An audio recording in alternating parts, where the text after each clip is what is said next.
up, Pom Pom? Just got a message from the Xianzhou La Fu. Looks like it'll conflict with our original schedule. It's for a good reason, though. Well, it will start as a good reason. It's been a while, my friends on the Astral Express. How's your trailblazing expedition going? Jingyuan. Soon, the Xianzhou Luofu will be holding the Luminary War Dance. Those who have aided the Luofu in overcoming the crisis are cherished allies of the Xianzhou. Thus, on behalf of the Seat of Divine Foresight, I'm extending an invitation to attend the ceremony. Your presence would be greatly appreciated. I would be very happy to attend. Well, things are getting lively. We've barely recovered from the family's Charmony Festival, and we're already being invited to another special event. Trailblazing is all about having fun. I'm still recovering from the trauma caused by the last festivity. Trailblazing is all about having fun. Why not think about it this way? Our trailblazing expeditions are turning into blast expeditions, where we eat, drink, and play wherever we go. She liked it. Blast? Expedition? Oh no, they're triggered. Yeah! Wherever we go, we eat, play, and have a blast! So we should leave March behind to take care of the Express? Hey! That's not what I meant! I'm all for some fun. I just hope there won't be any surprise party crashers, like Friday or Saturday.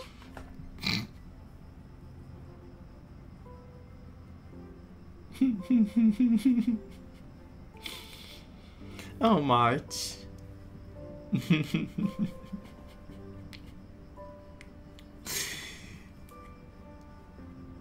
The Xianzhou Luofu has recently overcome a crisis. By holding the war dance, they're demonstrating to everyone that they've returned to a state of peace and safety. But that's what everyone said before we went to Penacony. You'll be totally safe under the family's protection. Oh my gosh, she's having a, what do you call it? Inspiration right now. Look at her face too. Do you see this look on her face? This is before she gets her new form. That's why she's like that. No need to worry. The war dance is not like the Charmony Festival with all its hidden secrets. It's just a festival to honor the Rainbow Arbiter and the Cloud Knights, who fought against the abominations of abundance and protected the Xianzhou ships. Noble. Aside from star skiff performances, it's mostly martial contests. Nothing too different from the Taikian Roboball contest we've seen before. What do you think, Himiko? Since we've accepted Miss Black Swan's proposal, we should probably head to Amphorius for refueling. There's certainly no rush.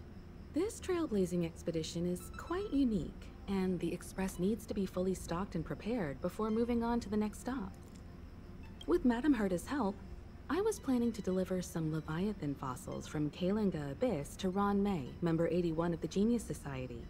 It could earn us some favors before we set off. However, it may take a few weeks. Wait a sec. She gave Leviathan fossils from whatever this place is, Kalinga Abyss, to Ron May. Why? Do you want like Leviathans to like be risen and like destroy the world? This is so terrible. I'm so scared. Aww, so that means we're not going to the Luofu. That means the opposite. You are going to Luofu. Being an adult means maintaining relationships, whether we like it or not, March. Since we've been invited, it's only right for the Astral Express to attend the ceremony. So here's the plan. Pom Pom will take everyone to the Xianzhou Luofu. Mr. Yang and I will meet up with Ron May and fulfill our promise. Meanwhile, you, March, and Dan Heng will represent the Express and attend the war dance. What do you two think? Sounds great. Let's split into groups. I want to play with Leviathan fossils too. You know what? I want to say it to see what they say. Because it's not Leviathan fossils he wants to play with, it's Ruan Mei. Himeko and Mr. Yang will be busy with serious research. Besides, fossils can't compete with martial contests when it comes to fun, right? Fine, fine. I'll come see your new form. Plus, you're the only one with so many friends on the Luofu. I'll be lost if you don't come along. You've gotta lead the way. Since you're asking so nicely. Now that everyone's on board with the plan, it's time to warp to the Xianzhou Luofu. They're so cute. Who doesn't love Pom Pom? I don't think there's anyone who doesn't love them. Kalinga Abyss. What does she expect to find there? Current research on the Leviathan merely proves how little we know about such life forms. Mm-hmm. That's why geniuses are interested in that field. Science is all about uncovering the unknown. Welt. Do the math. She's, you know. Conversation between the two adult brains with complex jargon from assumption, blah blah what? From assumptive astrobiological chemistry to transdimensional evolutionary theory, filling the carriage with an air of dense perplexity.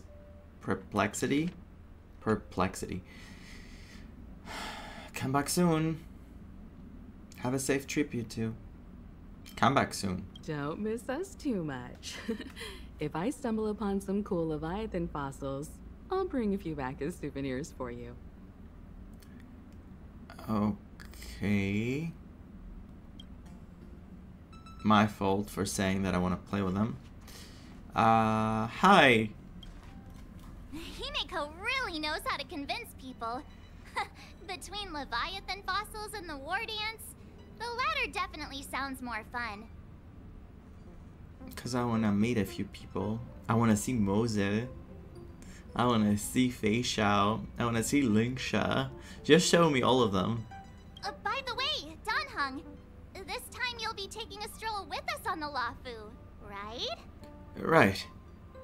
And just let you two wander around aimlessly on the Luofu by yourselves?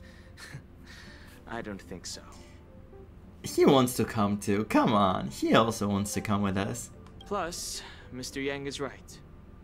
The Ambrosial Arbor crisis just ended, and both the long life and short life species are still feeling uneasy. And that's why Jing Yuan wants to organize the war dance, to show that the Xianzhou Luofu is stable and safe. And since he has extended an invitation, it's only right that I visit my old friend. My heart. Especially after that Fantilia ending, of course. Of course. Aww. Coming back to this place brings back so many memories. You know? It does. What memories? Care to spill the details? So here's something for all of you. A poem by Mars 7th. Hey, I'm not actually gonna recite a poem. I was just thinking about all the twists and turns we went through when we first arrived on the Xianzhou. The biggest one? Tingyun. I'm traumatized. I'm traumatized. This time, we're not being forced or enticed or chasing after wanted criminals. And we didn't have to sneak in through the cargo dock. This trip has been incredibly smooth. Quite unusual, I must say.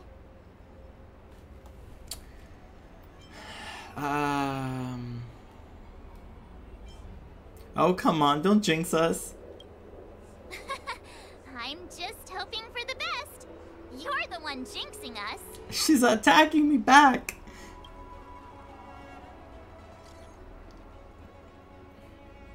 Vaughn, I saw the Skyfaring Commission's notice that the Express has docked on the Xianzhou. Are you guys on the Luofu already? Just got to Starskiff Haven. Yup, first of the boat. We're now at Starskiff Haven. The General sent me to welcome you all at Starskiff Haven. See you in a bit. What's happening there? Is the Starskiff Haven always this There's so crowded? many. Oh, there's so many people here. I can barely hear anything. Yanqing said General Jingyuan sent him to welcome. Let's wait for him in front. Hey, you guys, hold on a moment. I was about to do something awful. I know, I just wanted to like look cool while I was going through the crowd. I'm sorry. Did they just call us? Look at their outfits. Oh my god, yes. They're from Penacony, right? Oh, they are.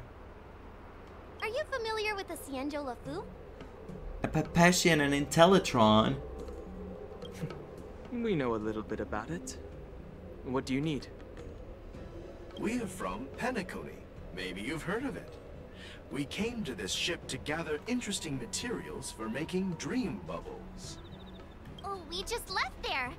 Oh, talk about coincidence. What materials can you gather from the Luofu to make those dream bubbles? That's great. Do you know any must-see attractions on the Luofu? The deer. Well, it's not there anymore. Why don't you ask the locals? You've come to the right people. Exactly. We're Xianzhou experts. This is the day that I choose answers that are like very March 7th. Most of the tourists around at the moment are here to attend the war dance. And that's why we're here too. That's what I'll be doing at least, because it hasn't been that way since now, but till now. But yeah. Yeah, we know about that ceremony. But isn't the fighting ring still closed? Fighting ring? I've heard the ring was actually converted from a huge decommissioned Luofu fighter jet. So it's even bigger than the Radiant Feldspar? The Radiant Feldspar is bigger, I guess. Okay.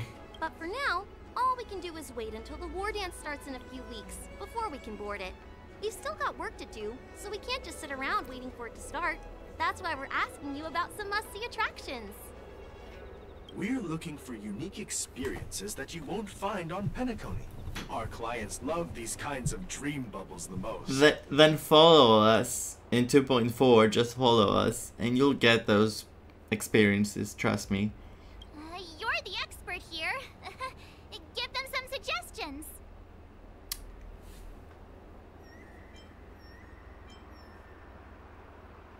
Why not visit Scale Gorge Waterscape?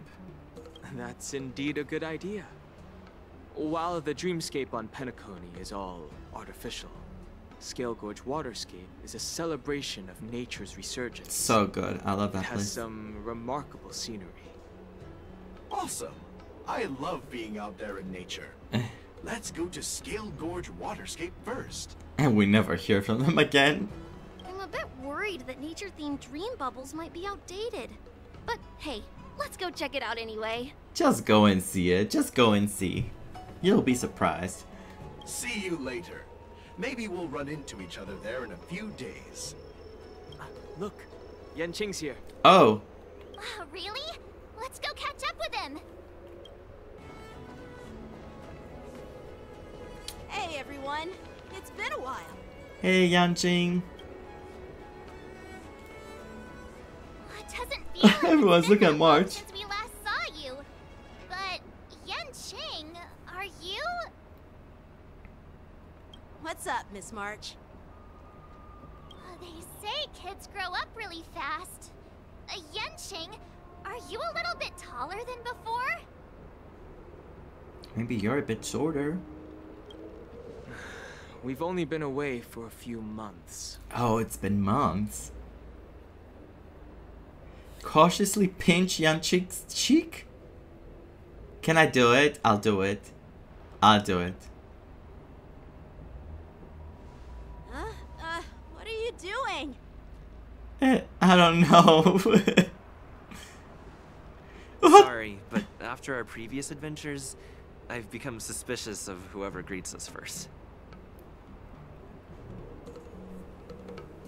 I don't know what I'm doing.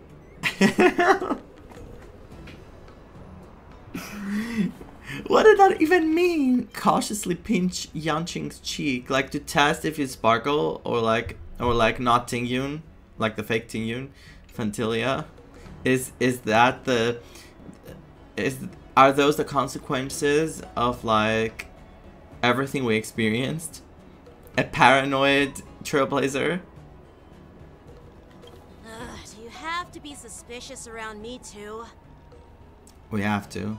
You know, the last time we came to the Xianzhou, the first person who greeted us was... Oh, no. I get it. Better safe than sorry. Tingyun. No. Crap. Seriously, I've never seen the Luofu so lively before. The main character talked for 2 sentences. And that's it. They'll never talk again. I was a bit worried that holding the war dance right after the Ambrosial Arbor crisis might be too soon. But seeing the bustling Starskiff Haven, I understand why General Jing Yuan chose this timing. Yep. There's people from other delves and travelers like you three who've come from afar. With the war dance coming up, there's a huge number of visitors pouring into the Starskiff Haven. The Cloud Knights are working hard to keep the security tight. The General said this ceremony would help the Xianzhou Luofu recover from the crisis. It's a way to showcase our martial spirit, reassure people, boost morale, and attract visitors from other planets to promote trade and peace. By the way, the Xianzhou Alliance places great importance on this ceremony too. The Xianzhou ships, the Zhuming and the Yaoqing, have both sent messengers to offer their blessings.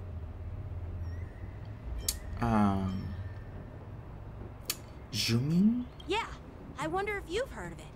It's known as the Star Forge, and it's responsible for providing more than half of the Cloud Knights' armaments. Star Forge. The Xianzhou Zhuming boasts skilled craftsmasters, and General Huayan is a top-notch craftsman himself. There it is, the grandpa. If only I could get a sword forged by him, I'd be on Cloud 9. By the way, Yanqing, where are we headed next? I'm sorry for talking your ear off.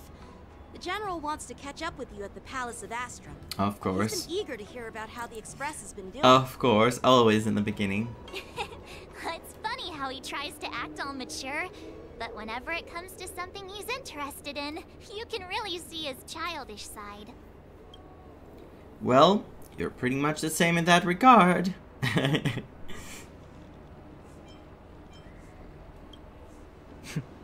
I agree. He turned to Dan Heng immediately, like, you're pretty much the same as him. And then he's like, okay, Dan Heng, right?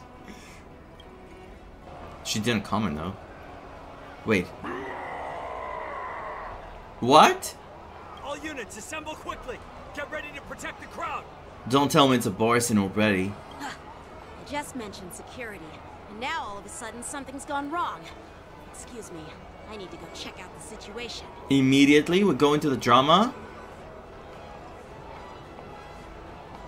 You're just as jinxed as March. You're just as jinxed as March. Hey! Hey, what's that supposed to mean? I can't stop. We'll go with you. It's so easy to trigger March. Oh, there they are.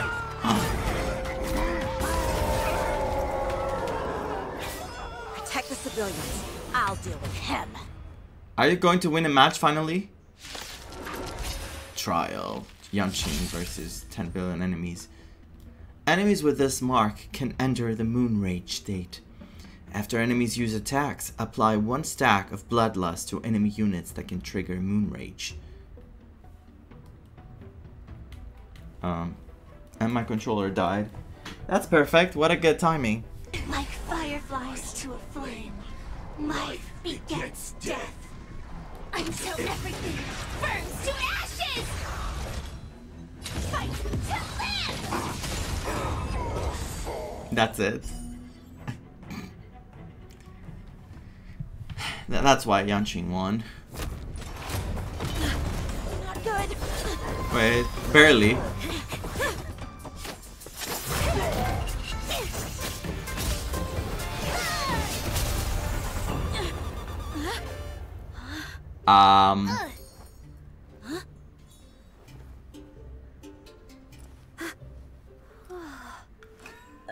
Thanks for the help.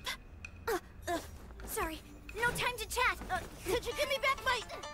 Ah, she took the sword and left. That was a very cool intro to her though. Crap, I'm pulling, ain't I? Are you okay? Are you okay?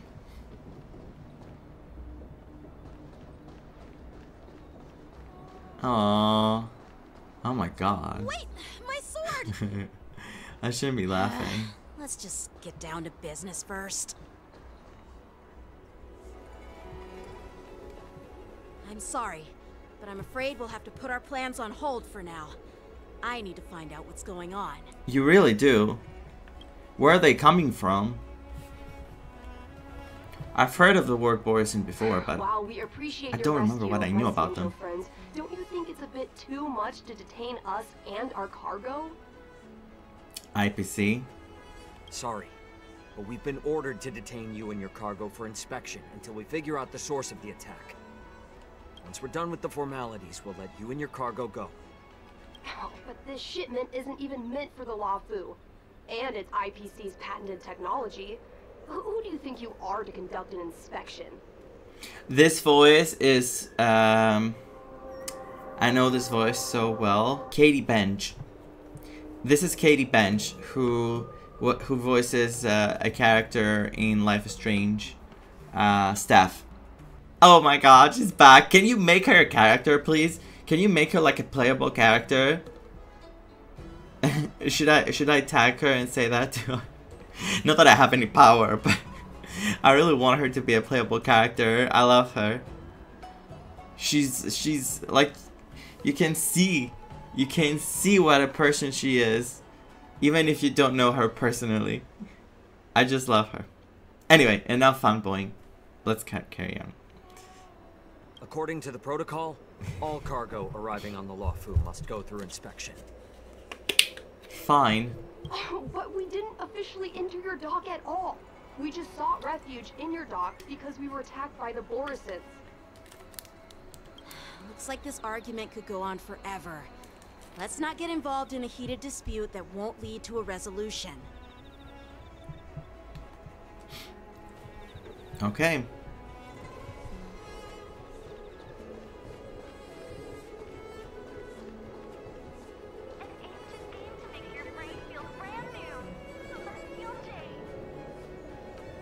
Oh, Celestial Jade ads. Who's in charge here? I need some answers. It's my fault. We let our guard down for a moment. I take full responsibility. Is that... The war dance approaching. Safety should be a top priority. Now, tell me, how did Borisin prisoners end up in Starskiff Haven?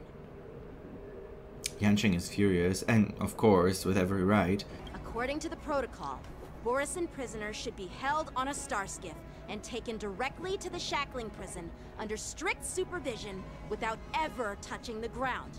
Who allowed a prisoner transport ship to dock at the passenger terminal? That's a good question. Please don't blame this captain. This incident involves the Zhu Ming's diplomatic vessel. Who are you? I'm Lu Jun, an officer of the Patrol Defense Squad. Thank you for your help, Lieutenant Yanqing. The situation unfolded rapidly, and it shouldn't be held against the captain. Here's what happened.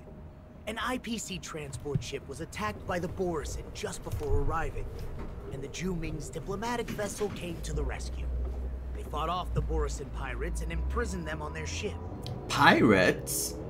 So, an IPC ship was attacked by the Borisin near the Luofu, and the Zhu Ming envoys saved them? Sounds complicated. Honestly, it gives me a headache too. The Zhu Ming diplomatic ship, adhering to standard procedure, docked at the passenger terminal to hand these criminals over to the Luofu. You know, with all the outsiders flooding onto the Luofu, the Starskiff lanes are under immense pressure. The Borison desperados decided to put up a fight before the prisoner transport Starskiff could get there. And that's what you just witnessed. So they just found a really good opportunity because of all the pressure everyone else has. We'll make sure these prisoners are sent to the shackling prison as soon as possible. Are they alive? I see. It's an unusual situation indeed. I'll report it to the security department of the Realm Keeping Commission and ask for their cooperation in handling the aftermath. Maybe I should gather more details from others so that the Seat of Divine Foresight can have a better understanding of the situation. Okay, the Cloud Knights calmed the crowd, then dispersed, and the street was restored to its previous state. You look much maturer now, Yanqing. I won't say much, but he did sound more professional. Please don't tease me, Miss March. The situation on the Xianzhou before the war dance is like a calm lake that can be disturbed by even the smallest pebble, capable of generating far-reaching ripples with even the slightest disturbance. What are those people? I mean, those monsters we just dealt with? Monsters? Did you call them the Borison? I know, they're kobolds, right? Kobolds. I remember this as well. What is the kobolds? Those werewolf monsters are known as Borison. They are abominations of abundance, and we've been fighting them for a very long time. He didn't comment on my comment. The Borison have been a powerful force for a long time, plundering and enslaving many worlds. The threat they pose is just as terrible as the Swarm disaster, and the Alliance even had a fierce war with them 3 decades ago. Their presence has faded over the years. Who would have thought? According to that officer, they attacked an IPC ship near the Xianzhou Luofu. Such a brazen attack seems quite unusual to me. Yeah, that's what I find strange too. It seems like the IPC and the Borison have some serious grudges. What's their connection? Well, enough with the chit-chat. The General wants me to take you to the Palace of Astrum. Unless they were trying to steal something specific from the IPC. Not necessarily there's like old beef going on. I'd love to chit-chat a little longer, but there are some things that can't be left unchecked. Sure, but don't go alone again. Is it a serious matter? Maybe you'll need our help in hunting down the Borison? Hunting? Thank you, but it's no big deal. What about your sword that was taken away? By the way, that young lady who just appeared, she took my sword. I'm thinking of filing a lost property report at the Realm Keeping Commission to see if I can get it back. I doubt she did it on purpose. Oh, I think she did it on purpose. You go file the report and I go fetch the popcorn. It's gonna be quite the show. What kind of behavior is this? So when Cloud Knights get into trouble, they have to call the emergency services too? Perhaps she's around here somewhere. Shouldn't we take a look? Alright, let's not keep the General waiting. Don't worry. There aren't many people out there with that kind of talent. It shouldn't be too hard to find her. She was talented indeed. She's very cool. Is she back? There sure are a lot of troublemakers around. Are you a Borison in disguise? Or are you Mose in disguise? He's either... Terrifying. I don't know if Borisons can take the form of humans, but it's... Deliver the prisoners to the I don't think that's all he is, like an NPC named Lu Jun.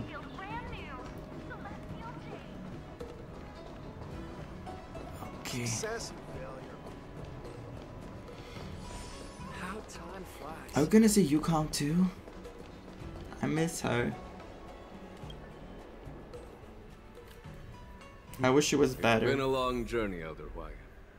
Thank you for your presence. Oh my god, the Elder is here. Don't mention it. Thank you for taking the time to welcome me. Huayan. Hi. General, I brought our guests from the Express. Oh, I'm sorry for my bad timing.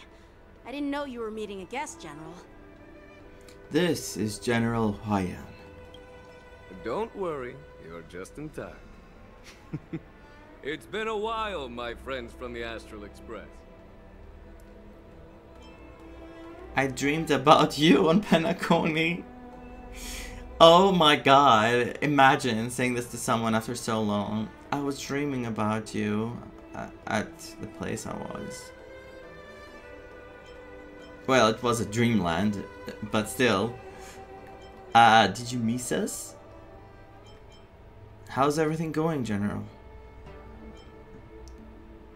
I dreamed about you in Penacony. I'm gonna say it. He's so proud. Well, it's an honor to be in your dreams, my friend. Friend zoned. That was such a big friend zone moment. Oh, you saw me in your dreams. I'm so glad to be in your dreams, my friend. Allow me to introduce you to General Huayan. He's the Arbiter General of the Xianzhou Zhuming, known as the Flaming Heart.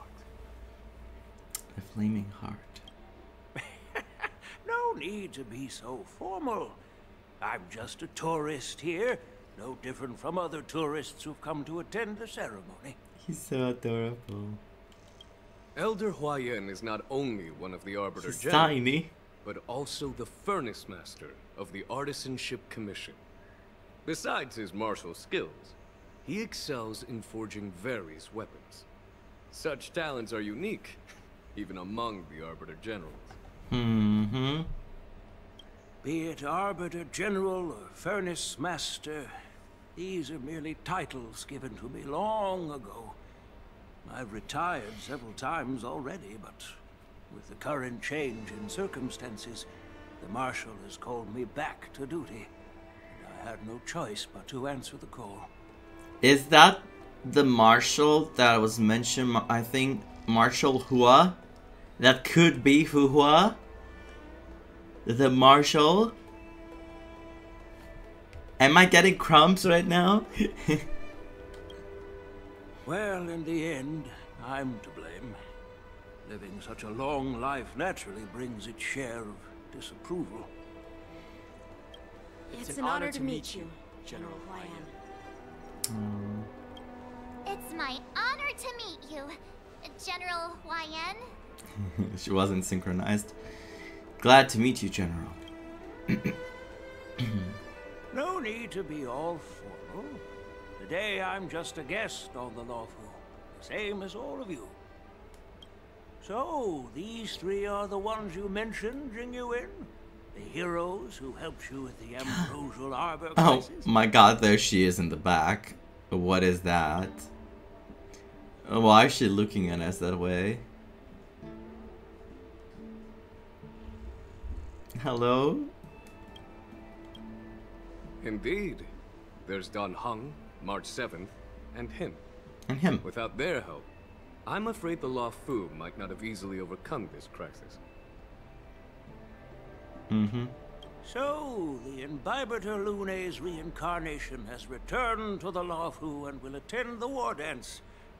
I'd love to have a drink with you should the chance present itself. You're more than welcome, General Huayan. As long as everyone treats him like a different person. Because he's not him. And this young friend is?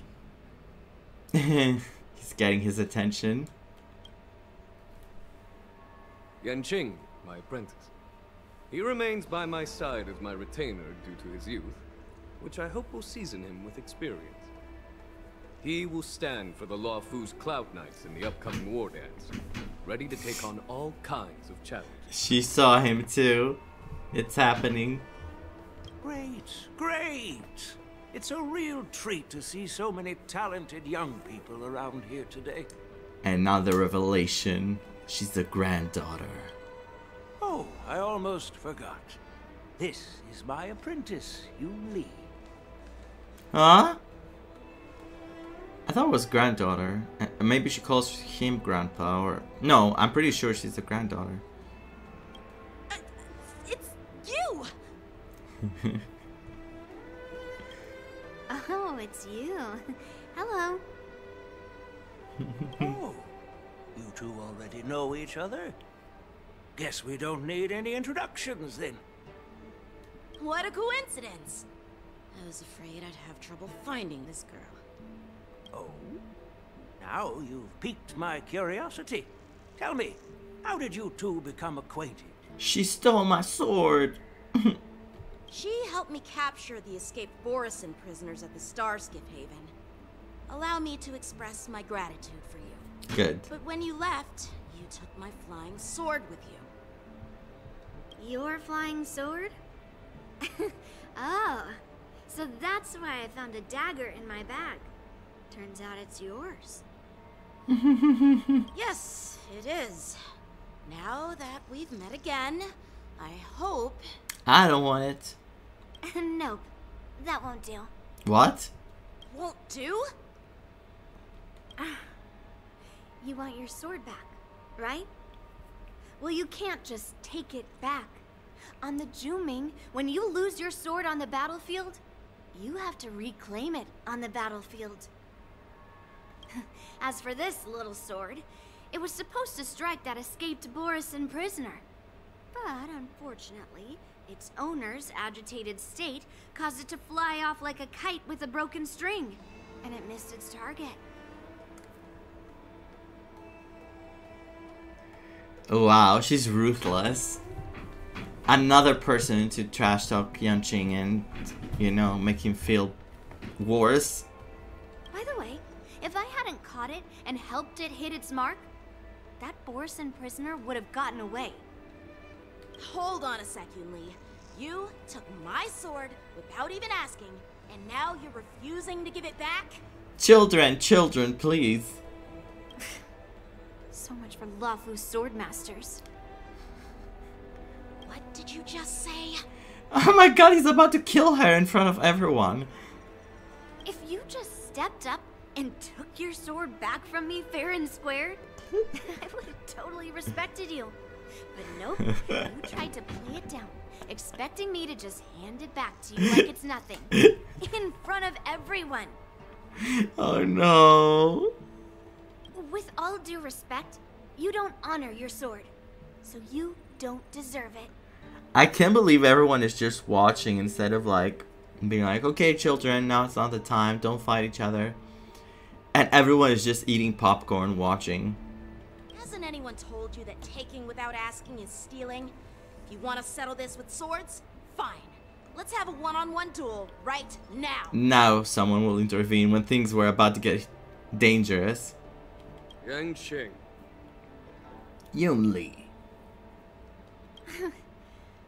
Well, that's more like it. Just be careful, because I'm not as easy to handle as the Borisin. You two, be quiet and apologize to Yanqing. Hey! Whose side are you on, Grandpa? I don't take sides. It's a small misunderstanding, and an apology would be too much. I've heard about the Zhu Ming's incredible swordplay and craftsmanship. Most notably, the legendary Flame Wheel Octet. Seeing Miss Yoon Lee, who is among those ranks today, well, I must say, she definitely has that fiery edge. Flame Wheel Octet. Where did I hear this before? Can't remember. Such grandiose names. Some folks love to spin these fancy titles, trying to set the Cloud Knights apart. Yoon Lee is still just a young girl, a bit awkward and hot-tempered. So please forgive her if she's being rude. Well, everyone, Elder Huaiyan and I have some business to discuss. So she's basically like For now, Yanqing. Yanqing, why don't you entertain our guests and take Miss Yun Li to the inn? I'm not taking her anywhere. I would be more mature. I'll find another chance to talk with you all. I'd like to express my gratitude to the Astral Express for helping the Luofu during the crisis. Again, you want to express your help? There's no way that's the only thing he wants to say. He wants to say something else too. That's so kind of you. I mean, you've already thanked us so many times. Shh, shh. Please forgive me for coming at an inconvenient time. You needn't apologize, General Huaiyan. All right, Yun Li. Take this opportunity to clear things up with Yanqing. Yeah. It's better to make friends than enemies. But I won't be heading to the inn just yet. I want to visit Liu. She just arrived in the Luofu and could use some help settling in. Yanqing, once you've helped our guests get settled, go to the Artisanship Commission for me. I've heard about the attack and the detainment of the IPC ship. Qingzu sent word that the IPC members are protesting and wish to have their cargo back. See if you can calm them down. Who cares about the Don't IPC right now? get Show me aggressive. Lingsha. Just make it clear that the Xianzhou Luofu has no intention of violating their rights. I'm on it. That's something he must do, yeah. My god. She's bratty. This trip is totally worth it. Compared to the Zhuming, the Luofu is so much livelier. Who are you talking to? But it's a shame the Luofu swordmasters don't seem that great. Oh my god. You haven't fought anyone. Glad to meet you, Miss Yun Li. Glad to meet you too. Are you here to participate in the war dance? Can outsiders participate in the war dance as well? Of course. To honor martial arts, the Cloud Knight's ring is always open to outsiders. If you can defeat the ringmaster selected by the Xianzhou, you'll not only win rewards and prizes, but also be making a name for yourself. Ah, I don't need that. I already made a name for myself. Sounds tempting, doesn't it? What's the flame with Octet? That's how outsiders refer to my peers in the Zhuming Cloud Knights Oh. and the Artisanship Commission. A group. We all train under Grandpa's guidance, learning the art of craftsmanship and swordplay. That's how we got that title, I guess. Just don't mention it in front of Grandpa. He always says that empty titles bring pointless challenges and conflicts. We Zhuming swordmasters pride ourselves on the success of the group over the individual. Aren't you coming with us? I have some things to do. Besides, little Yanqing doesn't seem too happy about me tagging along. Little Yanqing. But you did take his sword. He shouldn't have said you stole his sword. He did take his sword. She has her own ideas. Her own, you know, they have a different philosophy. I don't know what you call it. But I don't think that's how it works there. So she should respect that. Yeah, you're right. I took it with my skills. So I guess you can say I'm a robber or something. How dare he imply I'm a thief? Totally different. What? Besides, the sword seems scared of its own master. I'd like to ask him. You claim to cherish your sword as your life, yet you don't even recognize the state it's in right now? She can read swords. I didn't intend to keep his sword. I was planning to take this chance to return it to him. But now, I've changed my mind. She didn't like him. She has to make him hurt. I'll give that poor flying sword some proper maintenance. I won't consider returning the sword unless he learns how to say please, hello, thank you, and sorry. So basically the basics to be a decent person. So he can forget about it for now. You scratch your head, feeling a tingling sensation on your scalp at the thought of the impending troubles Yanqing will face.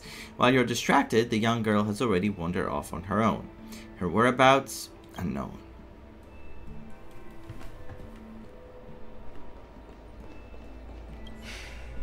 I'm sorry for Yanqing's rudeness. Not at all. Taunted by Yun Li like that, Taunted. even a training dummy would be angry. You've taught your apprentice well. If it were me in my younger days, I'm afraid I'd have drawn my sword and fought. Yanqing can understand Dangerous. your concerns. On the other hand, Yun Li is still a naive girl who's only interested in swordplay. Honestly, I brought her here to participate in the war dance because I want to broaden her horizons.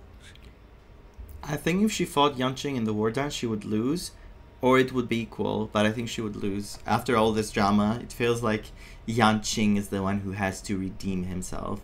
And she's really powerful, but she's not going to be the winner in all this. I don't know. We'll see. Maybe it's not going to be about the wardens after all at all. It's going to be about the abortions and the drama with them. Hey, Don Hung. I thought all the Xianzhou generals were like Jing Yuan.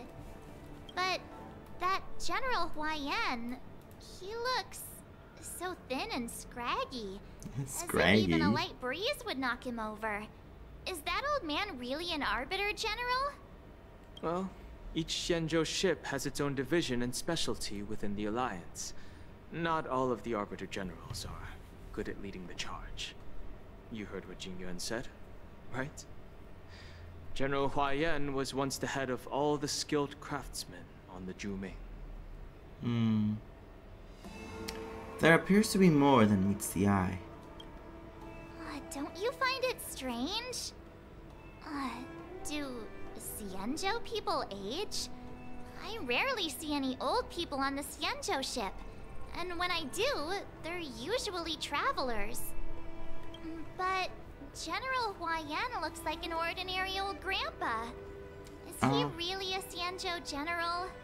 I don't think we should question that. He's there, like, he didn't just show up out of nowhere. Like, he existed before we saw him, so we shouldn't really be questioning his position or, like, his power.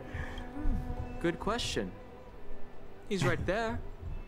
So why don't you ask him yourself? Yeah, good question, March. Go ask him. Nah, I'd like to live a little longer. At least she's, like, also, like, making the jokes. We should leave. General Jing Yuan asked Yanqing to entertain us, so obviously, he has important matters to discuss. Let's not waste any time here. Entertain them, Yanqing. This is the report Qingzu just sent me. Let me take a look. Let me take a look. Huh. Looks like the General has given me a tough challenge. He wants me to try and help put the IPC's mind at ease. Let's try. Is this some kind of test from the General? Well, it's not exactly a test. As Cloud Knight officers, we not only learn the art of war and martial arts, but also occasionally have to handle diplomatic disputes. Yep. That's part of the game. It's just, you know, talking things out isn't as straightforward as duking it out with weapons on the battlefield. This is especially true when you're up against the IPC, with their non-stop corporate babble. That needs, you know, experience. He needs to try and learn from it. But, that's why we're here. We had our fair share of experiences with the IPC. Well, let's not worry about that for now. Shall I take you to the inn? Okay, so we're not helping you. Bye. Let's go. After watching Yanqing leave, After watching Yanqing and the others leave, okay. I can't read it fast enough. Luofu's honored to have you in attendance at the war dance. Yet, the fact that a simple martial arts ceremony has attracted esteemed generals from the Zhu Ming and the Yao Qing implies intentions beyond mere spectating. Might there be any specific instructions from the Marshal?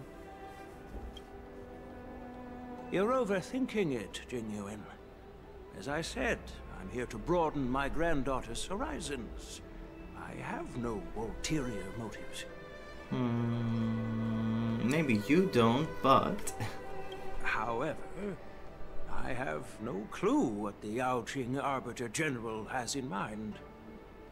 Do you remember when you accepted this position? I told you that an Arbiter General's battlefield goes beyond the physical one. You'll need to lead and manage everything on the Xianzhou. The title of Arbiter General holds a weight far greater than its literal meaning. So many years have passed, and you've done well. However, longevity for the Xianzhou people can be a curse. Living too long means that every mistake you made will lurk in the shadows. And one day, they'll eventually catch up to you. I wonder if they did something to the Borshin in the past and they're responsible for them, like, either being that way or, like, suffering, I don't know, and they're now feeling bad or, like, yeah, guilty. Because clearly he feels guilt about something. The Marshal knows everything that has happened on the Luofu. As for the Merlin's Claw of the Yao Qing... The Marshal, please show me the Marshal. Well, not yet, but... She has come specifically for you. Why? What does Fei Xiao want from him? Speaking of which, why hasn't she arrived yet? They say the Merlin's Claw strikes like lightning. Being late isn't her style.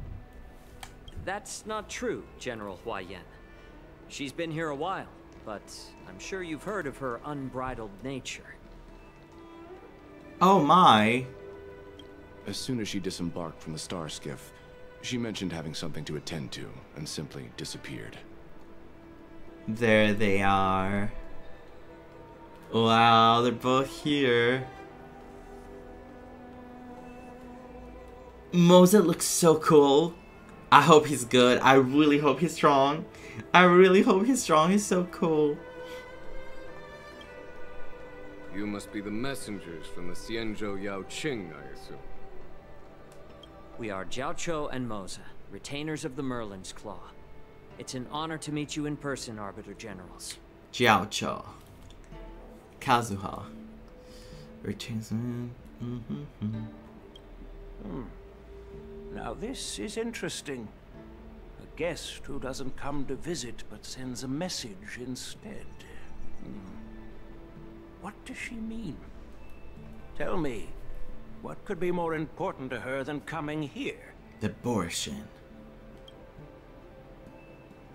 Master heard about a spectacular view in Scale Gorge Waterscape. Ah. I believe she went there to enjoy it.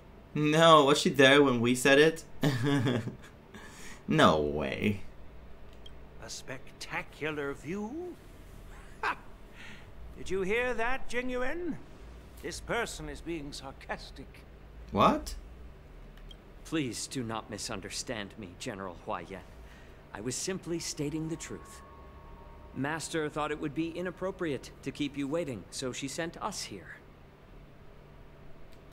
Once she's finished with admiring the scenery, she'll personally come and apologize to the both of you. Okay.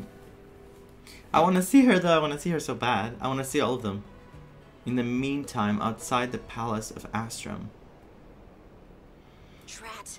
I forgot to ask Yunli to return my sword. She wouldn't. Didn't you get it? I'll go get it back for you. I don't think you'll ever get your sword back. I don't want to say any of those two things, like demotivate him or baby him, like babysit him. Come on. Where's the option? I'm sure you'll get your chance again.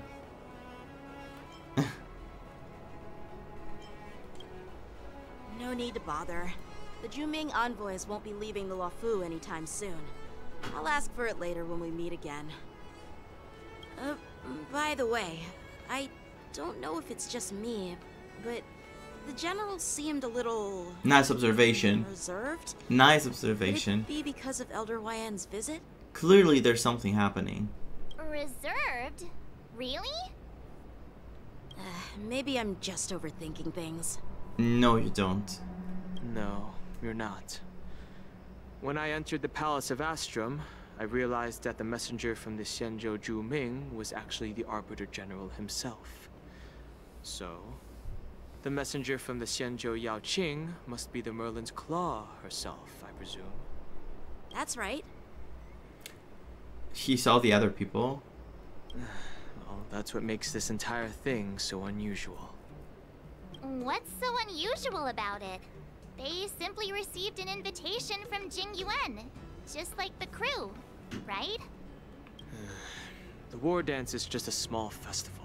Hmm. And now we have 2 Arbiter Generals from other Xianzhou ships here. I'm afraid they're here for something more.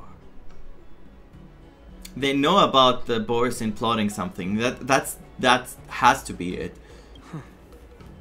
Maybe they've come to hold Jing Yuan accountable for the Ambrosial Arbor crisis? I don't think so.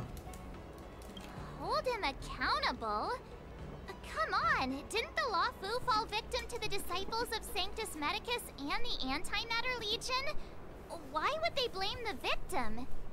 Don Shu's rebellion and Ventilia's scheming are merely one side of the story to the other Arbiter Generals of the Alliance. Only a single piece of incontrovertible evidence remains, creating an endless source of potential complications. The Ambrosial Arbor. Yes. It's undeniable that the Plague Mark, which was subdued by the Xianzhou Luofu, has resurfaced. But was it really a conspiracy instigated by the Antimatter Legion?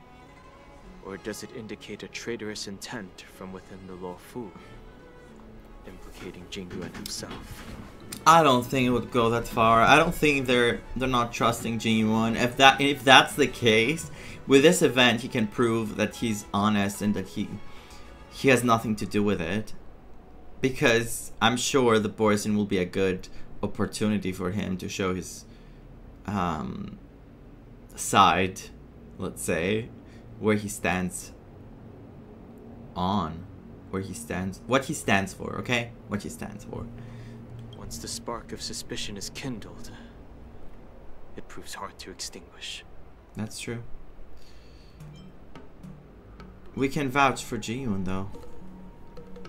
No wonder we were called back for the ceremony. We can vouch for Jing Yuan though. The general must have had that in mind when he invited us to attend the war dance. What was I thinking? Her face! Seriously. Here I was looking forward to a carefree and enjoyable trip. But it seems wherever we go, drama is just around the corner. Aw, I was so excited. I thought those Arbiter Generals were just here to see the ceremony. I just hope it's not for that reason. I hope they really know something more. By the way, I heard that an alchemist from the Juming diplomatic ship has arrived. And rumors say that she's to be the new Cauldron Master of the Alchemy Commission on the Luofu. Show me. An alchemist from the Juming serving as the Cauldron Master on the Luofu? While it's not unheard of, the timing itself... Everyone is now, like, overthinking, like, extra suspicious. Thanks to your words, Mr. Dan Heng. Now I finally see the underlying tensions. The General is under tremendous pressure right now, but I was completely oblivious to his troubles. How naive of me. It's so cute because he's growing. Like, you can see his growth. He's slowly going the right steps. I hope he keeps going the right way. Jing Liu should stay far away if we want him to have a good road. Come on, don't think like that. Leave the adult matters to the adults. Even if you wanted to do something for the General, it's not like you can do anything. That's not true. he can be there for him to support him, but you know, yeah, he can't do much. It's not that he can't do anything at all. Did I say something wrong? Again? Oh my god. His face and her. Did I do something wrong again? You're a real master of conversation. Please, March, just keep quiet. You can't say that to her. Come on, don't be an asshole. Like, she is trying her best. It's not like she's trying to be mean. She's trying her best. She thinks she's saying the correct thing. You're a real master of conversation. I'll make fun of her. Better than being an ass. Miss March is right. I don't have the skills to share the General's burdens at the moment. Still, I'll do my best to follow his instructions. Let's go. Once I've taken you to your accommodations, I need to go to the Artisanship Commission to handle the IPC's protest. He looks like he has a lot on his mind. We can't just let him go alone. Why don't we accompany you to the Artisanship Commission? In front of the child. Looks like he can't do this on his own. We should go with him. Let's go. March. This is too much trouble. While I appreciate your kindness, dealing with the IPC's workers could be tricky. I'm afraid this will cause trouble for the Express. We're just gonna be with you. We don't know how we're gonna handle it. No worries. We're pretty experienced in dealing with the IPC. You've heard of the 10 Stone Hearts? We've dealt with quite a few of them, right? Stop! I don't want to end up in an IPC lawsuit. Brag all you want, but don't drag me into this. You're a real master of conversation. Hey! Yeah, exactly. Are you being sarcastic? Well, since you're willing to help, I won't decline your kindness. Let's head to the Artisanship Commission and meet them. Let's go. I really reason with you Xianzhou people? I think I get it now. In your words, this is called looting a burning house, right? Oh god. But I am trying to reason with you here. Everywhere an annoying IPC member will be there existing. Scott? Ugh, that toxic voice. Oh, I remember that. Haven't I heard it before in Arum Alley? Was it in Arum Alley? I remember the name Scott. And those glasses. I mean the hair and the glasses. You know what? This isn't my first time dealing with the Skyfaring Commission. I can handle your unreasonable ways. But straight up snatching IPC cargo, isn't that going a bit too far? I think at the end though he agreed with us. Like it was fine, but I don't remember what happened with him.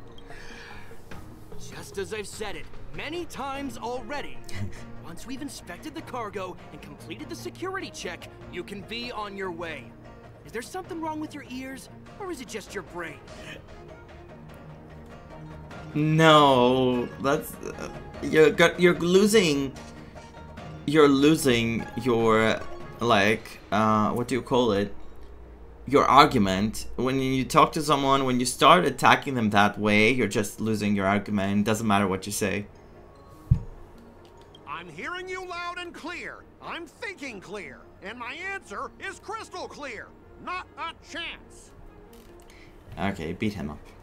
Keep detaining my cargo and I'll file a complaint directly with your general. Scott? What are you doing here? I was gonna ask you the same thing. Why do I keep running into you? Staying on the Xianzhou, are you? What terrible luck. Yeah, I don't think Wherever things you go, ended well. Aren't you the guest from the Astral Express? What brings you and Yanqing to the Artisanship Commission? This?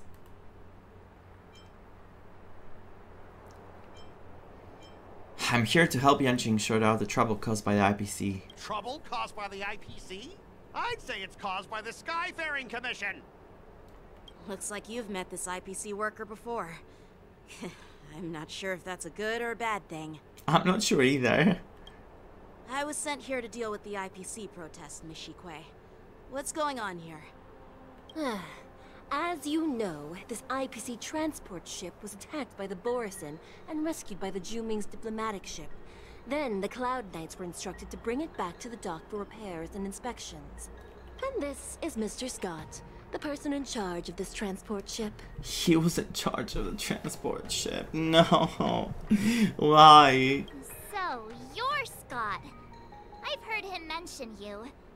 Weren't you kicked off the Lawfu before? She remembers. Why did you come back? She had that information stored in here somewhere. Like I wanted to come back. I thought I'd just dock at the harbor for repairs and leave this forsaken place for good. Little did I know, as soon as the ship entered the harbor, a bunch of Cloud Knights showed up and snatched all our cargo from the hold. What do you mean by snatched? I've told you 1,000,000 times. It's a security check.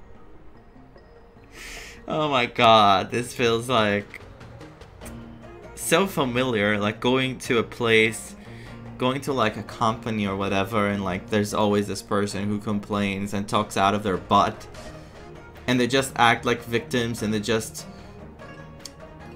call everything like bad treatment, but it's actual procedures. It's awful. Then why did you bring the cargo to the Artisanship Commission? You even brought in some shady craftsmen. It's obvious you're trying to steal the IPC's patented technology. Shady craftsman? Listen here. Firstly, the Skyfaring Commission detected dangerous items that could possibly be weapons in your cargo hold. That's why they called me here, to double check. Secondly, where the heck did you get the idea that I'm a shady craftsman? So furious. Oh my god, so furious. And I can understand.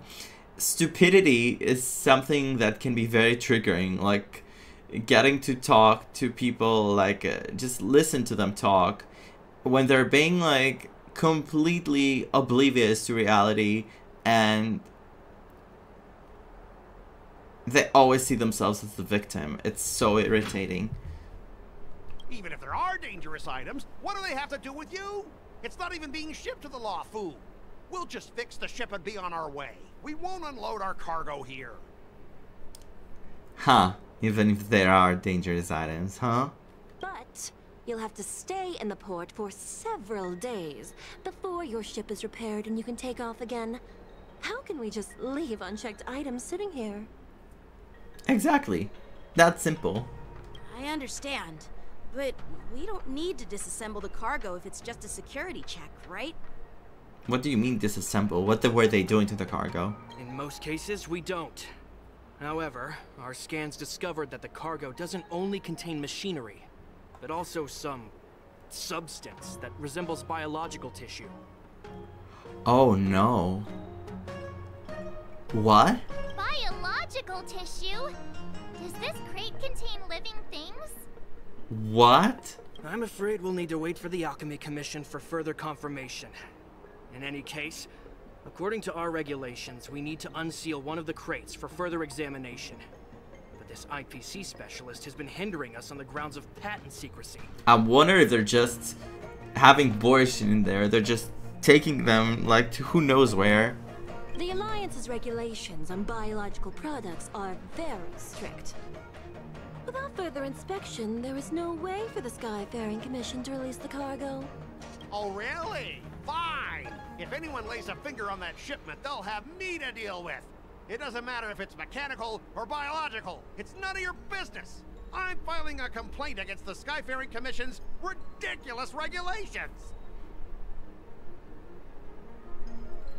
I'm sorry, but you have to respect what they say. This is their place, and also you have some living being there or like something, and you're gonna be staying there, and people need to know they're safe. You can't put anyone at risk. This Mr. Scott seems stubborn and difficult to persuade. Honestly, I really don't want to have a vicious confrontation with the IPC. Well, I know a thing or two about convincing Scott. I heard how you helped Aramali. The IPC representative back then. He was the Mr. Scott. representative, of course he was. Since you've dealt with him before, it looks like I'll have to rely on you again. Of course it was him. I wasn't sure if he was like the main, like, villain. I didn't remember.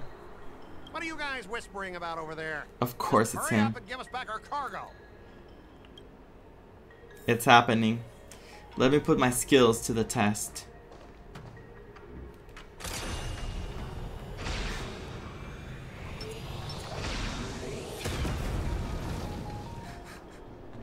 Did that work?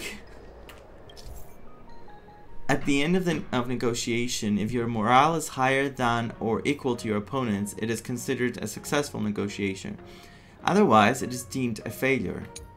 During the negotiation process, if either party's morale drops to 0, the negotiation immediately ends. That reminds me a lot of Life is Strange. Negotiation starts. As I recall, this guy won't listen to reason and can only be persuaded with intimidation. But he does seem to follow rules to some extent. Let's use that against him. Speaking of regulations, we have our own laws and regulations too. According to Article 4 of the Xianzhou Alliance IPC Trade Consensus, the Alliance and IPC shall never infringe on each other's intellectual property rights. Is there anything like threatening his life? I'm sorry. Negotiation strategy. Emotional trigger. Double the results of this round of negotiations. Skip this round.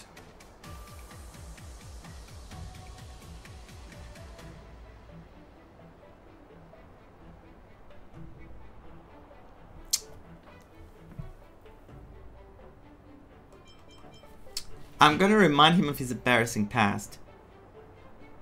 Hey everyone! Meet my old friend Scott. He's very talented, especially at imitating animals. Stop it! Let's focus on the business at hand. What's the point in dragging up the past? That was not smart. I just thought, I don't think... I made this choice thinking he was going to comment on the fact that he was wrong again in the past. And it was unfair what they wanted for Aurum Alley. And that he failed back then as well. Not to make fun of him making the sounds. That was awful. Oh, you're amazing! Can you teach me? Which animals can you imitate? March. Shh. Just forget it. Shh. I already messed it up. Even if we set aside the secrecy of intellectual property, these prototypes built by the Intelligentsia Guild are incredibly valuable, beyond your wildest imagination. If anything goes wrong, you won't be able to pay for it even with your lives.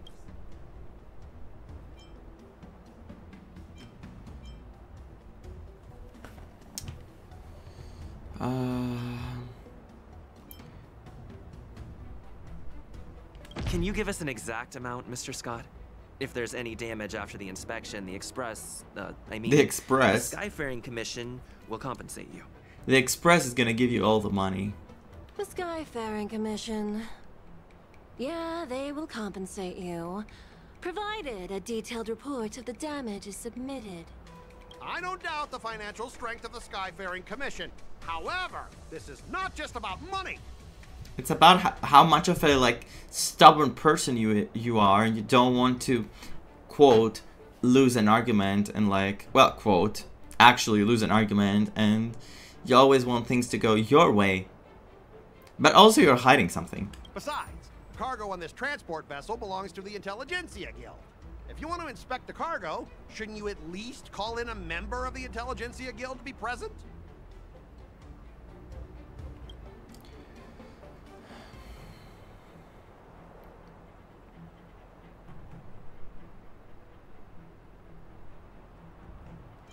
Try to resolve this according to IPC regulations. Show him your extensive connections. Is that gonna work? Tell him about Dr. Ratio.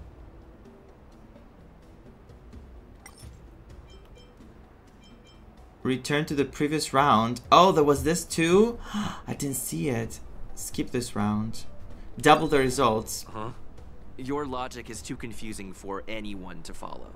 Maybe you should learn the art of communication from a monkey before you continue spouting nonsense.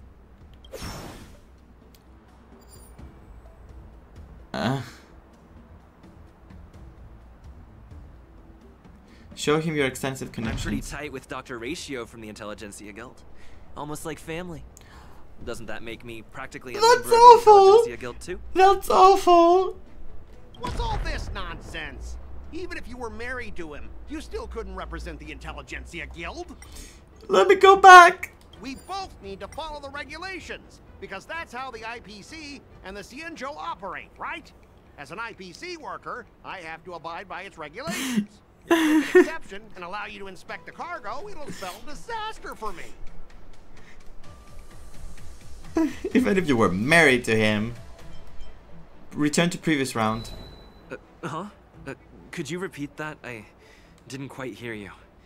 Could you say it again? Did I go back? Did I go back? Since the Intelligentsia Guild entrusted the cargo to the IPC for transportation, it's the IPC's responsibility to ensure its safety, right? Why would you need a member of the Intelligentsia Guild to be present? Let me tell you something. As stated in Article 17, I'm losing. IPC's Building Material Logistics Department Transport Agreement Law. I'm losing. Subsequent to the dispatch of goods and during their transit, all risks, save for those pertaining to the transportation safety, shall be the sole liability of the consignor. Well, only protect the integrity of the goods and prevent anyone with ill intentions from getting their hands on them, for example. Please, let me retry. For whether the cargo itself poses a security threat to the destination, that's not our responsibility. It appears we have reached an area beyond your expertise, doesn't it? The complexity of legal studies are indeed challenging. Can I? All right, that's enough. I'm not going to repeat myself 100 times. I can't believe I lost. I was awful. Was there a way to win? I think there was, but I failed entirely. I thought you were reasonable and civilized, but now it seems you Xianzhou folks just don't understand the basics of business. Someone's gonna come and rescue me now. We've signed a confidentiality and security agreement with the Intelligentsia Guild, and if we breach it, we'll have to pay a hefty sum. Even if we sold the souls of every employee in the marketing development department on this planet, it still wouldn't be enough to cover the costs. Listen up, kid. I don't mind delaying this transport for a few more days. Once the engines are repaired, our ship will leave immediately, and you won't have any reason to inspect the cargo. If that's the case, I can assure you the Cloud Knights won't let your ship leave. Oh, really?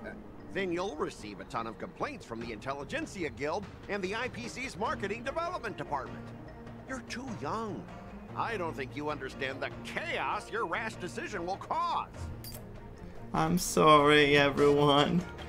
Since you put it that way, Mr. Scott, I'll take it as your agreement to the inspection procedure. Now... Not so fast, you little brat. According to the IPC regulations, I have the right to arm myself and protect the property on my transport ship. I thought you were reasonable and civilized. But now, it seems the IPC just wants to play by its own rules. My apologies, Mr. Scott. So I'll just beat them up? Stop him, guys! For the Amber Lord! For the Amber Lord!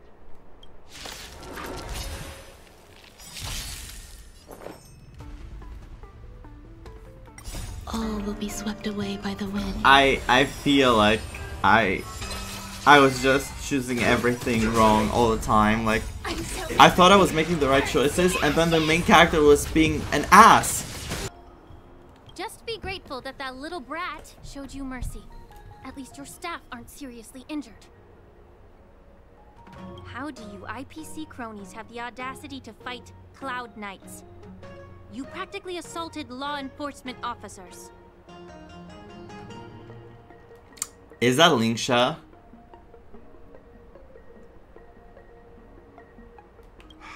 Another one? Who the heck are you? I may be a bit late, but the good news is, I'm here now.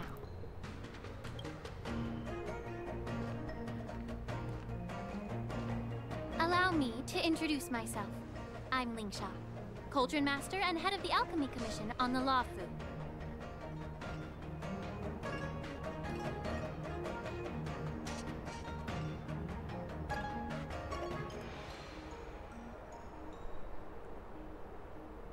She has scales.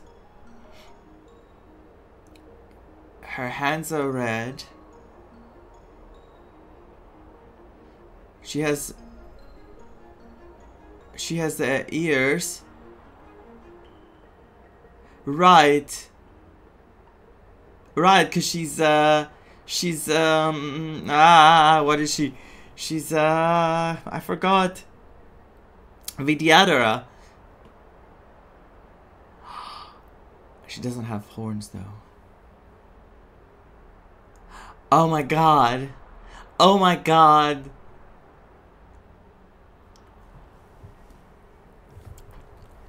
Okay. I'm pulling. She's literally Nuwa from Honkai Impact. Literally.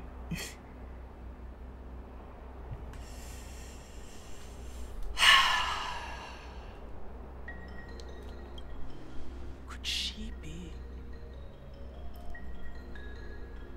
She's gorgeous. Yeah, she's the new Cauldron Master assigned here from the Xianzhou Zhuming. Oh, my heart. I received a report from the Artisanship Commission about cargo containing samples of unknown organisms.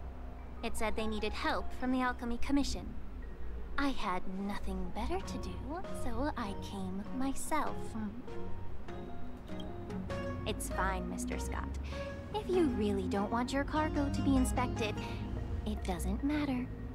I'm so happy to see her. It doesn't matter? How can you say that? Yeah, what do you mean by that? Why are you being so nice all of a sudden? Well, since you're not going to check it, I'll take this crate and be on my way. Is that okay with everyone? Yeah, sure. Why should I object? Not only this sample, but all the goods on the transport ship are yours to keep. Like I said, we won't inspect them. It's not that easy. There's another thing coming. Wait a minute!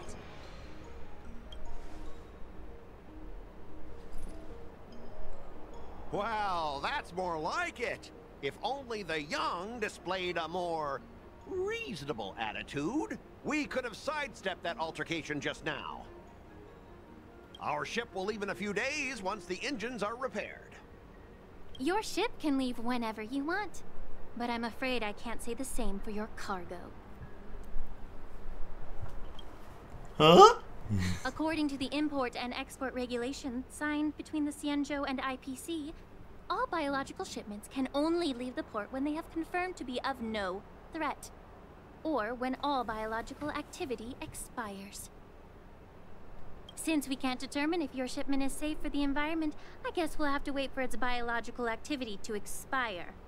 Let me check the previous cases. Normally, it'll only take around 47 star calendar years. Only 47 years? Why so surprised? You're still young and full of energy. I'm pretty sure you'll live a few more decades. Have some confidence in yourself. Ha! Typical of a long-life species. Your words are dripping with sarcasm. While you may not care about time, I do. I'll be demanding double compensation from the Skyfaring Commission for every minute wasted. He has nothing to say. He can't say anything. You seem pretty confident that your career and life will last long enough to witness this victory unfold.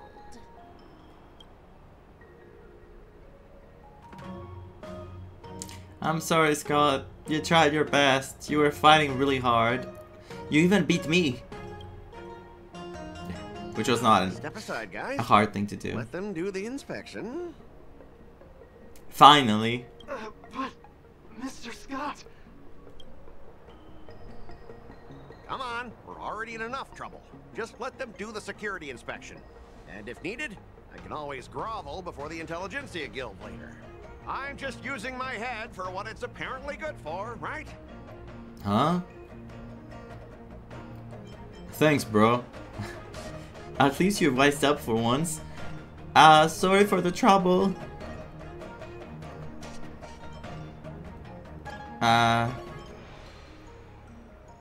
At least you've wised up for once. But I don't agree with them just using my head for what it's apparently good for. Like, he's also like thinking that he's only good for like groveling, like only like begging. Come on. I'll say sorry for the trouble. Well, honestly, at least you're not as annoying as that woman. You're losing like all the respect I tried to find in you. Or not respect, but like you're making it hard being nice to you. And you're still as annoying as ever. This lady is really something else. Yup. Is this the IPC product? Listen up.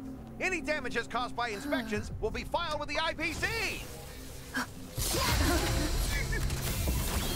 What is that? Turn it off. What is that?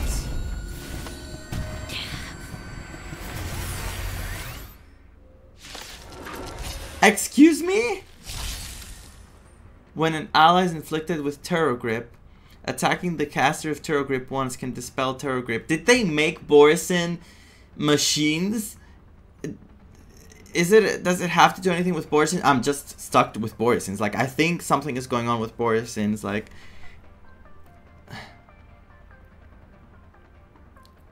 okay, let me pay attention now. When someone is inflicted with Terror Grip, attacking the caster can dispel it.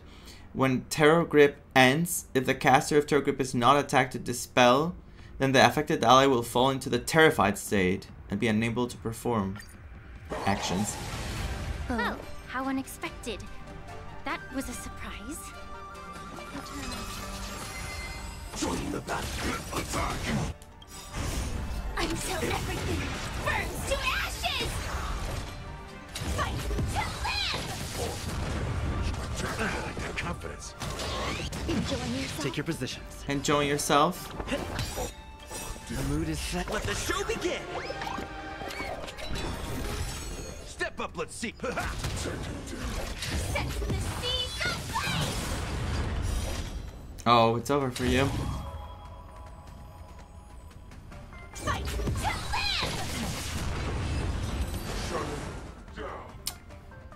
live! Well, we damaged the cargo. Were you seriously planning to leave this stuff unchecked at the dock for days? That's way too dangerous. I had no idea about it. You must have accidentally triggered the cargo's defense program. Huh, really? That's how easily it's triggered? I don't think trying to shift the blame is a wise choice. But seriously, I don't know why that thing suddenly started moving. I swear on the Amber Lord. Oh, well, I shouldn't feel bad for him, but he seems honest. Enough. Miss Shikwe, please escort our IPC guest To the Shackling prison. Oh, okay. To the depths of the Shackling prison. Next to whoever is the worst in there. I'm on it. Please follow me, Mr. Scott.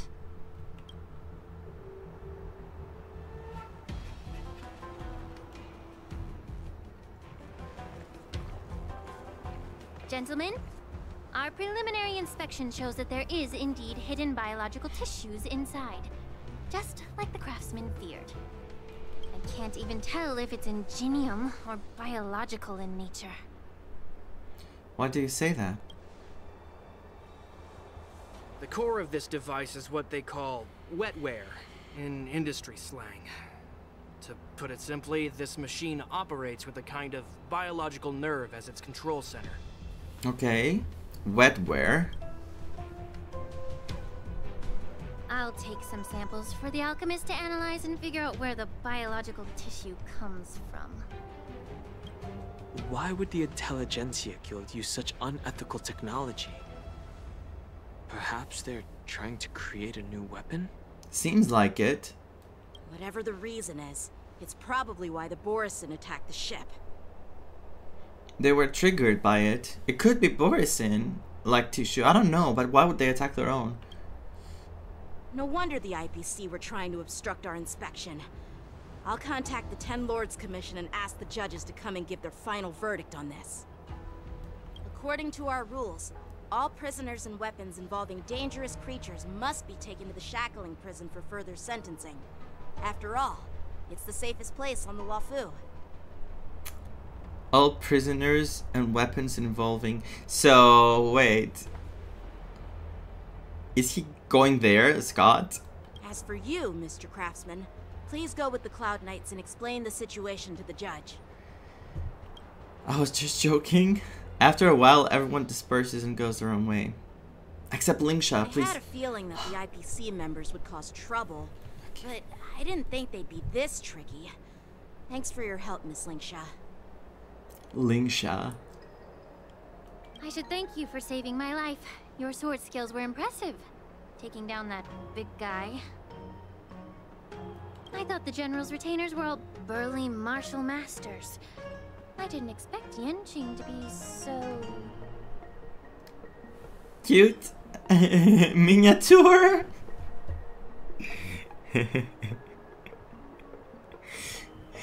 Oh, come on. I don't wanna make him feel like even worse.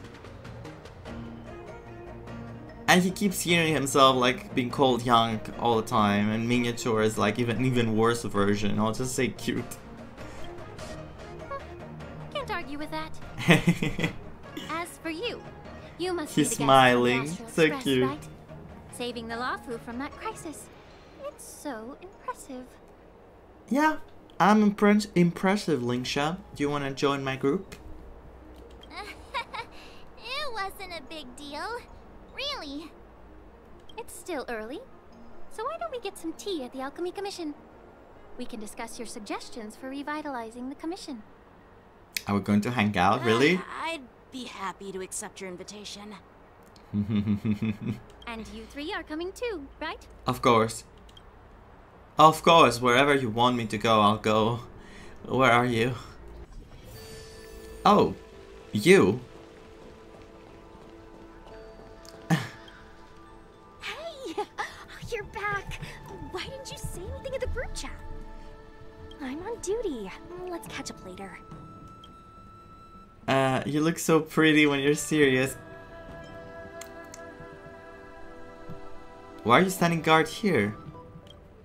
Because of someone important. So stop asking and be serious. I'm on duty right now. Is Fei Xiao here? Stop hanging around here and find something better to do.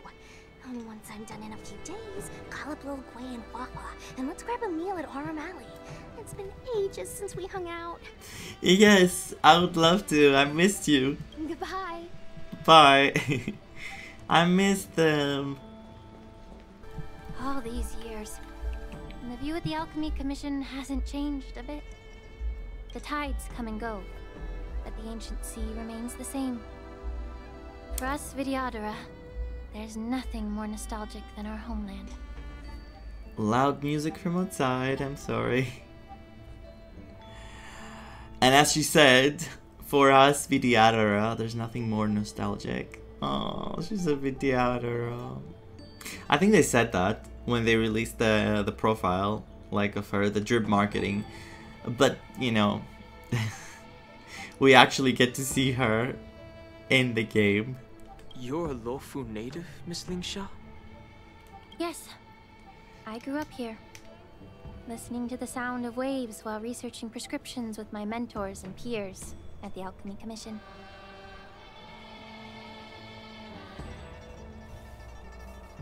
It's kind of sad, isn't it? Everything changes, but somehow remains familiar. Just like you, Don Hung, I traveled far from home, and now I've returned. Seeing the familiar scenery brings back a hint of nostalgia. The view here would be even better without the Ambrosial Arbor. He's so salty. Oh, really? I think that towering tree looks pretty impressive. Pretty.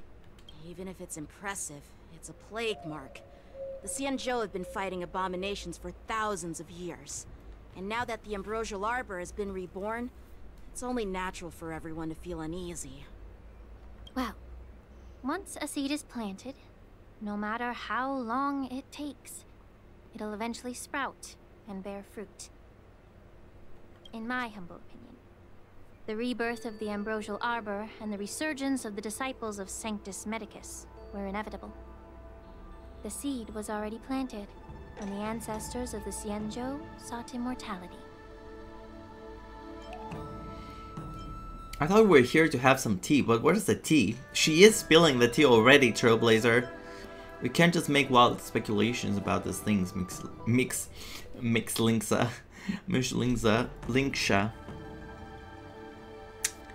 If I wear both of these in my ears, I cannot hear myself talk and I keep making mistakes. Why such a serious topic all of a sudden?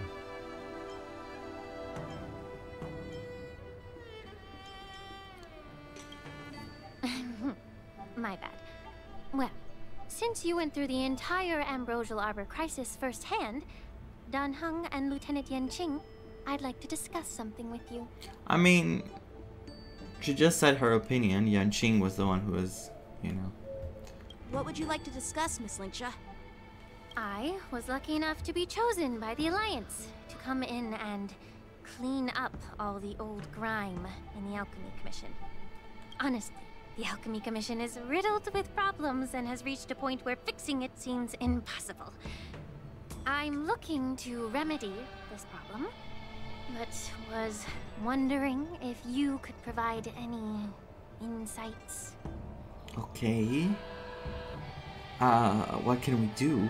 Well, even though I'm a Vidyadharan like you, I'm an outsider, just like my companions here.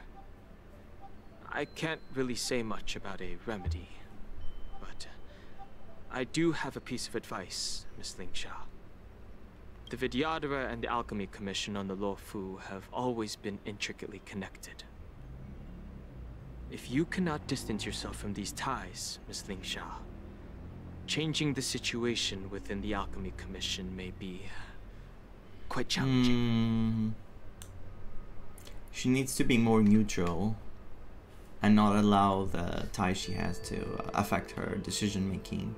I may not know about politics, but I do know that the disciples of Sanctus Medicus have been operating within the Alchemy Commission for years. If you're determined to root them out, maybe you should discuss it with the General. She needs to do a lot of cleaning up. I see. Thank you for your valuable insights.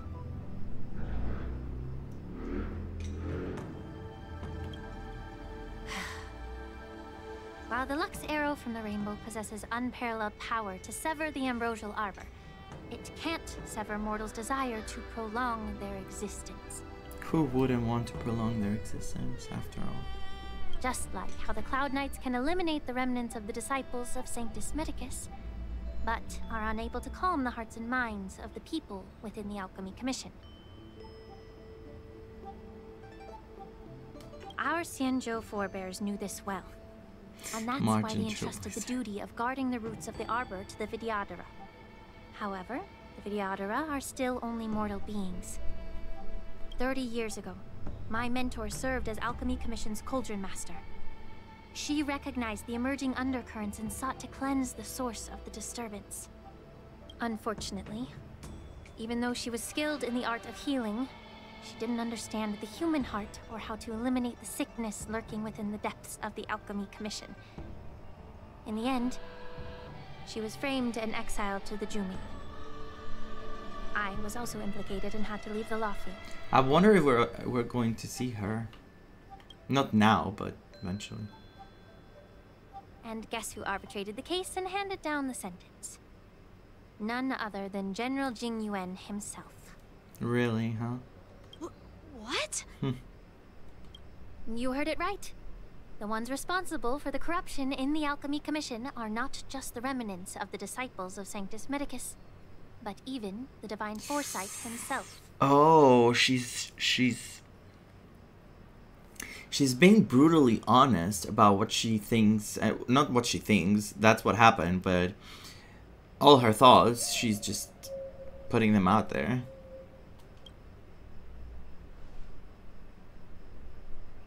Alas, why is your face turning pale, Yanqing? Don't worry about it. I understand that when Exactly. someone holds a position of power, I was they about to say the same sometimes thing. have to make tough decisions. I won't hold any personal grudges against him. Besides, at our age, holding personal grudges is a luxury we can't afford. She's great. She's very likable. Like, she's so, well, not likable in that way. For me, for my kind of taste in character, she's very likable because she's like, she's being brutally honest without spreading any kind of like, how should I say it? Like, she could be really angry right now and she could literally start blaming people, but instead she's just saying what happened, and she's stating facts without trying to make anyone feel like bad. That's what happened. That's how it works. When someone has power, they have to make decisions. Those decisions are not gonna be good for not good, but like, they're not gonna affect everyone positively. And not everyone is going to be happy about those choices. Like, that's how it works. Lingsha, you're back. I've been waiting ages for you. Hi. No. Why is March like that? Isn't she going to become her apprentice? What brings you to the Alchemy Commission? She still has an attitude now, like the children, and then you're gonna be like, it's gonna show Yunli like with her big sword and March with her like, there is a drink for you, master. Well, let me take this opportunity to introduce you to Yanqing. No, I think this should really stop happening. It's making things worse and worse. What a small world. You stole my sword. Give it back. I see. Let's skip the introduction part then. Why do I keep bumping into you? Are you stalking me or something? You were the one who came here. Of course not. Unlike you, Miss Yunli, I have important things to take care of. You, on the other hand, seem to have all the time in the world to wander around without returning my sword. This is so, I don't want to say unnecessary, but like, on the side, but they're really pushing it as the main thing. So obviously those two are gonna, I feel like those two are gonna play a huge role into fixing everything. Like, they're gonna work together by the end of this. Grandpa used to say that a sword reflects its master. I talked to your sword, and it told me that you've been distracted. You hesitate when you should strike, and you struggle to stay calm when your sword is unsheathed. She learned everything about his life. Now that I see you again, I realize your sword was right. It wasn't me who took your sword. It was you who lost focus. Do you really expect me to believe that nonsense? I've been taking it easy on you because you're a guest from the Juming. But you're not taking the hint. Don't people from the Juming know you're supposed to return what you've borrowed? Just look at this flying sword. Even if I gave it back to you now, it'd just be taken away again in a few hours. Oh my god, she's attacking, she's like, you know how everyone else was beating up Yanqing, like in every fight? She's doing the same but with words. You know the Cloud Knight saying, a Cloud Knight must never let slip their weapon, yes? Well, sure, I can give it back to you now, but on the battlefield, that's a whole different story. Poor flying sword. What? I think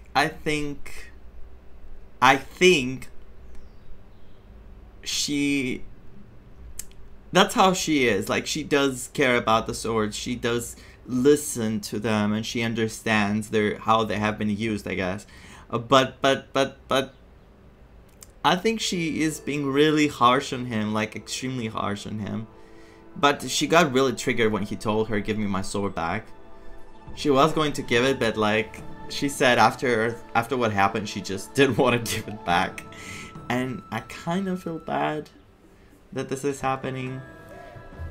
But I think they will have their development. Fine. You don't have to give it back because I'll take it back myself. No, the development! Oh, to be young at the whim of impulse. So is this the war dance? Between these two, who do you think is tougher, Dan Heng? Don't get me wrong. I'm just curious. March, two children are about to assault each other, and your question is, and what you're doing is, hey, who do you think is going to beat up who?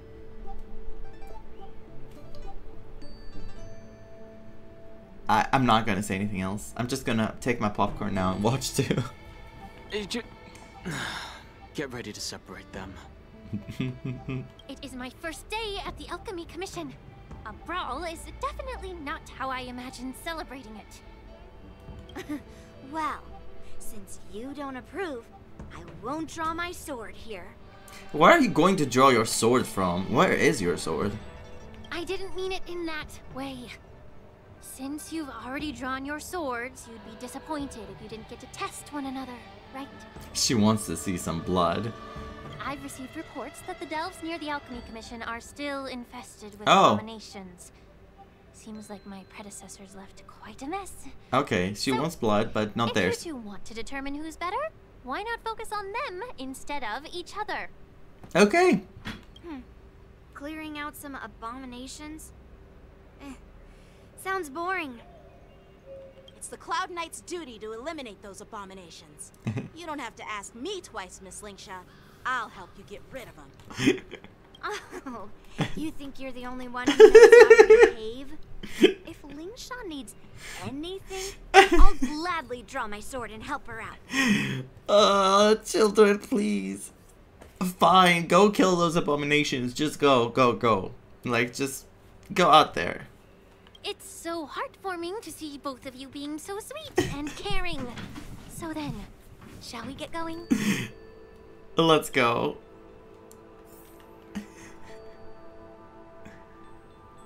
What a mess. Ever since the disciples of Sanctus Medicus were eradicated, their experimental abominations have been festering here. If you want a contest, I'll be the referee. The one who kills the most abominations within an hour wins. Lingsha, as always, you're still an expert in making unpaid work sound so noble and grand.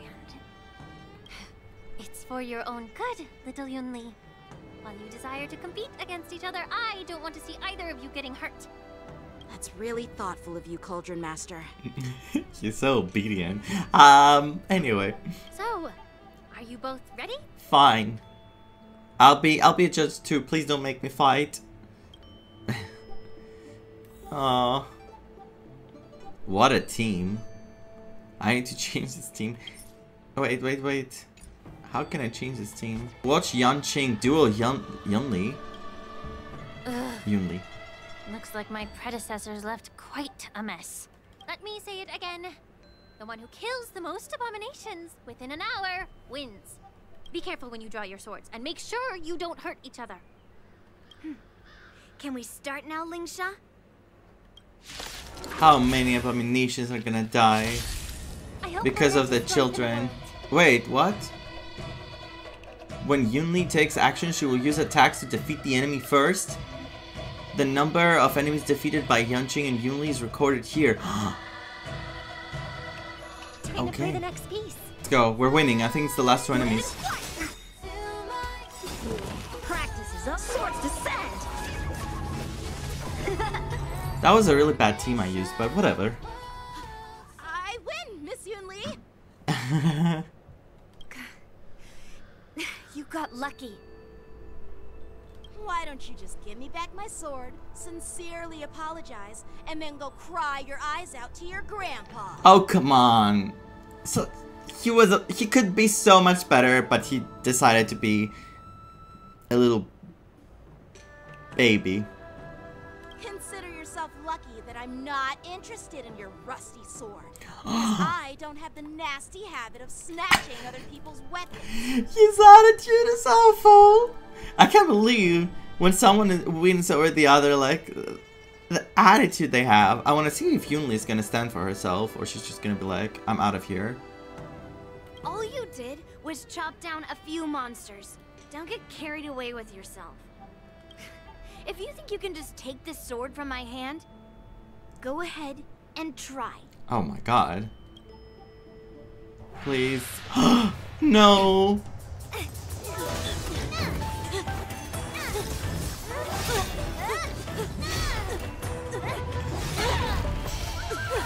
Oh no. Poor March almost died. Out of nowhere, she was just going on a trip to have fun. Wow.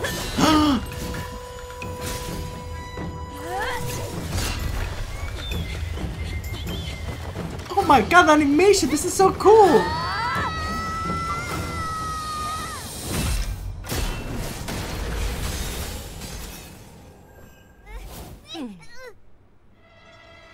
Well fought, my young friends. Oh no. Oh no.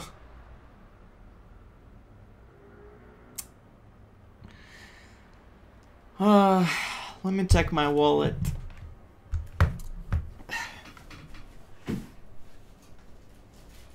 Where's my wallet? I had it here.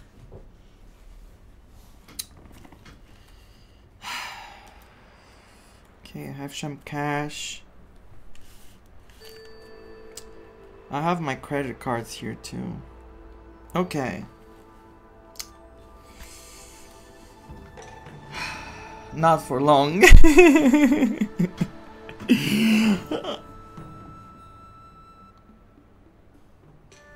I want her.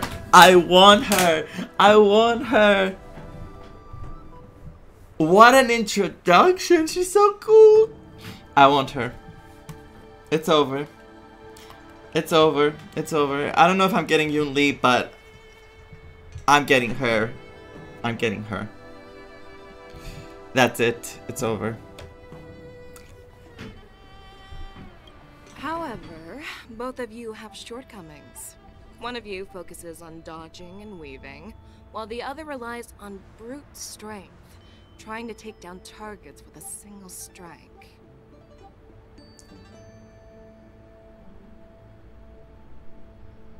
I need her. You don't understand.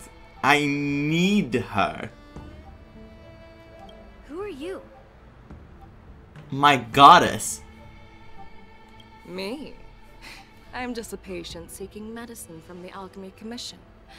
A passerby, if you will. I didn't expect her to look this good. I didn't expect her to look this good. I thought I'd see my fill of impressive fights during the war dance. Yet here I am, able to witness a remarkable fight at the Alchemy Commission, of all places. Well, the Luofu is never short of surprises. However, I have a small suggestion for you. Why don't you settle this dispute fair and square in the war dances ring? That way, you can resolve your differences with a proper duel and put your grudges behind you. Grudges? No, not at all. Yunli and I, we were just sparring. Sparring? You summoned your flying swords and she swung her sword with full strength. No grudges between you. I don't believe it.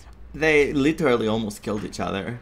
Like, she took her sword and she was about to, like, you know, what she was about to do to him. And he was like, he was focused a lot on evading, but what else he could have done when this tremendous sword was going on? These boots have seen everything. I feel like I haven't seen nothing though. Like, I haven't seen anything. Like, I haven't seen nothing. Nice English. I haven't seen anything. Like, when they showed her in the trailer, she was cool, but like, it was just 1 second. But damn, she looks so good.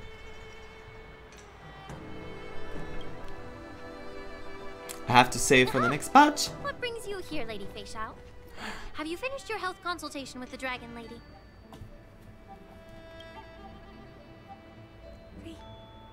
Fei Xiao? Grandpa always talks about you. Could it be that you're... The Merlin's Claw of the Xianzhou Yaoqing? That's her. Looks like I'm quite famous on the Xianzhou Luofu, too. And her voice is godlike. Oh my god, she's perfect. Of course. Everyone has heard of the great general. Known to all, and unbeknown to none. Great general. Isn't that title a bit too narcissistic? I don't like it. Ooh, I heard there's a dozing general on the Luofu, so I came up with a humble nickname for myself. The Lacking General. Lacking in worries, regrets, and rivals. She winked. Oh my god. I get such good vibes from her. Like, I get like very heroic vibes. Like, she says she doesn't have rivals or like nothing. She doesn't have anything. But I get like vibes that when it's the time to do the right thing, she's gonna fight her butt off to do it. And I love her hair too. I love everything about her. So now I have to skip. I have to skip this patch. Otherwise I can't get both her and Lingsha. I'm sorry, Yunli, maybe another time. I was seriously thinking of getting Yunli, but I can't afford to get everyone, unfortunately. We'll see. Sounds much better, right?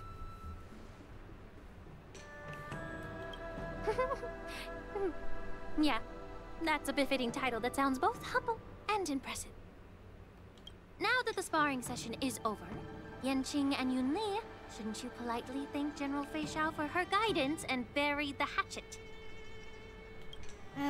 Here's your sword. Keep it safe.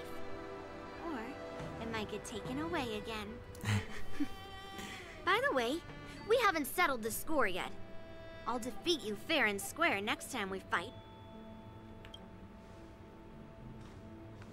This is how she apologizes? Now that I finally got my sword back, I should report to the seat of divine foresight. I'll take my leave, General Fei Xiao. The voice acting is so good. So good. I laughed a lot so far. I think though I expect drama happening soon. I can't finish my sentences. I'm like stuck. By the way, Miss Lingsha, if you've got some free time, I'd like to invite you to the seat of divine foresight for a chat with General Jing Yuan. I think there's more to those personal grudges you mentioned earlier.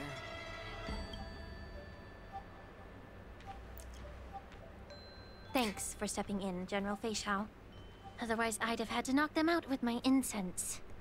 Those two characters are gonna make me have nothing left after 2.5.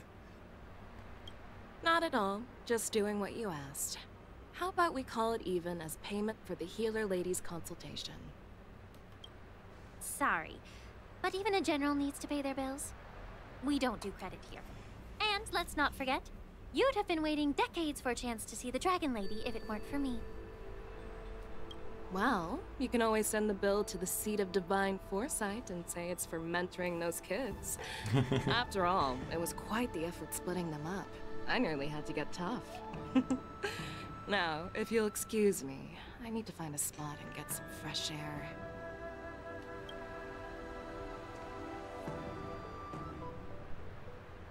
A moment later, Fei Xiao literally walks to the ancient something.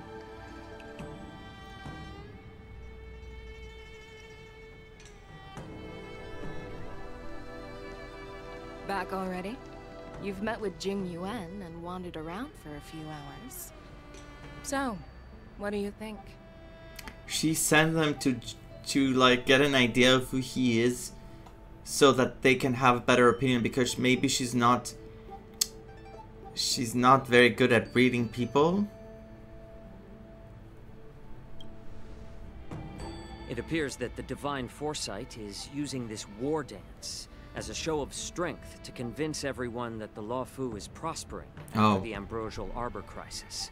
Okay, that's what they're trying to figure out. But... I know you're going to say but, right? But the influx of people attending the war dance is like a breeding ground for disorder and rumors. One wrong move, and the Luofu could be in a world of chaos. The Cloud Knights on the streets remain vigilant, so at the very least, General Jing Yuan is aware of this. As for other matters, I'm unable to say.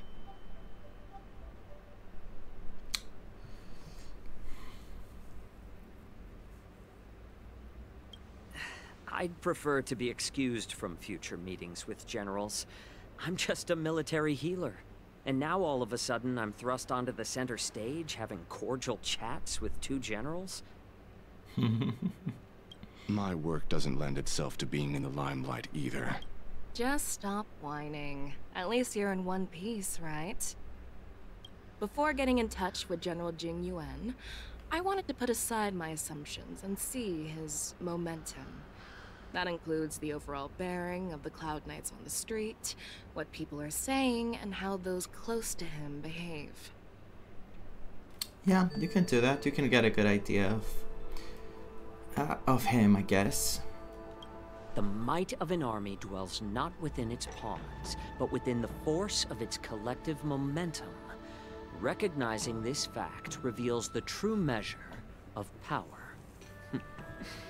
Thanks for enlightening me, General.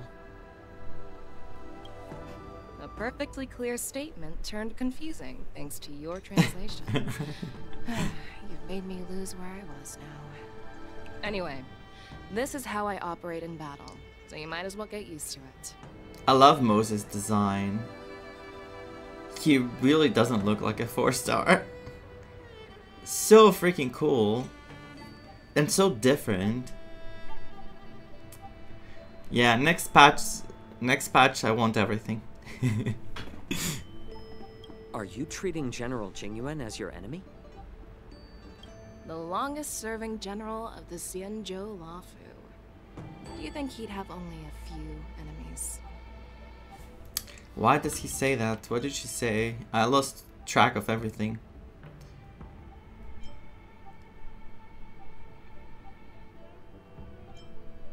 Okay.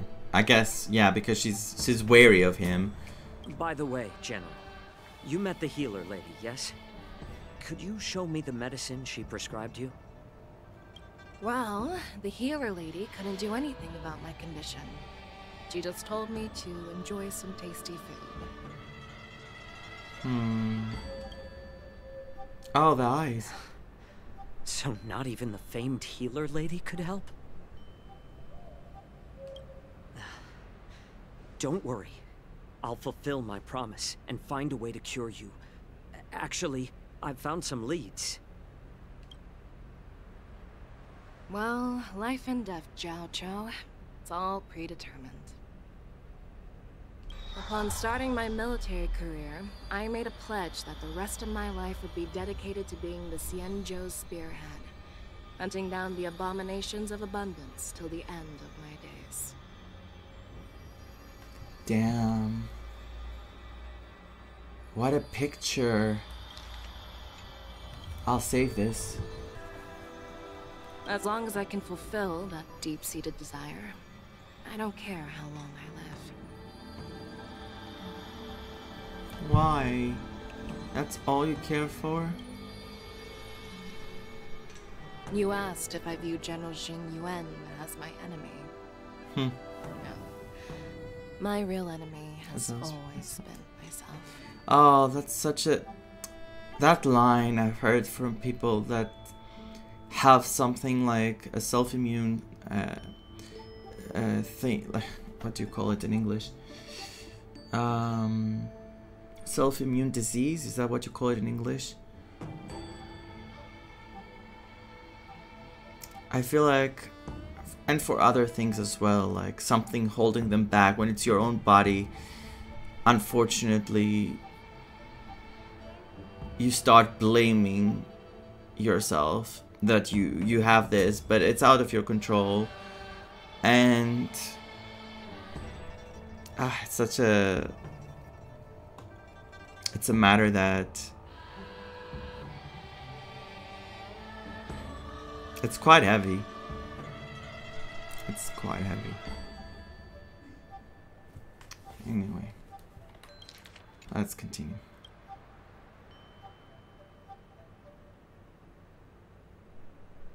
Enjoy some tasty food. So. Jeez. You really know how to read the room, don't you? Oh, come on. She said about food. Girls gotta eat. You guys figure it out for yourselves. I'm due to catch up with an old war friend I've not seen for quite a long time. Meanwhile, Yanqing and Vaughn return to the Exalting Sanctum. Oof. Hey! Was that the Yaoqing general who just dropped in out of nowhere? Oh, she's so awesome. She's fangirling so much over cool women. But who wouldn't? Who wouldn't? Did you see her? I mean, when Yun Li swung that massive sword, she just casually blocked her attack with ease. That she did. Mine too. Yeah. But to go up against Yun Li is quite impressive, you know? That aura of heroism and grace. It almost makes me want to learn Xianzhou swordplay. And that's how it started. You think so too, right? Yeah, you should really go learn that. Oh yeah, Xianzhou swordplay is really good. Like really, really good. That general is totally something else. Yep, those moves were fabulous. No, I'll say that general is totally something else. I agree. General Fei Xiao is indeed impressive. I was actually hoping you'd give Yanqing some praise. Oh, I'm sorry, I was thinking about her. Thanks for the kind words, Miss March. The war dance is coming up, and I've been chosen to represent the Cloud Knights in the ceremony. Though both options I had were not that, you know, they seemed like he was being a bit sarcastic or like he didn't mean them. But this one, we're talking about General Fei Xiao. I've had my fair share of defeats lately, and even though I know there are always more skilled sword masters out there, seeing General Fei Xiao's skills today has made me feel a bit uneasy again. You compare yourself to a general, though. Don't underestimate yourself. After all, generals won't fight in the ring during the war dance. Just remember the state of mind you had when you single-handedly took on me and Blade, putting life and death aside. With that mindset, you can prevail against most challengers. Dan Heng, bravo. I see. Thanks for the advice, Master Dan Heng.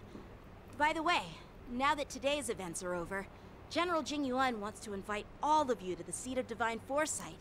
He has something important to discuss.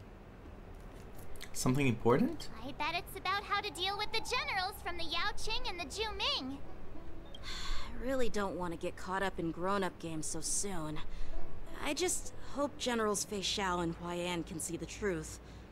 We don't need any more chaos on the Luofu before the war dance.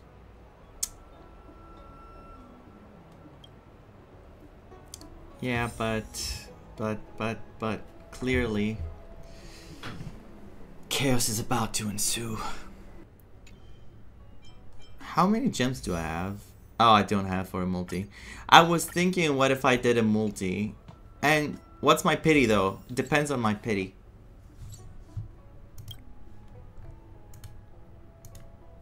Uh, 15, 20, 25, 30. 35, 40, 45, 50. I'm at 52 pity? When did I do 52 pulls?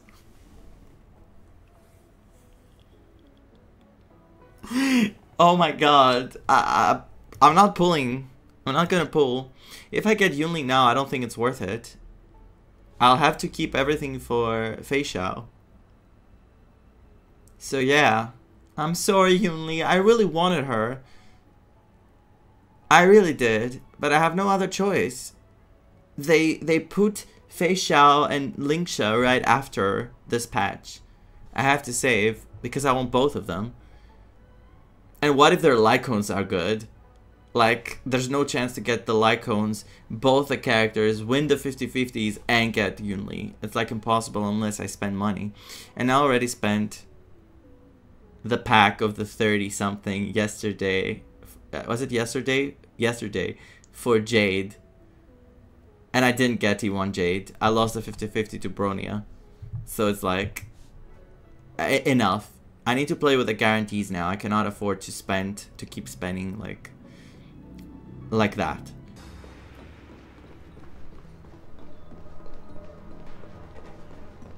Oh, she's there. Earlier at the Palace of Astral, I introduced these guests from the Astral Express to you, Elder Huayan.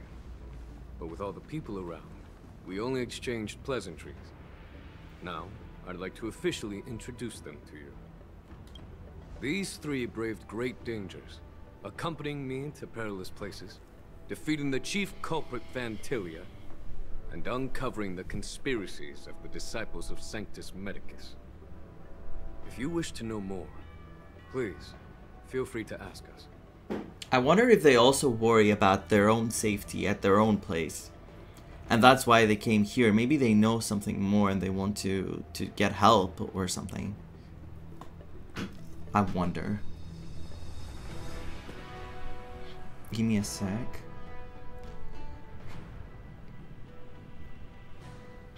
Well, I skimmed through the reports about the Arbor's rebirth from the Master Diviner Hu Xuan.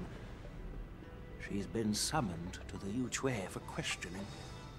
There are a lot of doubts within the Alliance about this whole situation. But despite all that, I believe in you. Since you joined the ranks, you have repeatedly achieved remarkable feats. After the High Cloud Quintet each went their separate ways, despite the many criticisms within the Alliance, the Marshal still stood firm against the dissenting voices and entrusted the Luofu to you. The Marshal. Show me the Marshal. Say more about the Marshal. Over the years, you've served the Alliance with loyalty and wisdom. You've taken down abominations in Thalassa, rescued the Xianzhou Yuque from a siege, and destroyed the demonic planet summoned by the denizens of abundance. I still remember those battles vividly. Destroy the demonic planet. By the way, I think I said it before, but I'll say it again. Thalassa, in Greek, it's called Thalassa, and it means sea, the sea. There are fools who doubt your loyalty. They're happy to see the divine foresight fail because it gives them some kind of sick satisfaction. They haven't achieved anything of their own, so they feed off the failures of others. Oh my. So he does like Jingyuan a lot. And he has experience. I've seen enough failures in my time. He has experience. I want to believe that your loyalty has never wavered. So, General Fei Xiao of the Yaoqing is the only one investigating the Ambrosial Arbor crisis on behalf of the Alliance?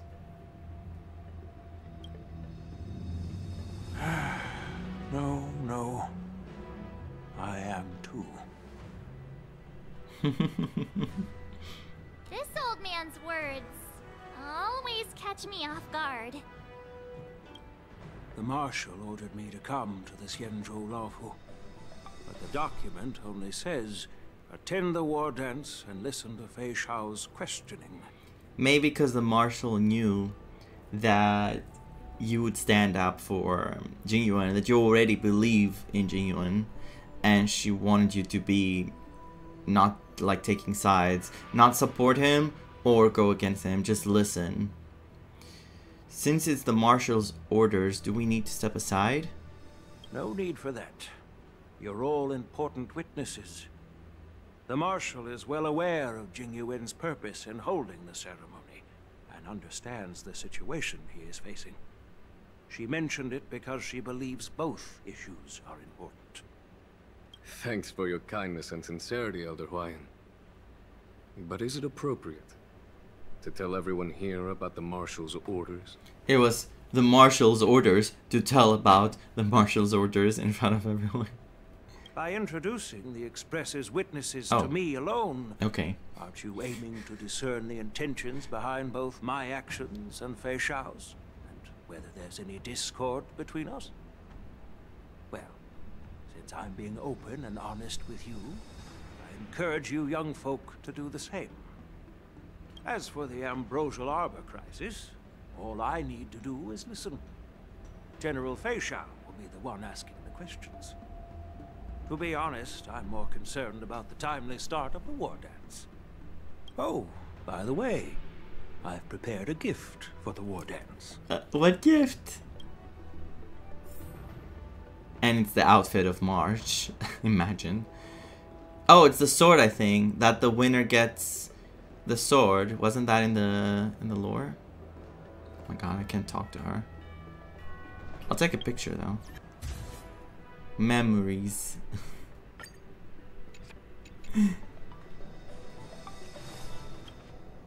Yes, it's this case right here. Case? This case gleams with a muted luster, crafted from a material neither wood nor metal. Its surface is masterfully woven, with metallic threads outlining an intricate pattern of lotus flowers.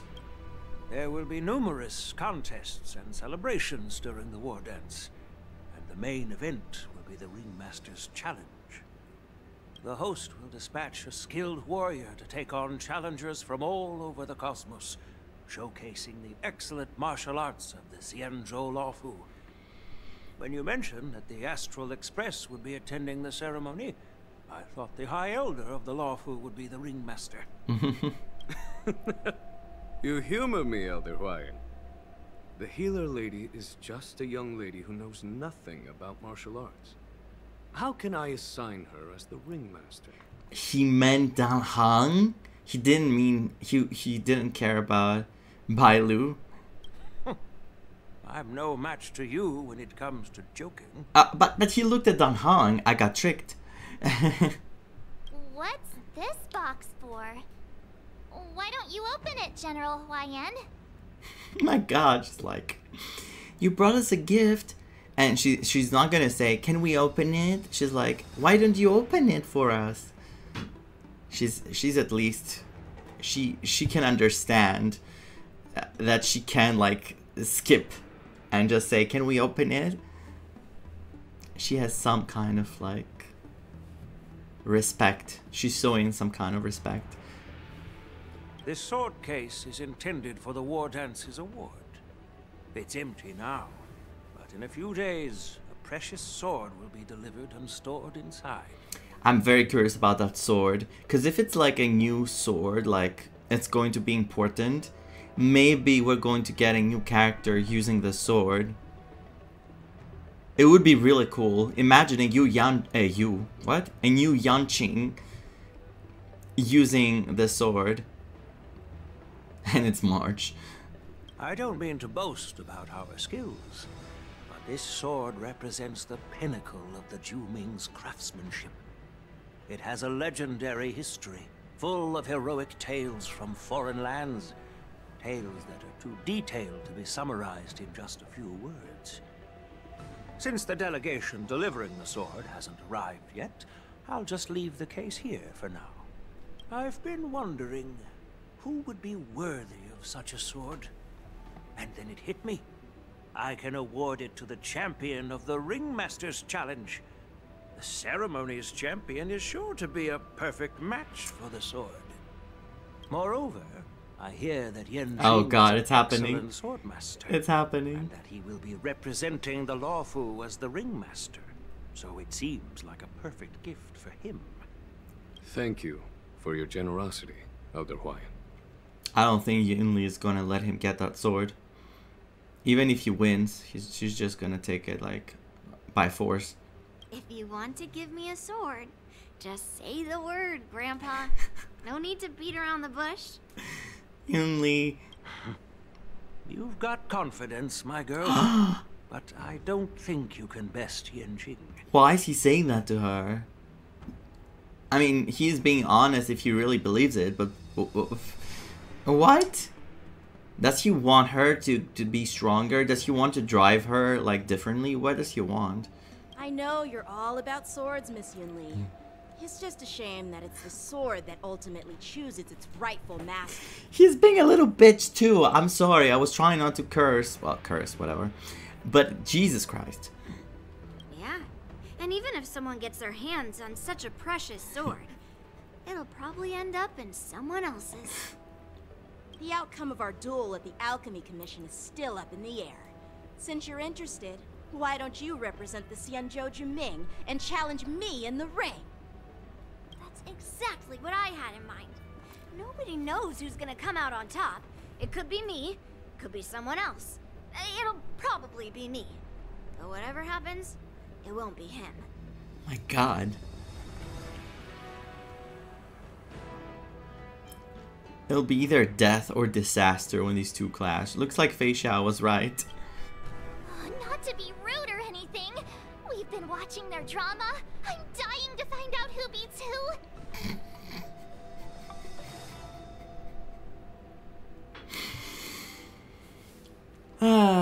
Yes. If it's in the war dance, sure.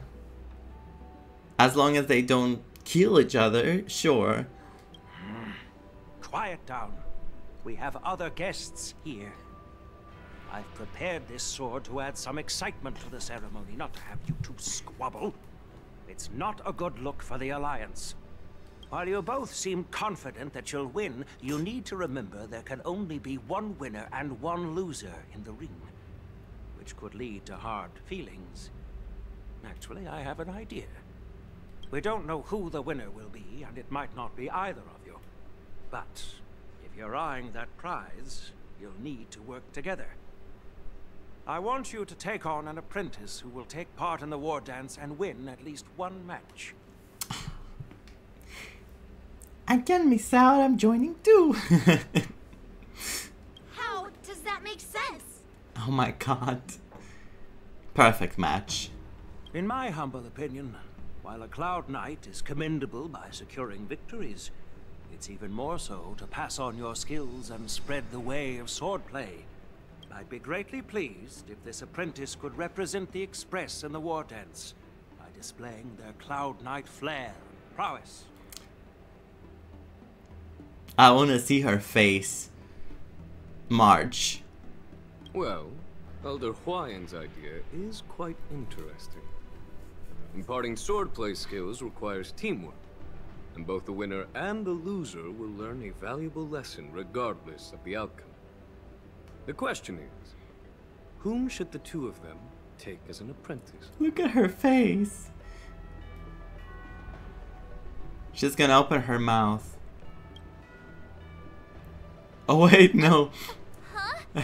Who? Wait, me? She didn't expect it? I thought she was gonna be like, me! I noticed just now that Miss March seemed quite interested in the outcome of your sword fight. So I thought, why not teach her the art of swordplay? You know what? This is karma. Yes. Take March. Make her learn how to fight with the swords and throw her into the arena, okay? She was the one who was like rooting for the two children to fight each other. So, yes, March, I'm sorry. You're going into the arena, okay? Oh, wait. Are you serious, General? This is perfection. Why am I being dragged into this all of a sudden? I've never practiced swordplay before. total newbie. You really think I can learn it? Well, you'll probably realize I have no hope and give up on me. And that'd be so embarrassing. Just accept your fate, March. Isn't this a perfect chance for you? I remember you mentioning that you wanted to learn some sword moves. Yeah, I did say that. But this is all happening so quickly. And this is very different from learning some moves. This is actually going into duels in the arena. Like, it's so different. Miss March is like a piece of jade in the rough, just waiting to be shaped. The war dance is the perfect opportunity to see what heights she can reach. Yes. I appreciate your kind words, General YN. But won't teaching me swordplay be a waste of Yanqing and Yunli's time? They should be preparing for the ceremony. Plus, I heard that each swordmaster has their own special moves. What if they let something slip while teaching me? If everyone knows each other's tactics, won't that make it hard to catch people off guard during the war dance? She's trying to find everything that she can say so she avoids it. Hi, Lester goes. No, I haven't gotten her yet. That's considerate of you, March 7th. But don't worry. It'll take you at least a decade of hard training before you can even start learning special moves. No need to freak out. A few Zhuming swordplay tricks will mean you'll be more than equipped. Really? Looks like March's curiosity has been piqued. She said the right things. The whole point is to know each other's moves. Defeating your opponent in just one move? How boring would that be? Plus, what really decides a swordsman's fate isn't some special move. It's the solid fundamentals. Solid fundamentals. Exactly. Spoken like a true FGC.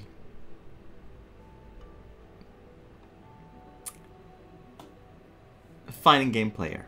I think that wasn't correct. So Miss Yunli has already agreed. What do you say, Yanqing? General, I haven't graduated yet. How can I be qualified to teach swordplay to others? So you're admitting your defeat, huh? If you're not even confident to teach, why don't you let me be the ringmaster instead? Yanqing, teaching an apprentice is also a way of honing your own skills and gaining insights. You've been an apprentice for years. It's about time you looked at swordplay from another perspective. I see, General. Then count me in. Now that Yanqing has agreed too, it all comes down to Miss March giving her nod. Let's go, March. Come on, you can do it. Somewhere in this update, Dev secretly added not announced character from Honkai Impact 3, but you not meet her yet in Honkai Impact 3. Really? Really? Have I seen her? It's up to you to make the final decision, March. Is it Fei Xiao? It could be Fei Xiao.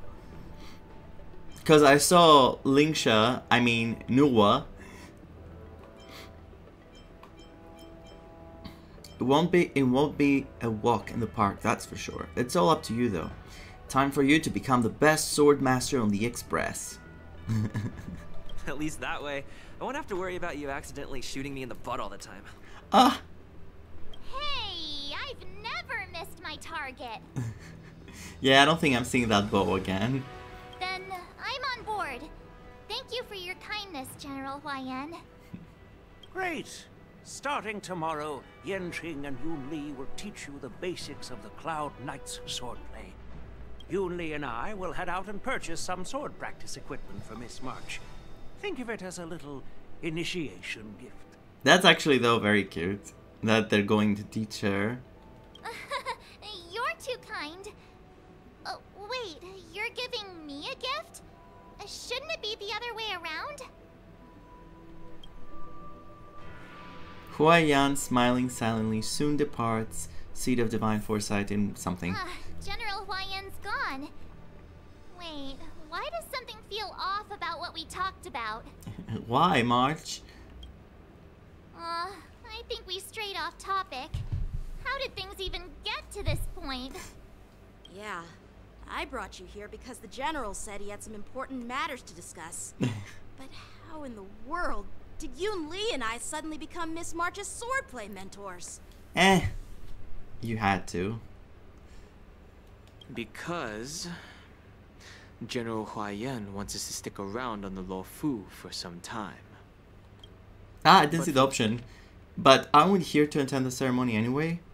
From his point of view, we're no different from all the other tourists who may leave at any time. Fair enough. Since the crew's actions were mentioned in the Luofu's operations log were given to the Alliance, he probably wants to see firsthand if we're as capable as to report claims, or if we're just some made-up excuse to save face. And he wants to see it for himself during the war dance. Yeah. Which is why he even dragged Yun Li into this. What began as a simple contest between two sword masters has now evolved into you two collaborating to mentor March. Yeah, he tried to find something to connect it. Elder Huaiyan is still that tricky general who likes to give everyone a headache. My apologies. Truth be told, I invited all of you to the ceremony because I wished for you to act as my witnesses. We figured. I apologize for not disclosing this information earlier. In the coming weeks, I'll also invite all of you to a meeting with General Fei Xiao, where you may need to answer her questions and clear up any doubts she might have. So please, be prepared for the meeting. Sure thing. No worries. Answering a few questions is no big deal. Perhaps we should just pack up and leave tonight. No worries. Answering a few questions is no big deal. Don't worry, General. No matter what happens, I'm prepared to stay here as the Express's witness and answer any questions. Thank you, everyone. General, I know there isn't much I can do to share your burden, but... As the Luofu Ringmaster, I won't let anyone defeat me in the war dance. Aww, he's feeling the pressure, like the sense of like have to represent well. I don't think that's all he cares about, you winning, beating everyone. I know. So cute, their relationship. I really hope Yanqing follows a good path. In Normale, Fei Xiao meets with her old... illustrious Merlin's Claw waiting for me? And for so long, too? It's quite an honor. It's been a while, General Fei Xiao. Oh my god. I hope I can use them together. Because I would love to use those two together. I didn't even think of Yukong. I didn't even think that she would show up. And people say the characters has Japanese voice actor you can recognize fast? We'll see.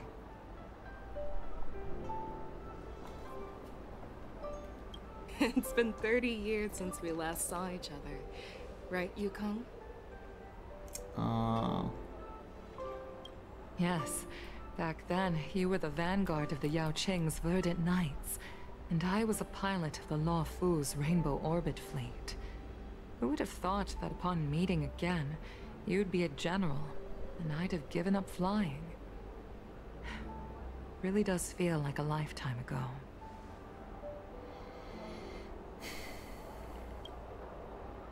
Well, I wouldn't say I haven't seen you in 30 years.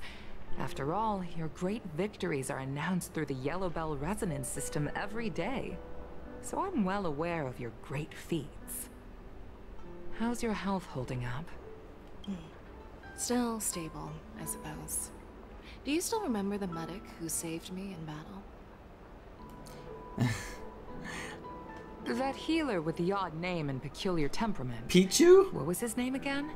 Was it Pichu? Pichu? Or Katyo? Or Pikachu? I'm sorry, but like, that's all I can think of. Jiao Cho. He's been my retainer and personal healer, delegated by the Alchemy Commission from the Xianzhou Yaoqing. Over the years, he's dedicated himself to managing my condition. Yeah. It's thanks to him that I'm still in good health today. That's cool. And he really seems to care for her. He really seems to care for her. I don't know if it's because of his stubbornness to try to cure something that seems incurable, or if he really cares for her, but I think he does care for her. Given my background, I'm happy to have made it this far. I'm relieved to know that you're safe and sound. Well then, since you and Elder Huaiyan are here, I imagine you must have received orders from the Marshal? As your friend, may I ask how the Alliance intends to punish the General of the Luofu? The Arbor's rebirth has frightened the Elders who lurk behind the scenes.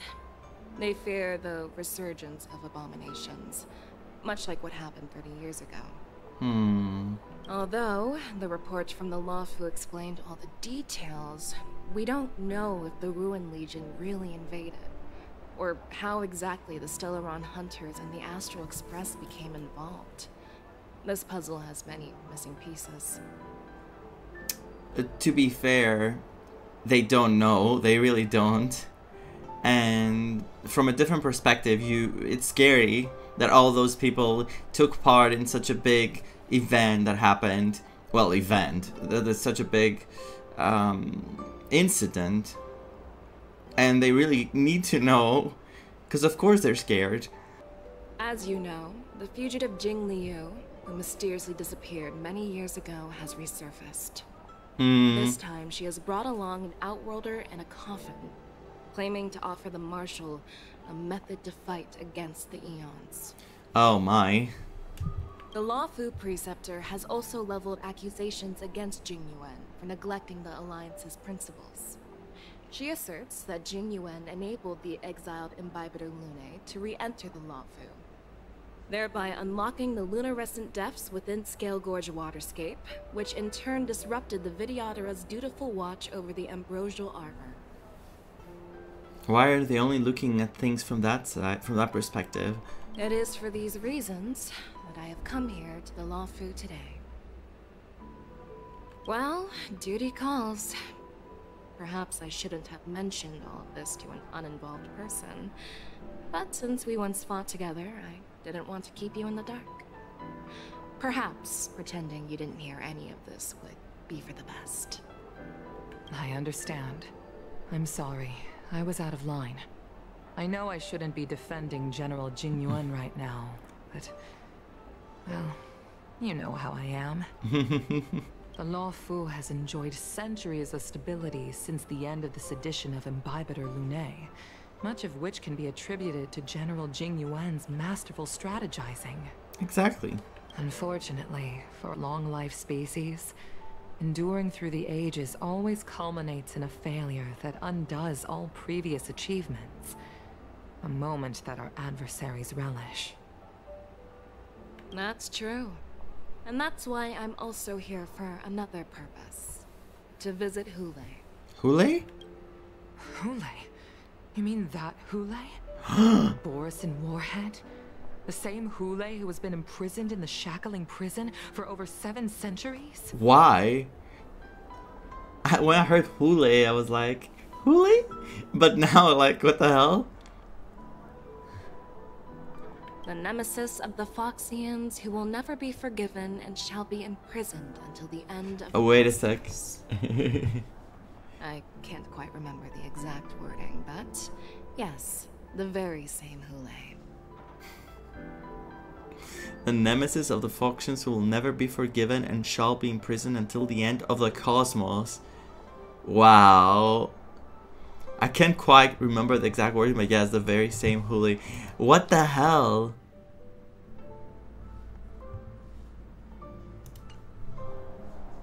What the hell? Why is he in prison until the end of the cosmos? What did he do? Nemesis of the Foxians.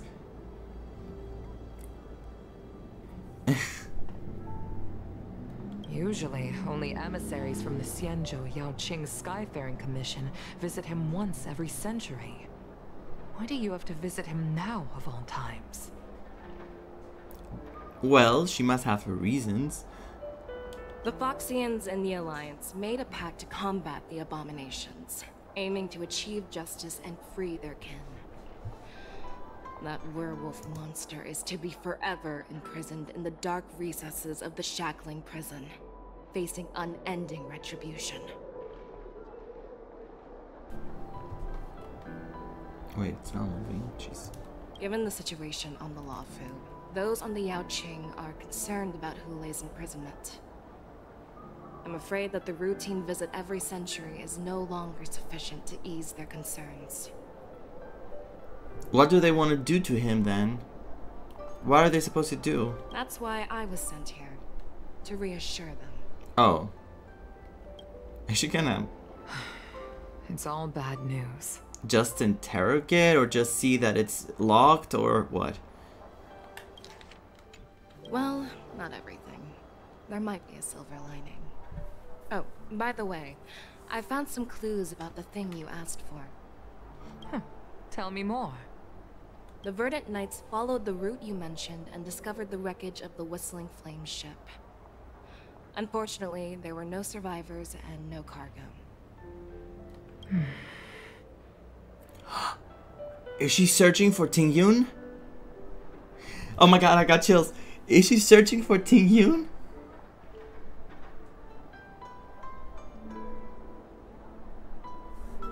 However, someone had already been on the scene before we arrived. Wait. Our people? Or someone from the IPC? No, neither.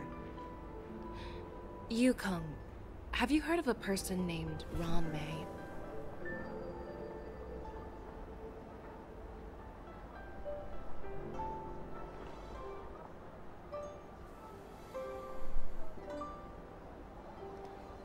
Oh my god, what? That's the last thing I was expecting to hear. Well, almost the last thing I was expecting to hear. What?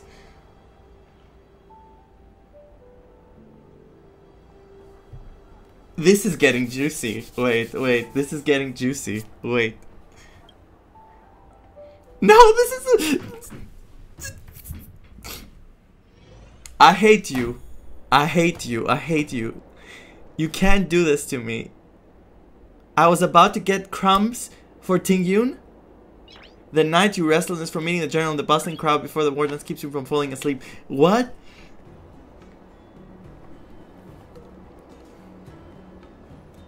Day 2. I'm still feeling sleepy. Did I oversleep? Where did March and Donhung go? Okay. Listen, I'm shocked. We're getting Tingyun crumbs. They had said on the live stream we're gonna learn more about Tingyun, like about what happened to her, and this is it. And they said Ruan Mei. Are you kidding me? What did Ruan Mei? Did Ruan Mei found her? Ruan Mei found her. Does she have her somewhere in a lab? Did she heal her back to health? If I see Tingyun alive, I'm gonna start crying. I'm telling you. This is... Anyway, I just hope we learn something more about this, about the Ruan Mei situation. Or we get a tease at the end of the story. Anyway, I don't think we will, because the next patch is Fei Xiao and Lingsha. So we're not leaving here, like we're not going to another place. So if we get anything about Tingyun, it's gonna be after 2.5. Please, or at the end of 2.5, I'm so hype. If I see Tingyun, it's over.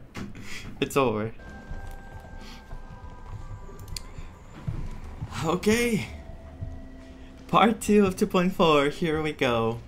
all I want to say before I start is that the story has been really fun to play. Very enjoyable. The dialogue is very funny. March. Oh. There you are. There you are. Why are you here too, Yanqing? What kind of master waits on their apprentice doorstep? March, show some respect to your master. Why are you here too, Yanqing? You haven't forgotten about our promise to General Huaiyan, have you? I woke up especially early so I can start teaching Miss March swordplay. Is this where you're going to teach her? Where's Yunli? Hey, why are you blushing, Master Yanqing? Master? This is, the first time someone has called me master. I need to, get used to it. Let me make it clear. Swordplay training is about improving your body, mind, and strength. It's not a casual game you can master overnight. I promised General Huaiyan that I'd teach you Cloud Knight swordplay, so you can participate in the war dance and defeat at least one opponent. At least. I'll do my best. That's if how you break your master's rules. That's how lower expectations are. March is always a good girl. Fine. A promise is a promise. Since I promised to study hard, I'll do my best starting today. And a few minutes later, and it shows me lying down, eating cheesecake or something. Great! That's the spirit. March is in your hands now, Yanqing. Don't be too easy on her. Where's Yunli? Dan Heng, do you even have a heart? Did you lose it somewhere? Jesus Christ. You need to work hard, March. Swordplay is not, like, easy. By the way, where's Yunli? I've found a quiet spot in the back garden of the Palace of Astrum and dug her grave. Lesson together. March 7th waves to you and Dan Heng embarking on the first lesson. Oh, switching to March's. It's happening. Seriously? It's the first day and you two are already late? Why is everyone on the Luofu so laid back? So disappointing. She's furious. Master Yunli, you're already here. Sorry for keeping you waiting. Oh, wait. Ignored her. Were you trying to teach her in secret? That's sneaky. Relax. I'm just showing you what Luofu etiquette is all about. She might be my apprentice, but it's customary for the master to personally escort their apprentice to the place of learning. As the host, I'll be teaching Miss March the essence of Luofu swordplay, after which she'll emerge victorious in the war dance ring. You won't be complaining about Luofu swordplay then. Stand aside, rookie. Let me show you how we Zhuming swordmasters treat their apprentices. Quickly, over here, Miss March. This is a reverse mentorship gift from me to you. Wow. I hope you put it to good use. That looks good. Well, we've seen the artwork, but oh my god, this looks good. What's this? Xianzhou clothing? It's so beautiful! Sword practice requires precise movements.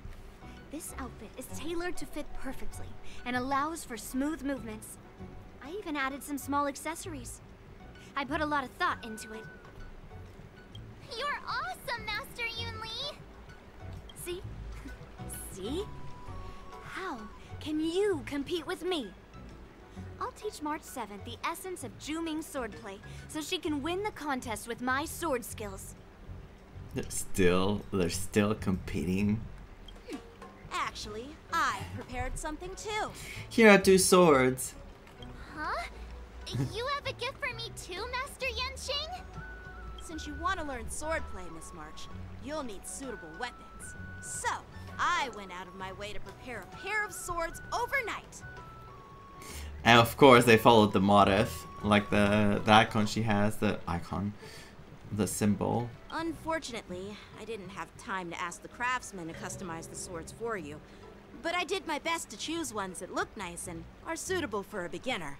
I hope you like them, Miss March. I love them. Thank you, Master Yanqing. Bet you didn't see that one coming, did you, Yumi? Oh my god, this is like... They're giving her gifts, but it's not about her at all. Like, those gifts are to compete with each other. Who's gonna give her the best present? This is awful. The real competition is just getting started.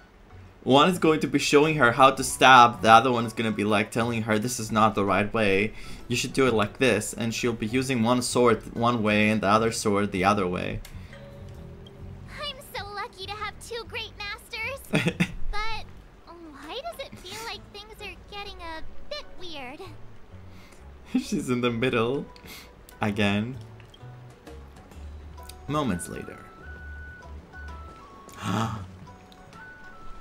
So what do you think, Masters? Does this outfit suit me? She's so pretty!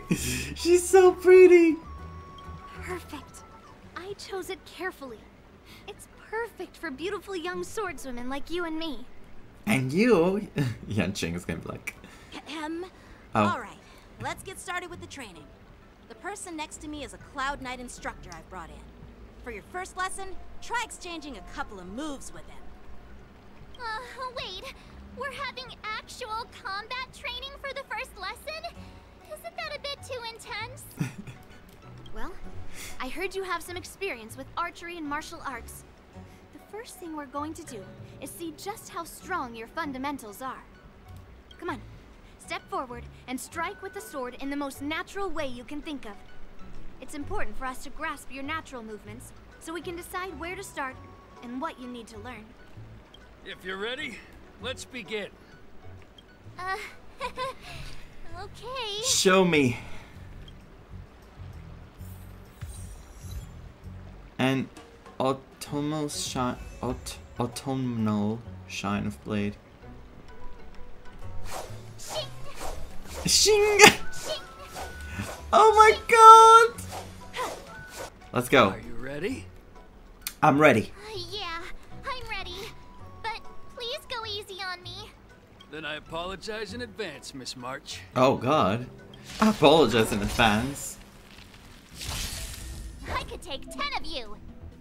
No rush, Miss March. You're still inexperienced with a sword. Why don't you use your skill first and learn a few moves for me? Understood. Now I'll ask Master Yanqing to teach me some moves. Come on. Please have some tea. Pay close attention, Miss March. Luofu swordplay is all about being swift and agile in your movements.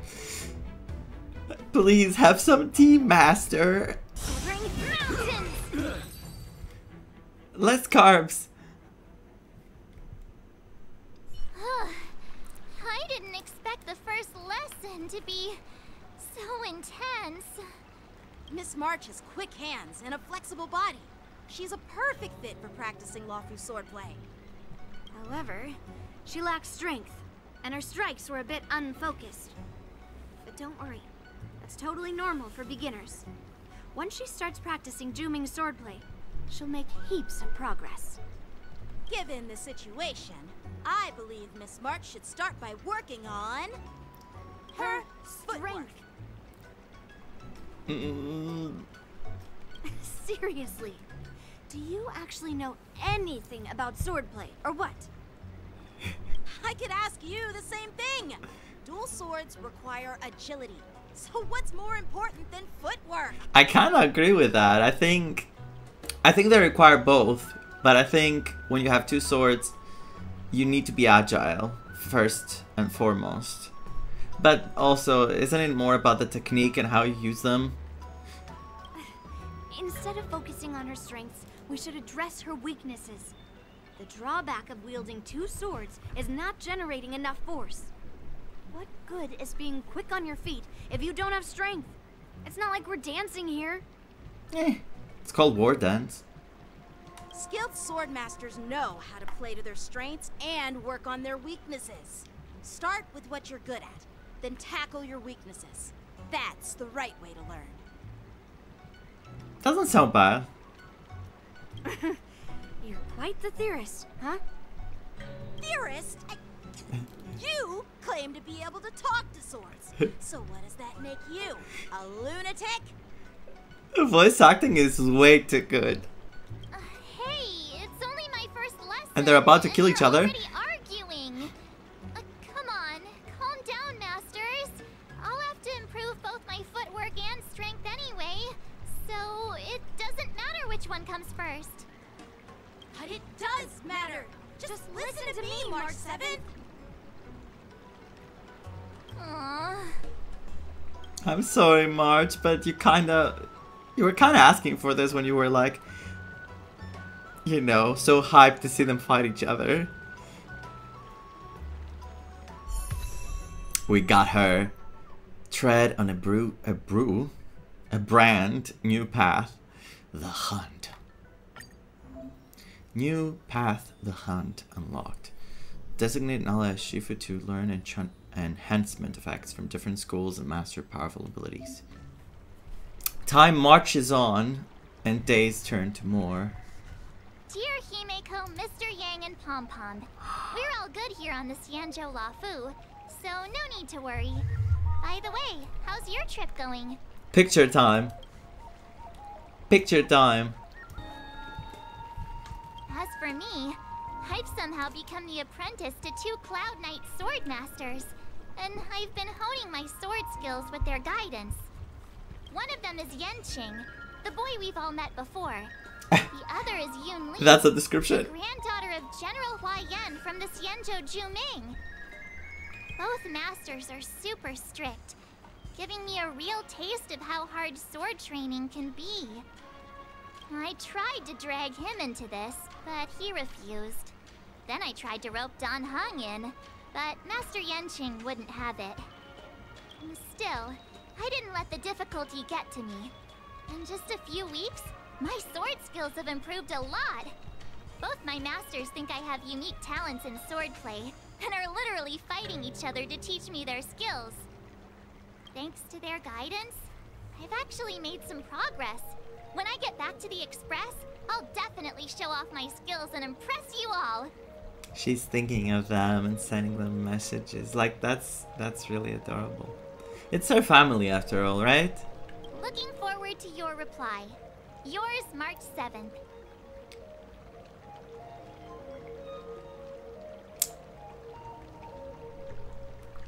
A literal baby.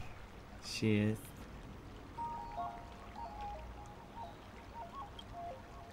Days and nights fly by in the delve as the war dance fast approaches.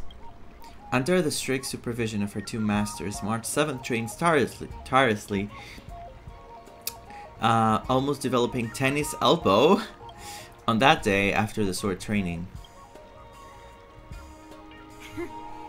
Well done. Let's call it a day. She's exhausted. Miss March's sword skills are really coming along. She'll hold her own just fine in the war dance. Maybe I have a chance of defeating my masters? Just watch. I'll win a fight when the time comes. Well, March would say the first one, wouldn't she? Maybe I'll have a chance of defeating my masters? Not with that voice. Just watch. Let's be humble, because she does care, like, she does see them as her masters though, she does respect them. So yeah, I think she might have said the second one actually. Just you wait and see. I'll show off my skills in the ring and win a match. I'll make both of you proud. Can you believe it? March 7th has actually become a pretty decent swordmaster in such a short time. Now I understand why Grandpa always had a grin on his face while training me. Are you sure he wasn't laughing at you? You guys need to stop. Seriously. No, that's a cuter. He said it in a more cute way, but still. Oh, shut up. Yeah, they're starting to like getting there, like to the frenemies. It's all thanks to your amazing guidance, Masters. Miss March, you're really getting the hang of wielding dual swords. If you're keen on advancing, trying out different Xianzhou blades could improve your touch. Oh, let me see. Which sword is the most powerful? Single sword? Great sword? Or maybe a flying sword? There's no such thing as the most powerful sword. It's all about the skill of the sword master. Yanqing wields several flying swords, while I only wield one. But remember how I kicked his butt at the Alchemy Commission? First, you didn't kick my butt. Second, you'll never kick my butt. Third, how about we settle this right now and see who kicks whose butt? When I say he's maturing and suddenly that's what I get as the next scene. Yeah, I'm up for that. And if I kick your butt, you'll drop out of the ward. Her face! Her face! I need a picture! A picture! Yes! I got the picture. I got the picture. I got it. Thank you. Why are you two arguing again? I thought things had been improving between you lately.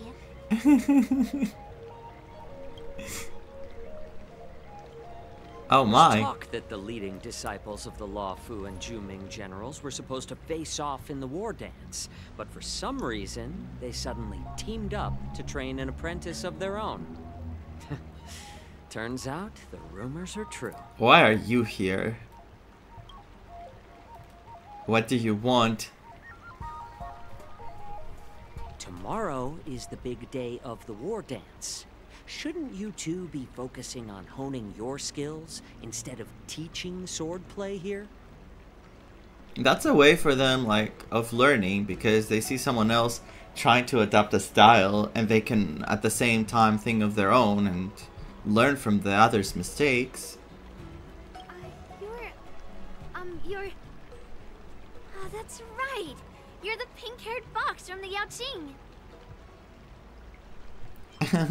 Pink-haired fox.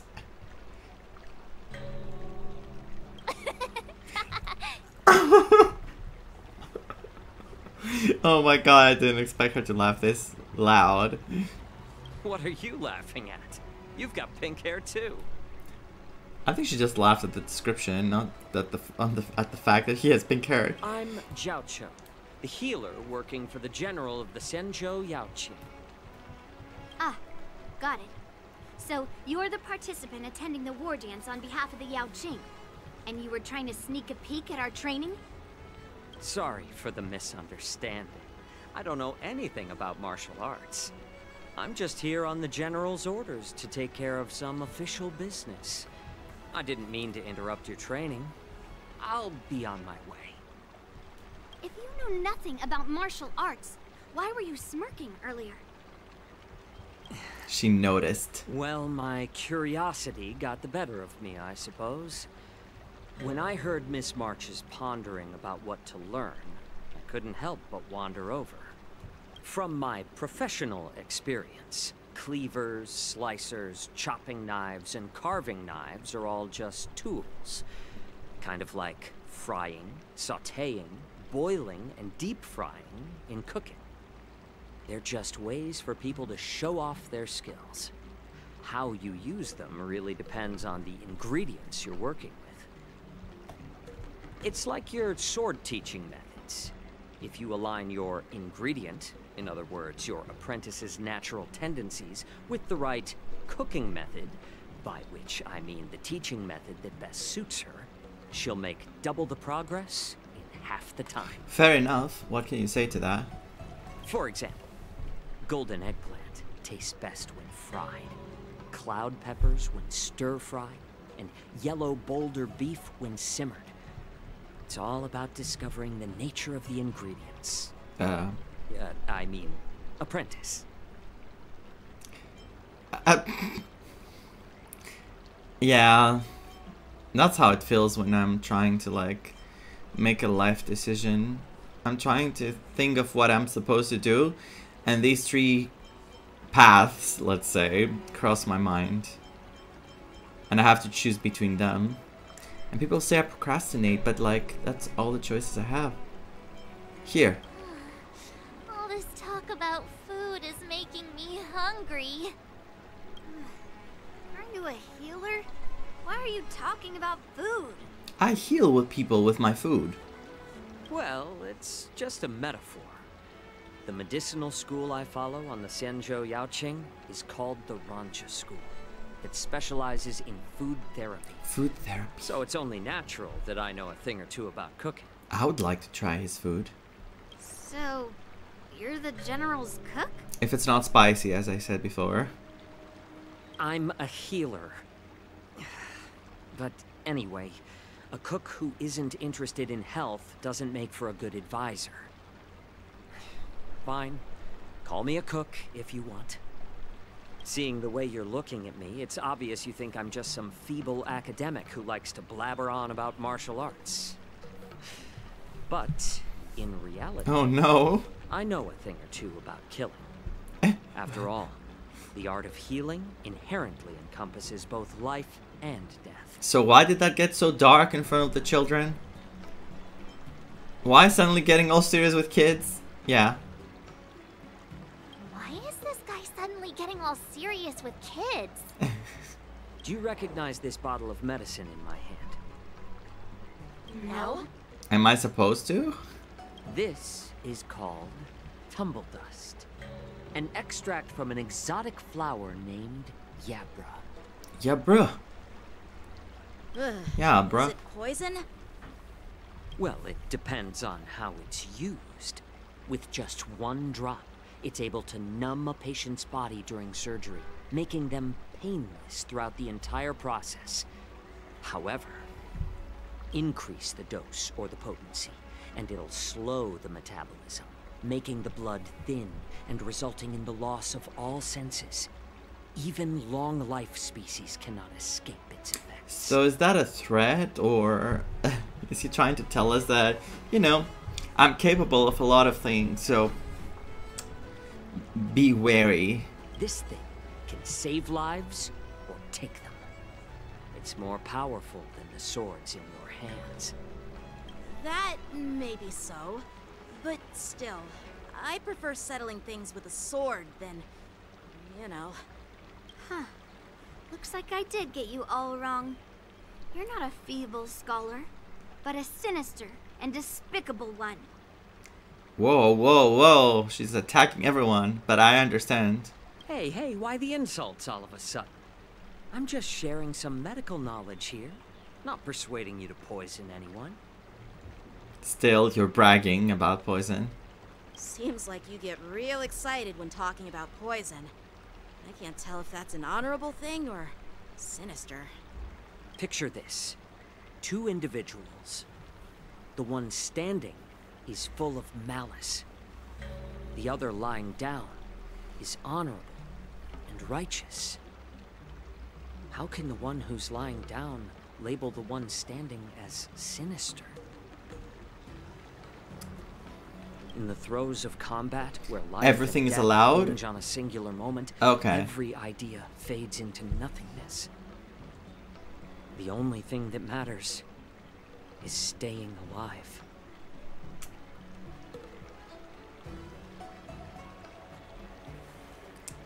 It's all about perspective. Like, some people wouldn't care to go at different lengths to get what they want, which is, in that case, to survive. Others would struggle to take a different path. or use means that are not moral, let's say. Moral? Is that the word? Anyway, you know what I mean. And I think that he's one of those people that wouldn't struggle to do something that others would most likely struggle to do. Surviving the battlefield reshapes all notions of worth, be it integrity or treachery. In my eyes, their significance is negligible.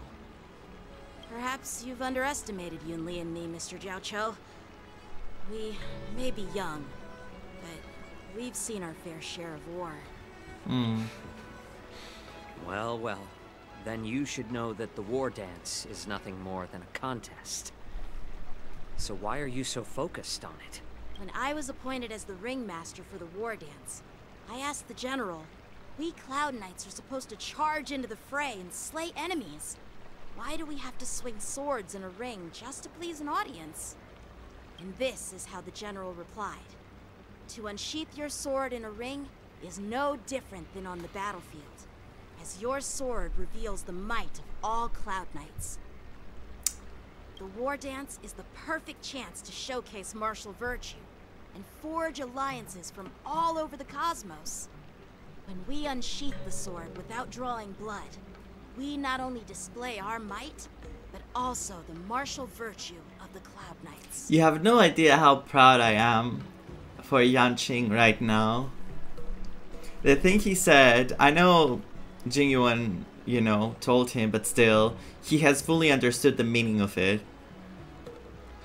He's slowly getting there.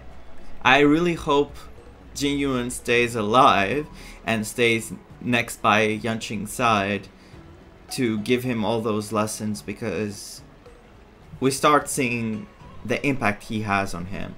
Because in the previous chapters, all we saw was Yanqing's childish side. And in this chapter, we're getting that, but we're also getting the character development. And it's a very good character development. It pleases my heart. That's quite an insightful statement, Yanqing. Well, my apologies for being so short-sighted. I've been on the Luofu for quite some time, but I haven't had the chance to see the ceremony venue for myself yet. Hearing you speak so highly of it has piqued my curiosity. Would you mind showing me around? You want to see the Sky Splitter ship where the war dance will be held? Let's go! I bet Yunli and Miss March haven't seen it either, right? Well then, I'll give you all a tour. Let's go.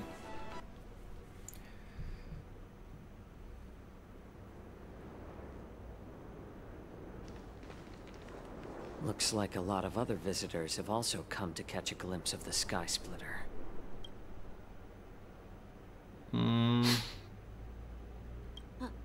What's up, Mr. Jiaoqiu? Something smells different. No, it's nothing. Do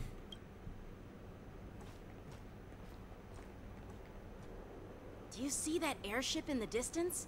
That's the Sky Splitter, the venue for the war dance ceremony. It's so cool. It doesn't look all that impressive from this distance. Ah!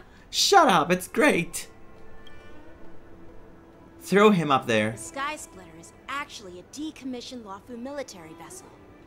People aren't allowed on board until the war dance officially commences. You know what time it is. When they give me those wonderful screenshots, I have to take them. Tomorrow, when the bell rings and the ceremonial cannons roar, I'll be there representing the Cloud Knights of the Xianzhou Luofu, standing in the ring, ready to take on challengers from all over the cosmos. Since I was a kid, I've been training in swordplay and the art of war under the general.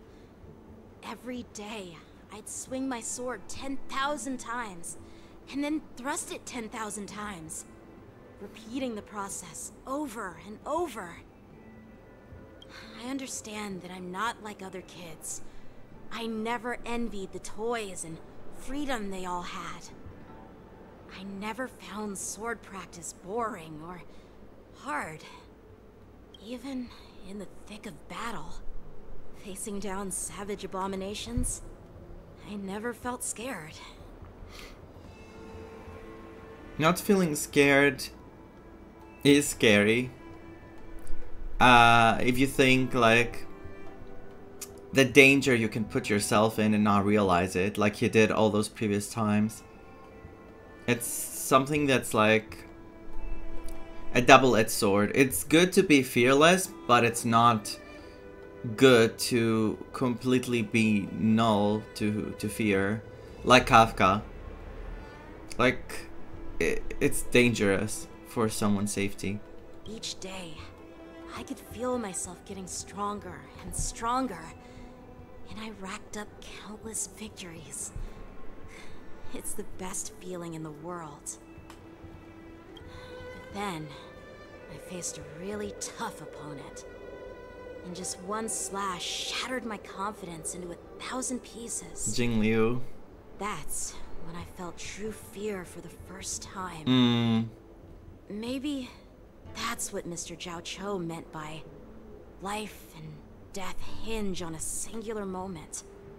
Every idea fades into nothingness. After that, I had to pick up the pieces and try to put myself back together. But no matter how hard I tried, I couldn't seem to find my old happy self again. I often ask myself, why do I wield my sword? If defeat is inevitable, why do I continue to fight? Is it to reclaim the joy of victory? To meet the General's expectations? Or to secure my honor among the Cloud Knights? And? While the General could teach me the art of swordplay, he couldn't teach me why I should keep on going. He said, the reason must come from within myself. I've been struggling to find that reason. But after talking with you, Mr. Jiao Cho, I think I already have that reason in mind. I'm so proud. I'm so proud. As a member of the Cloud Knights and the General's apprentice, I've had a weight on my shoulders. And I know there's still more to shoulder. But when I wield my sword, it feels like I'm letting go of everything. I love the feeling of giving it my all, facing any obstacle in front of me, pressing forward. I'm so curious to Yun Li's response to this. Yun Li's, sorry. That's why I wield my sword. Oh, Yanqing. So young, yet so grown up. By the way, how old are you exactly? 5. Age doesn't really matter. All sword masters will understand how I feel.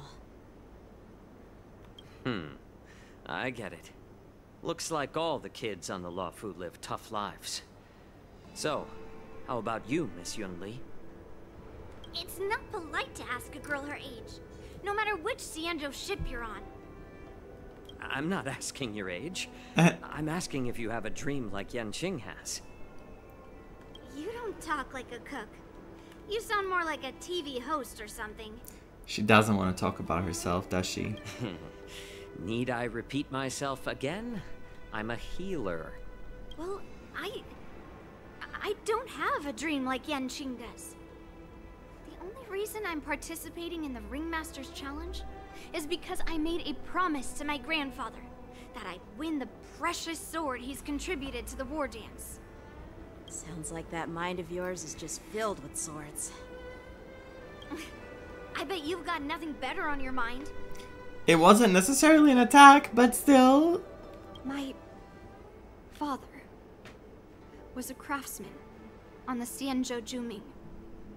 Because of his foolishness, many innocent people fell victim to the cursed swords he forged. Cursed? Since I was a kid, it's been clear to me that not everyone deserves to have a weapon in their hands. Giving them a sword is no different than being cruel to the innocent. I see. So, whenever I come across someone unworthy of a sword, I can't help but want to take it away from them. Given that Yanqing is the war dance ringmaster, I'm stepping up to challenge him. To ensure the precious sword doesn't fall into the hands of an unworthy master. Hey, what do you mean by an unworthy master? He didn't reply like with fully triggered, full anger, but like, I don't understand. She's really triggered with Yanqing. I think she's gonna explain now. I see. Or not. It's not easy for kids on the Zhuming either. Well, it's better to have a reason for wielding a sword than to be lost and confused. I've saved countless Cloud Knights in my life, and there are plenty of exceptional warriors, just like the two of you. What happened, Mr. Zhao Cho? Oh, nothing. I was just reminded of some old friends and old tales. He has his own sad backstory where he lost people. Of course he does. You could tell from the way he views life that he has been really hurt by life and the way he responded, because when you get hurt there are many ways to respond after to your view of life. His way of responding is life is just, you have to, there are no limits, like you should just do whatever it takes to survive, as he said earlier. Judging from my professional perspective as a healer, both of you possess remarkable vitality. Your energies flow like raging fires and mighty gales. The upcoming fight will definitely be impressive. I feel like Yanqing is going to beat Yunli, and he's going to give the sword to her. Well, we've seen the Sky Splitter and toured the Stargazer Navalia. I guess it's time to say goodbye for now. What? You're leaving already? But you haven't asked me about my dreams. I've been working hard too, you know. He doesn't care. It's getting late, Miss March. Unlike you lot, I'm a grown-up bound by responsibilities and duties. The tasks entrusted to me by the General won't complete themselves. Okay. I thought he said, like, unlike you, Miss March, I'm a grown-up with responsibilities. And I was like, oh my.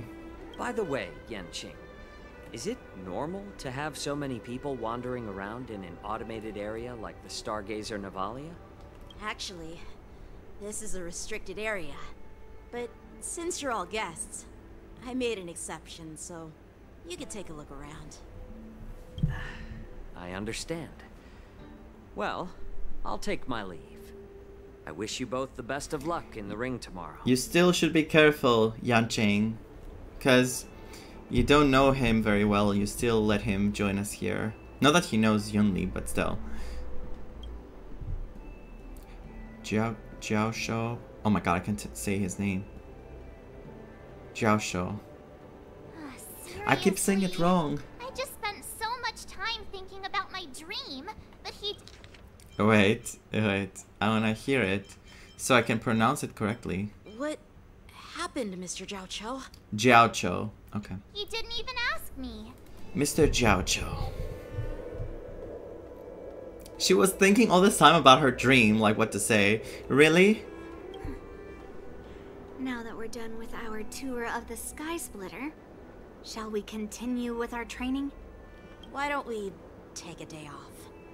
Oh, he's not in that mindset anymore. His brain has gone elsewhere. What? You want to secretly practice swordplay by yourself? Dream on. You know, cramming before a fight never works out. For some reason, Seeing the Sky Splitter has boosted my confidence.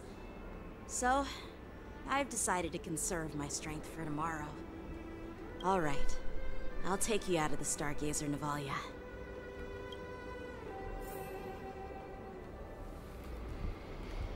Okay. Let's go.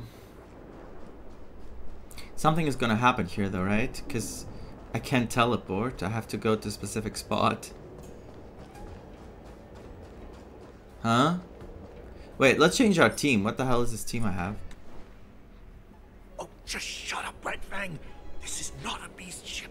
I need some time to take care of things. What? You willingly donned the skin of a lowly beast to join this mission, dedicating yourself to our glorious cause. And now you're telling me you can't handle it? Oh no. Do you realize how many ships we need? Oh no, what do they want to do? I'm doing my best, alright? It takes time to figure all this out. I think they want to let the Borisin out. They want to free them. When the guns go off tomorrow, all eyes will be on it. That'll be our only chance.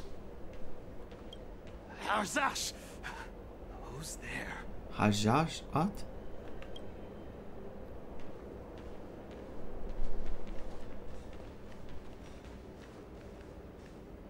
Who are you guys? An impromptu inspection. Why are there outsiders loitering in Stargazer Navalia? And a bunch of kids at that. Hey, kids. Didn't your parents ever tell you to stay away from the Stargazer Navalia? I know it's an automated facility, but it doesn't mean you can just break in and do what you want. Hey, who are you calling kids? First of all, I'm an adult. Second, I didn't just break in. Yeah, we flew here on a star skiff. Like, whoosh. The Young Lee face is like, what the hell is he saying?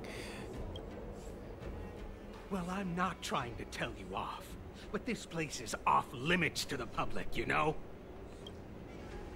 Big sis, let's go. I want to play in Everhunt Plains. He's going to. They're all going to work together to follow them and see what they're planning. They're gonna be like sneaky. She got it. She got it. Huh? Everhunt Plains? Yeah, sure. The big sis will take you there.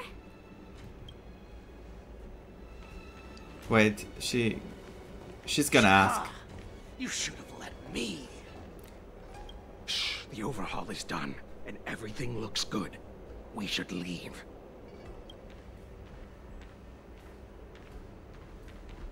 They're not even bother, like, they don't even bother hiding. They're like...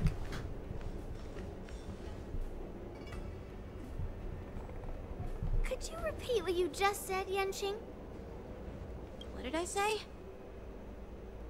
Big sis, let's go. I want to play in Everhunt Plains. This is not the time to be like this. Come on. Can't you read the room? Something is definitely off about the 3 people we just met. She still find it funny though. Yeah, anyone could see that. I just wanted to hear you say it again. That pink-haired fox tried to say something. I'm pretty sure he sensed something fishy. Since he's not familiar with this place, he just dropped us a hint. But you didn't seem to be paying attention at all. I knew that from the beginning. That Cloud Knight didn't recognize Master Yanqing because he's not a true Cloud Knight. That Cloud Knight didn't recognize Master Yanqing at all. That's really weird. That's all I was thinking, like, they're gonna recognize him, like, right? But if they don't... What? Is he famous on the Luofu or My something? Not even the Cloud Knights on the Juming, who all know my glorious name, might recognize my face. You have a point. A Cloud Knight, a member from the Skyfaring Commission, and a craftsman. They're from various departments, and the reason for the overhaul seems legit. But One of them blurted out some weird language just now. Did you hear that? Mm-hmm. Twice. I have a feeling that if we secretly tail them, we'll definitely catch these guys in the act. Dangerous, though. Follow my lead, and be careful not to blow our cover. And you're bringing Yunli and March into this. But let's go for it. Let's just film them. Take a photo of the suspects plotting. During this mission, more conditions need to be met to complete the photo shoot. The required objectives are listed in the top left corner of the photo shoot interface. When all the photo shoot requirements are met, you can press the shutter to complete the shoot. Try to meet all the requirements if you can. Wait, the 4, like the closest. Okay. Go. Can I add filters? We should have just killed those lowly beasts. Ah! Beasts? Those little brats won't take up much space. There are boxes all over this place. Just dump them into one and no one will notice. What kind of awful people exist? Cut the theatrics, Grulok. Grulok? The slightest slip-up could interfere with Lord Moktok's plans. I don't think they are what they appear to be in the slightest. So where are we heading next? To those boxes you are. To check the freight skiffs. We've got a lot of preparations to do. Also, don't forget to take those crates with you. Weapons, supplies. We've got to be well prepared. Otherwise, we're screwed. So, are they smugglers? What exactly are they up to? I have no clue. But they seem to be moving those crates. I've got an idea. We can hide inside the crates and follow them. So dangerous. He wants to be a hero again, but like he's bringing people that are not part of this into it. Find a suitable box to hide in. Okay. Taking advantage of the temporary absence of the group, you cautiously approach a crate and crawl inside. So cramped in here. I can hardly breathe. Just hang in there. You hear footsteps pacing back and forth beside the crate. If someone were to open the crate at that moment, they would certainly catch you in your ridiculous hiding position. Fortunately, that doesn't happen. The floating mechanism at the bottom of the crate is activated. You feel it begins to drift slowly forward. After what feels like an entire After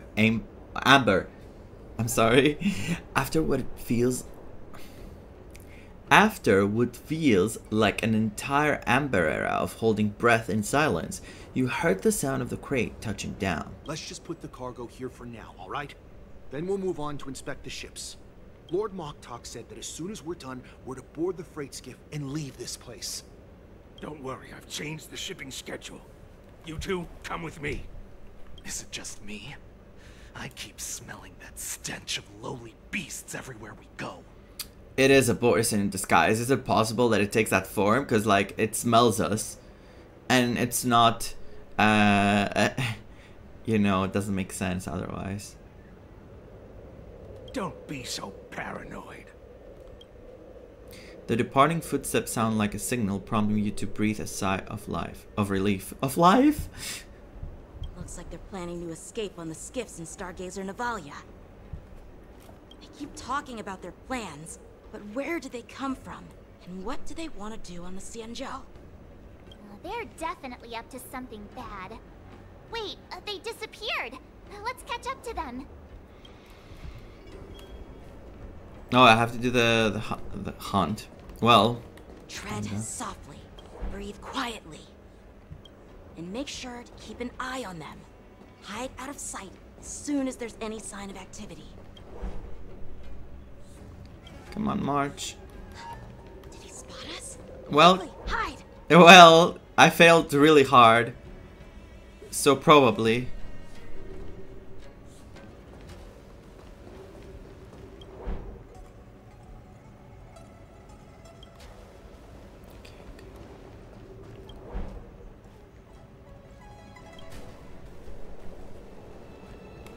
Watch out! They're on high alert. They can't see me. They can't see me. I'm hiding well. This Cloud Knight needs to go though.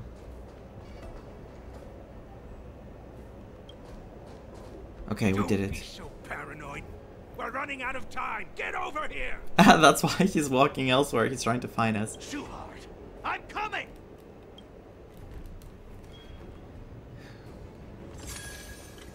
I'm about to lose target. We should catch up to them. Quickly. Did he spot us? Quickly, hide. He didn't. I'm too good at hiding. Watch out. They're on high alert.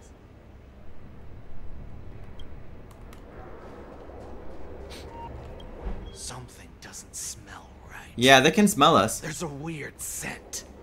Yeah, well. Who's there? Show yourself. I failed my entire life. I'm so bad. Did he spot us? Quickly, hide. Almost, but he should have, because our head was like in front of his face. Don't get too close, Miss March. They might spot you. Did they see me, really? Oh, they did. What are they up to? They're all wearing official uniforms, but I'm pretty sure they're not members of the Skyfaring Commission, the Artisanship Commission, or the Cloud Knights. This is way too suspicious. Never mind who they are. Let's just film them. That way, if they do anything bad, we'll have solid evidence against them. I don't think that's what we need to do. We need to bring people to stop them right here, right now. Because, like, they're obviously plotting something big. So I don't think they're going to be staying back here hiding after it. They're just going to go. They even said it. Oh, okay, we do it.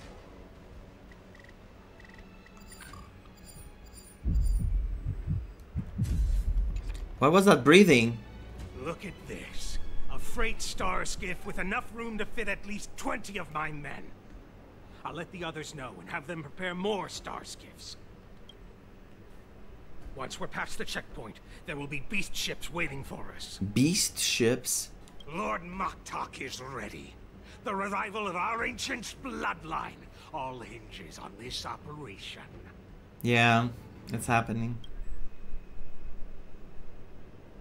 What did he just say? Beast ships? Oh, she's gonna do something stupid. Who's there? Hello?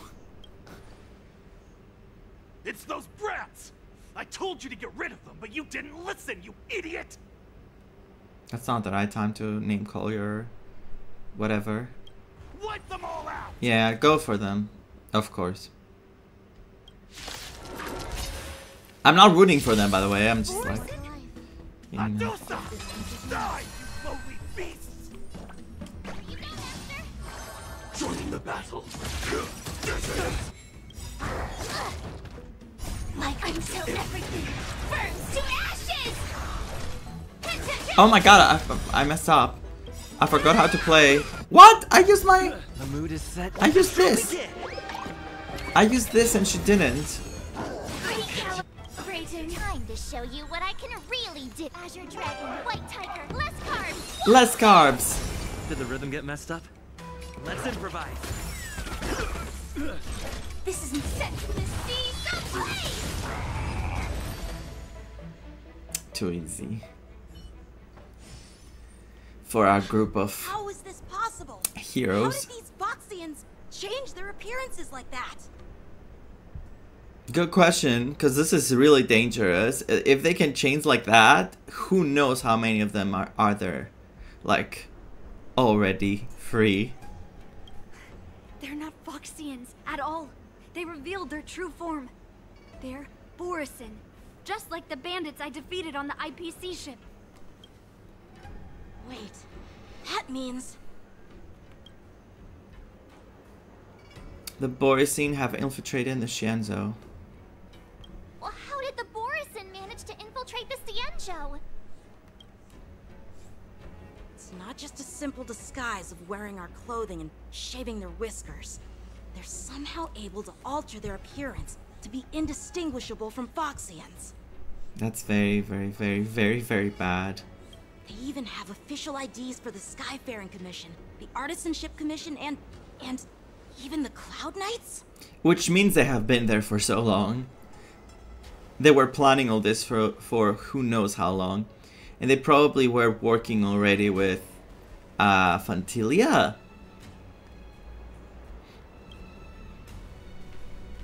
Let me check this fake Cloud Knight's tag. Maybe it'll give us some clues. Lujun, an officer of the Patrol Defense Squad? Wait! Yep, the guy we saw in the beginning. What's the matter? I encountered a patrol officer named Lujun before. It was a few weeks ago, when we were transporting the Borisin prisoners.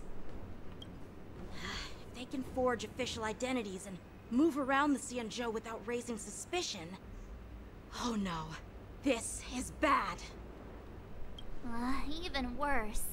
If you find one cockroach on the Express, it usually means... There are more Borisin hiding on the Xianzhou. I bet their plan is much bigger than just stealing information. We've got to report this to the Seat of Divine Foresight. You have to hurry. It should be your top priority. Oh no. What's happening in the Seat of Divine Foresight? Oh, it's us.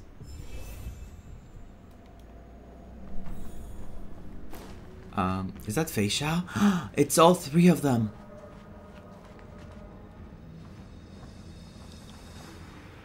So cool. I'm glad to finally meet you in person, guests from the Astral Express. I'm Fei Xiao, the general of the Xianzhou Yaocheng. Me when I see her with my hand. The one dressed in green. I know who he is. He's the reincarnation of Imbibitor Lune, and the person behind him is the newest member of the crew. I've heard a lot about you. Outside the reports from the Luofu, the Skyfaring Commission of the Yaocheng has also gathered plenty of information about both of you. I've been eager to meet you face to face for reasons that I'm sure General Jing Yuan has explained, right?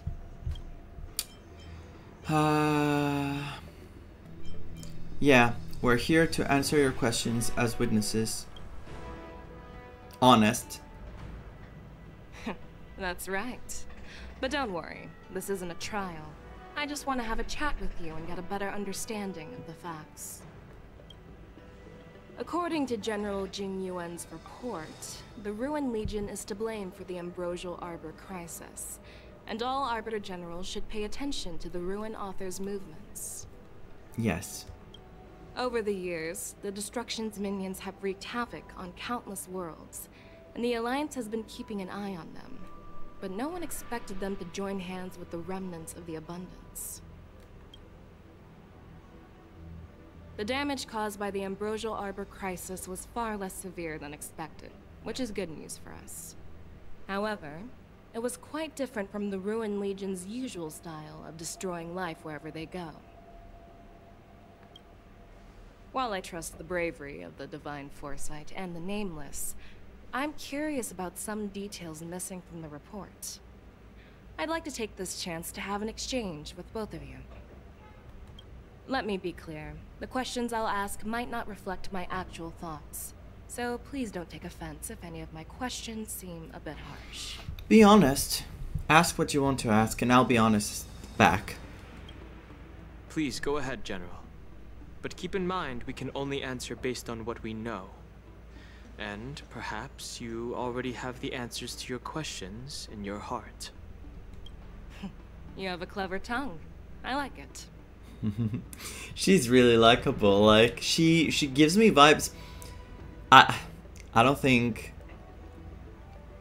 know if people would agree with this, but she reminds me a bit of Lightning from Final Fantasy, but I can't put my finger on why.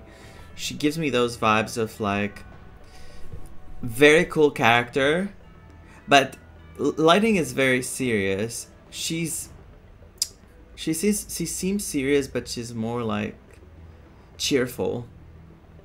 But I don't know, like, I think it's the boots, I think it's the style a bit, the way she's standing, the boots, like, the whole vibe. And I really, really, really like her. She's extremely cool. Okay, oof, I lost my... Merlin's claw is quite articulate. Right now, her intentions are unknown, and Jingyuan wants us to be honest. Maybe I'll just stick to the facts we know. Well, if I have to be honest, I'll just be honest. Let's cut to the chase. Before the crisis struck, the Astral Express was guided here by a Stellaron hunter, a wanted felon, in an attempt to resolve the Stellaron crisis. Yes. However, everyone in the cosmos knows of the Stellaron hunter's reputation. So, why did you place so much trust in them? Could it be that some of you have a connection with them?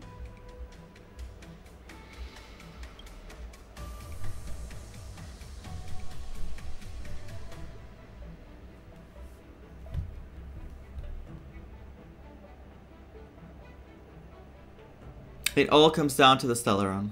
Apart from the Luofu, there are many other worlds suffering from Stellaron corrosion. For example, Eurillo 6, the world that the Express stopped at before reaching the Luofu, was one of them.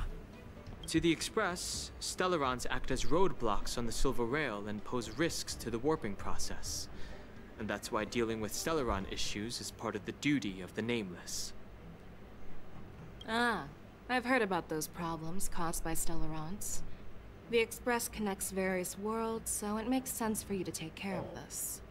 The cosmos is a mess, and the Trailblazers are just doing their best to fix it. I understand. I need her. I'm sorry, I cannot stop simping. They cooked so hard with her. How did they cook so hard with her? I keep staring when I look at her, like my brain like is turned off and like is just there. Let's move on to the next question.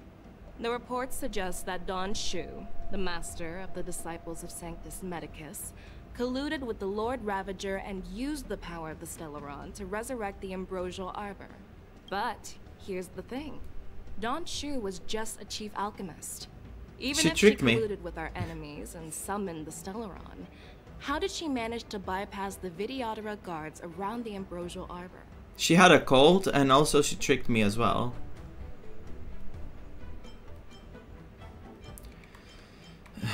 The Perceptors of the Luofu seem suspicious. I've personally met Don Shu. I personally met Don Shu once. Her closest friend was killed during the war on the Fanghu, and she harbored deep hatred towards the Hunt. Oh, so God. she spent years making preparations in the Alchemy Commission in order to take revenge on the Xianzhou. Revenge is also a form of the Hunt. However, that doesn't explain how she managed to bring the Stellaron into the Scale Gorge waterscape, which was guarded by the Vidyadhara. Well, you should ask Don Shu herself for the answer. What happened to her?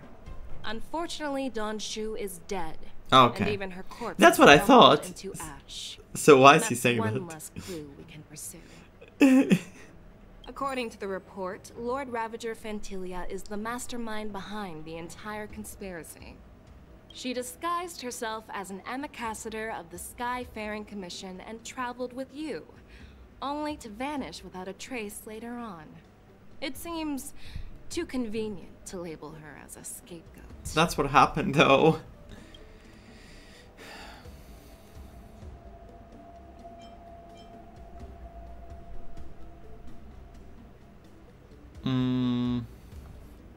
I don't want to say Fushun saw everything, like, but she was the master diviner. She is. Phantilia is a heliobus. Phantilia was eager to obtain the power of Ambrosial Arbor.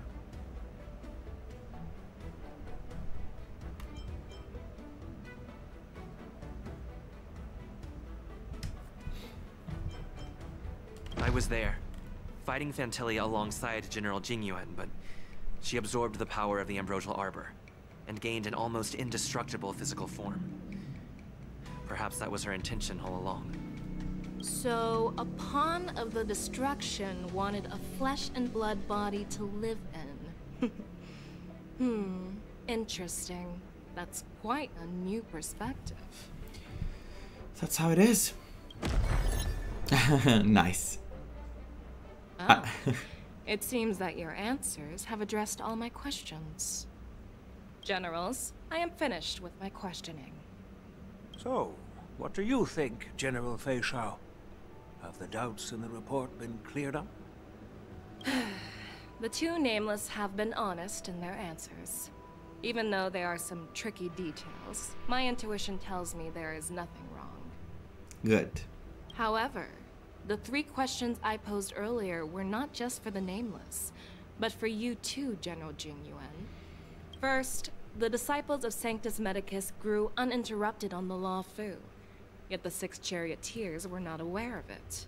That was a dereliction of duty. Second, you believed in the Stellaron Hunter's prophecy and entrusted outsiders to solve the crisis, even granting them access to the Plague Mark. That was a dereliction of responsibility. Third, you insist on holding the war dance right after the Ambrosial Arbor crisis, putting the Lawfu back in the spotlight. That is a dereliction of wisdom. I don't know what to do now. Can I support him in any way? Because I don't think I can. I'm an outsider, after all. Merlin's Claw. Is this He your can. line of thinking? He can. Or the 10 Lords? He can, yes. Speak. From the moment I walked in, I made it clear that the questions I'd ask might not reflect my actual thoughts. The disciples of Sanctus Medicus were deeply rooted and had been plotting for a long time. I admit it was my negligence for not noticing it earlier. As for the Stellaron Hunter's prophecy, I didn't believe all of it. But in the end, the Law Fu did survive the Ambrosial Arbor crisis. So, I think it's safe to say that Elio's prophecy about the future holds some merit. And as for the war dance, do you think I'm unaware of the risks? However, risks can also be opportunities. The Law Fu has lain low for too long. He knows. I believe it's time to stir up the dregs hidden in the depths. He knows. And wash them away once and for all. He wants to use it as an opportunity to make like those who are still plotting come out in the spotlight. It's not about the Lofu being in the spotlight, it's more like the dirt in the Lofu. And oh my god, I hope it turns out well, but that trailer didn't make it seem like it would. Just as I expected from our sophisticated divine foresight. You have a way with words. I like it. But, unfortunately, ever since the report was submitted, the Alliance has been filled with rumors and speculation. Even within the Lawfu, there are people accusing you of neglecting your duties, resulting in the Ambrosial Arbor's resurrection. He's the one who stopped Fantilia. With the person that was exiled. Well, not the same person, but their incarnation. So, if it wasn't for him, I don't think they would be able to survive this. And also, it's really hard to stop those things that happen behind the scenes. Like, how could he know about everything? And that's why he asked for our help, because he knew we were the best choice he could make at that point. So what are your thoughts on all of this, General Fei Shao? As a fellow Arbiter General, I fully understand the difficulties of this position. Personally, I think all these rumors are meaningless drivel. Across the sea of stars, the Divine Foresight knows better than anyone else what happened on the Lawfu, and the meaning behind it. Just as what happened on the Xianzhou Yaoqing recently. What happened? You mean the Xianzhou Yaoqing is also... What happened? The scouts of the Verdant Knights have sent back reports Oh that my. Borisin are making trouble again. The Borisin packs that were once divided and scattered have started swallowing each other up, forming larger and larger packs. Moreover, There's an entity named Mongus behind it all. Mangas? There's a Greek word called magas, which is not exactly the same. It would be with 2 G's. And it's when someone is like supposedly like selling like his attitude. He's like acting all high and mighty. An entity? According to the report, this entity isn't actually a Borson. What? It's a woman claiming to be the messenger of the Master of Immortality. She's described as having 12 faces and 12 pairs of fangs, as cruel as poison, and as elusive as quicksand. Oh my god. The Borson believe she'll give them a chance to rise again. Is it going to be the new Fantilia? In 2.5? That's Fantilia. Oh, it's a different form. Okay. That's right. Okay. It's the actual Fantilia. I didn't connect the dots properly. I was doing those puzzles that you connect dots, and I connected the very start and the very end near the middle, and in the middle I did like a wrong turn. You're lucky that I'm the one who came this time. If it were the Patina Justice or the Seer Strategist, this conversation might not be so friendly. Patina Justice and Seer Strategist. I wonder if those were the names in the trailer, and an older trailer we had seen, because the Patina is something, it reminds me of something, but I could be wrong. I've always had faith in my instincts, so I don't doubt your good intentions. But the Alliance has its fair share of questions and doubts about the Luofu. So, my plan is to come up with an acceptable answer to satisfy the Alliance. What's in this plan, General Fei Xiao? Now I know why she reminds me of Lightning. Like, the belts on her leg, the boots, the coat, like, all this vibe. It reminds me so much of Lightning. General Jing Yuan, you already know what has to be done. But since you don't want to be the bad guy, I'll take care of it for you. You need the final word from the Ten Lords Commission to quell any doubts.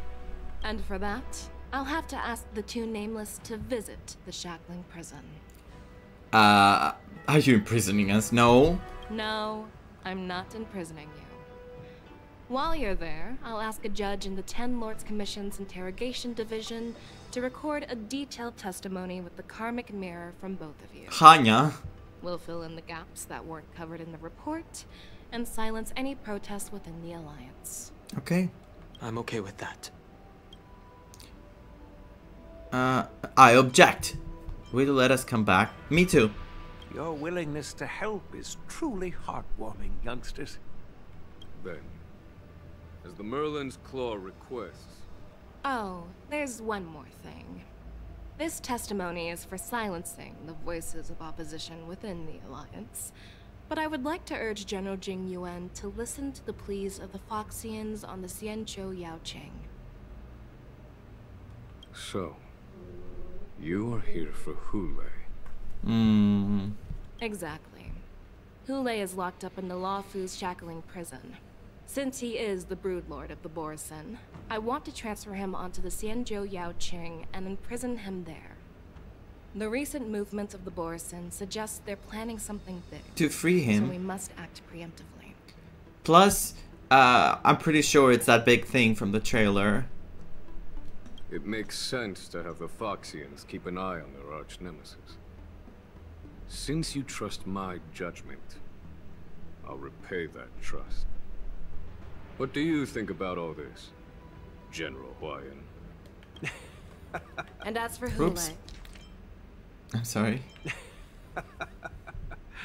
I was worried this would turn into a heated argument, but it seems like both of you are on the same page, solving each other's problems. I couldn't have asked for a better outcome. I like him too. He's so kind. Lei, I'll send my lieutenants Zhao Chou and Moza to check on his condition in prison Moza. and ready him for transport. If there are no more questions, shall we get this started? Moza. Go to the Shackling Prison's entrance. I'm ready. Let me take a picture of all three of you. This is a one-in-a-lifetime opportunity. I need to see her fight. I need to see her fight. I hope she works in my teams. Oh my god, I hope she works in my teams. She probably will work in my teams. Because, like, what am I missing from, like... She could either be a DPS that's, like, you know, like...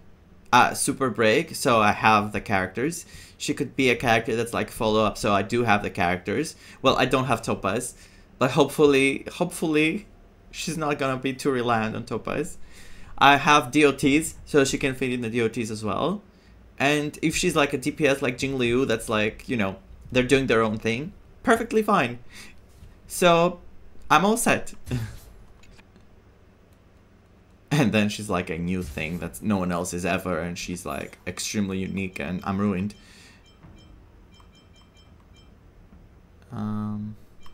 I like the original colors. Let's go. Let's talk to Huiyan first. Oh. Fei Xiao gives you a once over, and despite lacking any apparent reason, you feel scrutinized as you were sizing up an opponent. Do you actually believe in the Stellaron Hunter's prophecy?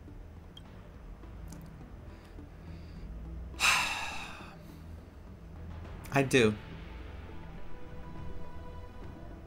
Yes, I do. That's why I'm here. I understand. Do you really believe us? While words can be deceiving, your gaze, your breathing, and your scent, they reveal more than your words do. I trust my intuition more than any words. And I trust you with my life. Well, I'm glad we managed to talk this out. I'm glad to. I'm going in. My god, we're going to the Shackling Prison. I'm so excited to see it. The Shackling Prison.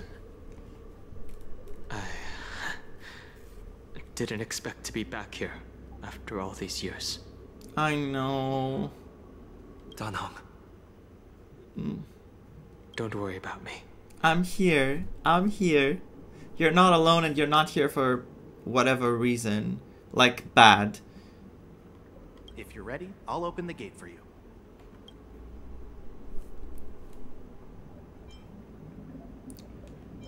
This is the entrance? Wait, is the Shackling Prison inside the Scale Gorge Waterscape too? Well, technically, the Shackling Prison is spread out across multiple delves, and the Ancient Sea is just where they overlap. Please, come on in, dear guests. We're ready to go in. I'm so ready.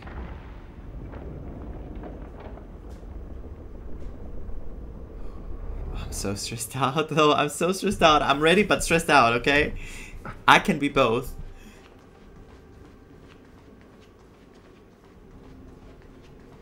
Are we going to meet Hanya here?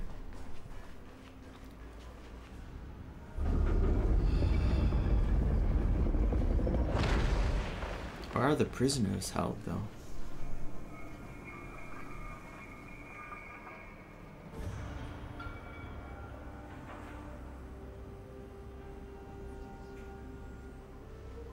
There they are. Not the prisoners, but our teammates. What are you looking at? Moje is so good looking. Please be a strong 4-star. Please be a strong 4-star. You're way too handsome. I'm sorry. I'll keep it in my pants. The Shackling Prison on the Luofu is completely different from the one on the Yaoqing. It's completely underwater. Whether it's in the clouds or underwater, breaking free would still be a piece of cake for me. Still thinking about your old jailbreak tricks, huh? Forget it. You're free now. Just don't do anything stupid, or the judges will throw you back in there and lock you up for a few hundred years. You'll see me again in just a few days. So he's really good at escaping? Taking Hoolay back to the Yaoqing means a lot to the Foxians on the ship, and to the General herself. So stay alert.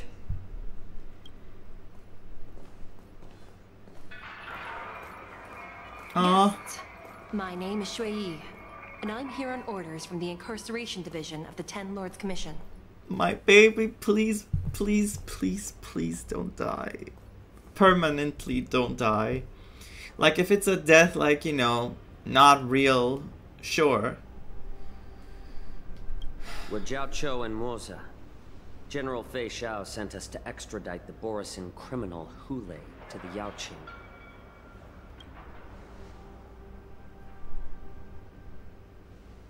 We're here to inspect the conditions of his imprisonment and make preparations for the handover and transportation. I assume you've been briefed, Your Honor. Your visit request has been approved. I'll be your guide for this trip. Prisoner Hu Lei, the warhead and brood lord of the Borisin abominations of abundance and the arch-nemesis of the Foxians, is responsible for 2,123 wars of aggression and countless associated crimes. Wow. Wow. Due to his heinous acts, he has been imprisoned in the depths of the Shackling prison and subjected to the punishment of the Forest of Swords until the end of time. He shall never be pardoned. No need to repeat his crimes and sentence, Your Honor. He is the greatest enemy of us Foxians. The stories of his atrocities are used to terrify our children. I'm well aware of every crime he's committed. Let's move on to the next step. Maybe the people he lost in the past are because of him as well. So he's even more motivated to make this happen. When it comes to visiting criminals, there are rules in place to ensure your safety. I know you've heard legends about Hu Lei since you were children, but your knowledge about him is likely very limited. Only the judges of the Ten Lords Commission truly know what kind of abomination is locked up at the bottom of the Shackling prison. It has been centuries since Jing Liu, the former sword champion of the Luofu, captured Hu Lei. And during all those years, we never provided him with any food. Yet he somehow managed to stay alive. It defies all the documented physical characteristics of the Borisin. And the truth is that there's actually Borisins disguised as guards, and they're feeding him secretly. He is an unusual being. He's alive for so long without food. How can someone do that? What unique characteristics? And then it shows like the guards. Here are some fries. The Forest of Swords. Fries by the Punishment to the Division. wolf kind of device of intense torment, used to execute sinful abominations. Most Borisin die within 3 days in the forest, but Hu Lei is different. Every time the blades pierce him, his body instantly heals. Despite the brutal punishment, he somehow manages to survive.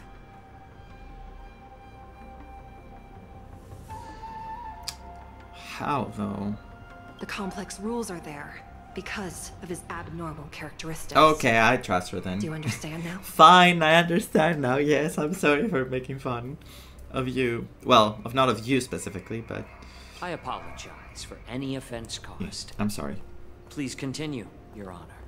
I've given you the instructions regarding Hu Lei's visitation. Please make sure you read them carefully. Reminders when visiting Hu Lei. Prisoner Hu Lei, summary of crimes. The Borisin warhead, a denizen of abundance, accountable for numerous acts of invasions and associated war crimes, accountable for the long-term enslavement of Foxians and utilizing their blood for alchemical purposes. This prisoner detention method. This prisoner must be subjected to the punishment of the Forest of Swords and never be pardoned. They must be transferred to different locations on a regular basis. Their shackles must be checked for sturdiness during the transfer, and the air filters in their new cell must be intact and functional. Notes: the confinement of this prisoner is the foundation of the alliance between the Xianzhou and the Foxians. Any individuals objecting to the sentence should be punished for sowing discord. Anyone who contacts or converses with this prisoner must take poison-proof pellets or wear a breathing mask equipped with a filter cartridge to counterattack the effects of lupitoxin. The prisoner's place of detention must be changed on a yearly basis, and the new location must remain unknown to individual below the rank of Cloud Knight, Lieutenant, or Judge. Do not mention Jing Liu when conversing with this prisoner. Oh my god. So Jing Liu is... Yeah, of course, she beat him and they locked him because of her, but wow. Jing Liu... Okay, I start to understand how strong she is by this. Like, obviously we heard so many things, but all these things we learn about Hu Lei, and then hearing that Jing Liu is the one who put him in there, it's like so big. And please, take this pellet before proceeding. Pellet? No, I'm not taking random medicine. Then you won't be allowed to visit Hu Lei. That simple. Just swallow it already. Hu Lei is like all Borisin. He can release a pheromone called lupatoxin that induces fear. I can't feel fear. Thousands of years ago, we Foxians were enslaved by the Borisin. Not because we were naturally weaker, but because of their lupatoxin. This pill is for our own mental well-being. I understand. I knew you were a reasonable person. Now that we've taken the medicine, let's proceed.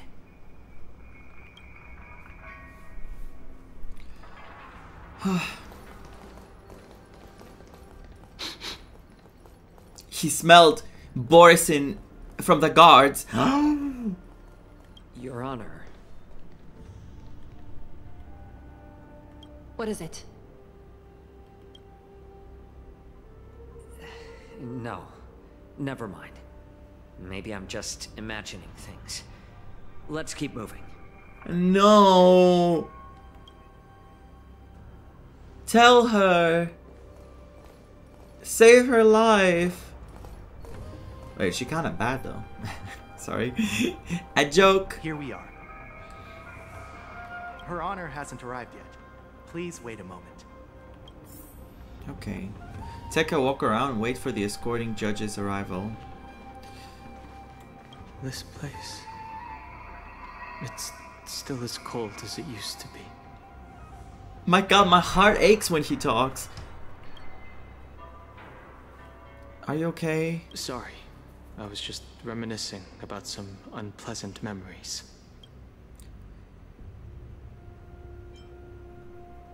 Even if you can't escape your past, we're always here for you.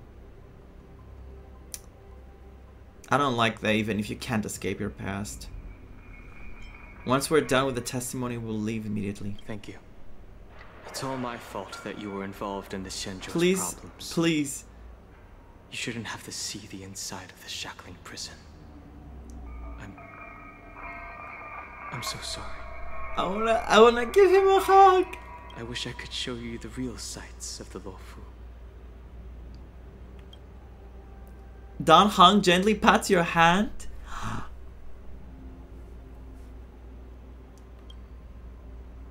Can I pat his hand back?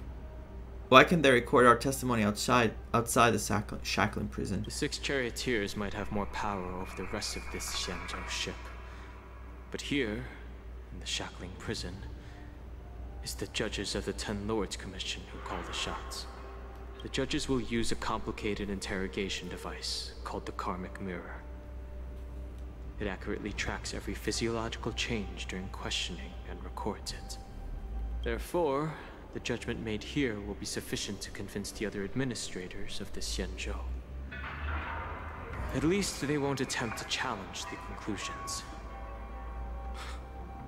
Perhaps that's why Fei Xiao insisted that we come here. Since the judge isn't here yet, I'll just wander around a bit. Okay. But watch your step. This place is not like the others.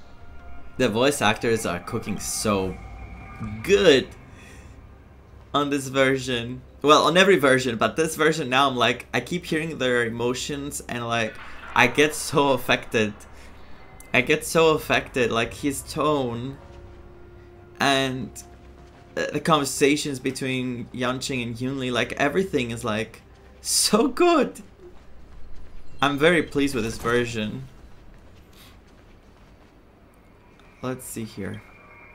What is this? The Jade Abaki, I think it's Abaki, here glow with an unusual luminescence as they perform their calculations. possibly on the status of the prison cells or the security of each area. This is really dangerous. Like, everyone could be a Borisyn. I think this one is probably. Looking down, you see a honeycomb of densely packed prison cells extending deep into the darkness beyond your view. You hazard a guess on the number of prisoners they are capable of holding here. 3,000? 30,000? 300,000? Well, this may not even be the entire Shackling prison. Welcome, dear guests from the Express. Judge Hanya of the Interrogation Division. We've met before. Oh, we did. Are you and your sister the only judges here? No, I won't say this. Miss Hanya? Glad to meet you again. Oh. Please allow me to express my gratitude to you again for subduing the demons in the Fixtral Garden. Looks like while March 7th and I were clueless, you already made many friends on the Xianzhou Luofu. That I did. It was all a lucky coincidence. Pom-Pom takes care of us at home and friends take care of us on the road. That's how it goes. Even though you and I have met before, we can't show any favoritism under the Ten Lords. So, please do as I command as we head to Scrivener Hall and beyond. Don't do anything without my permission. Sure thing. This is not a place for ordinary mortals. You and Mr. Danheng, please come with me. Sure. Please lead the way, Your Honor. Please let me activate the mechanism before we all move forward. And please, watch your steps.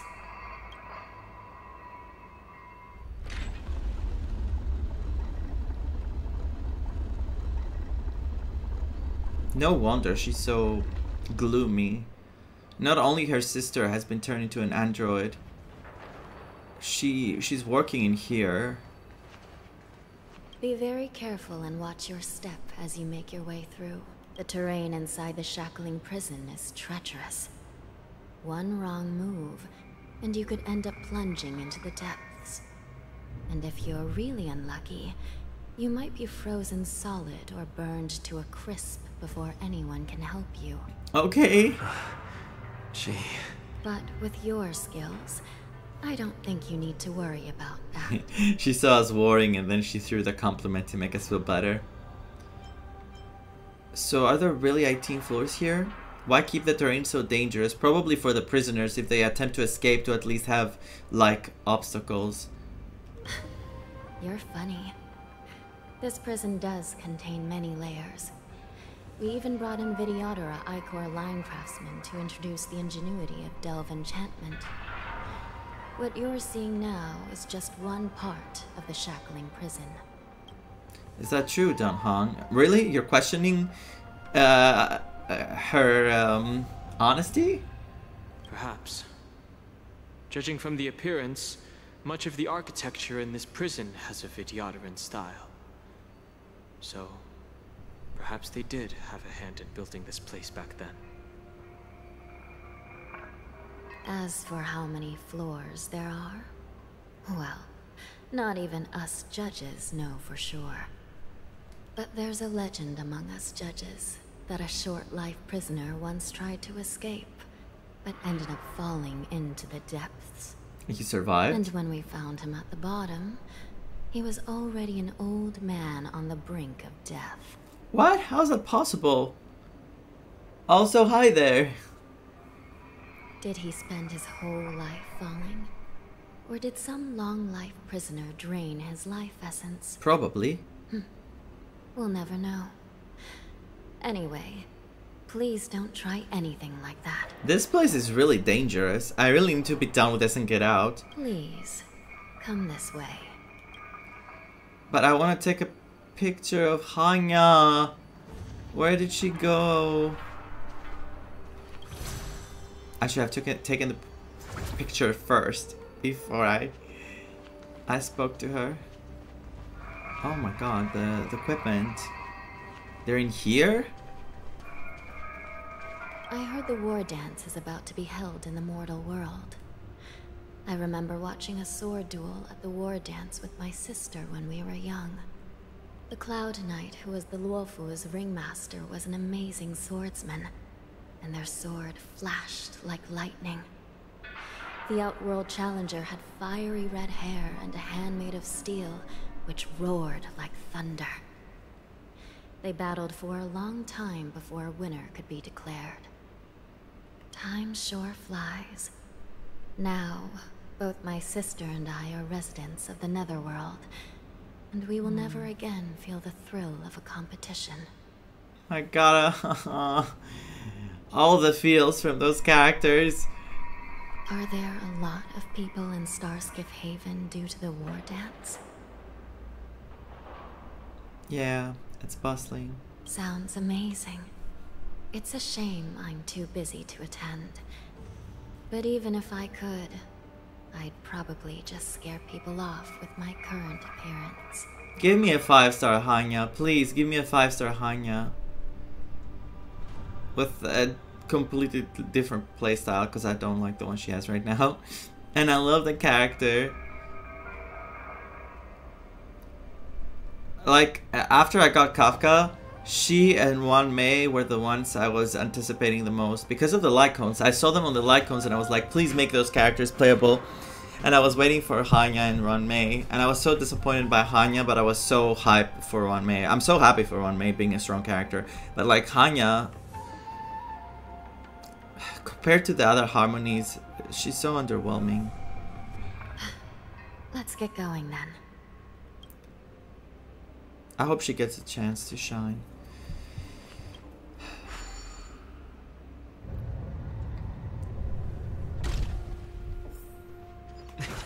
I'm so confused by the map, by the way. I don't know where I'm going. I'm just following the, you know. It's freezing. This place is filled with the cold air from the northern peak of the polar delve. Even the toughest long-life species would have a hard time enduring this.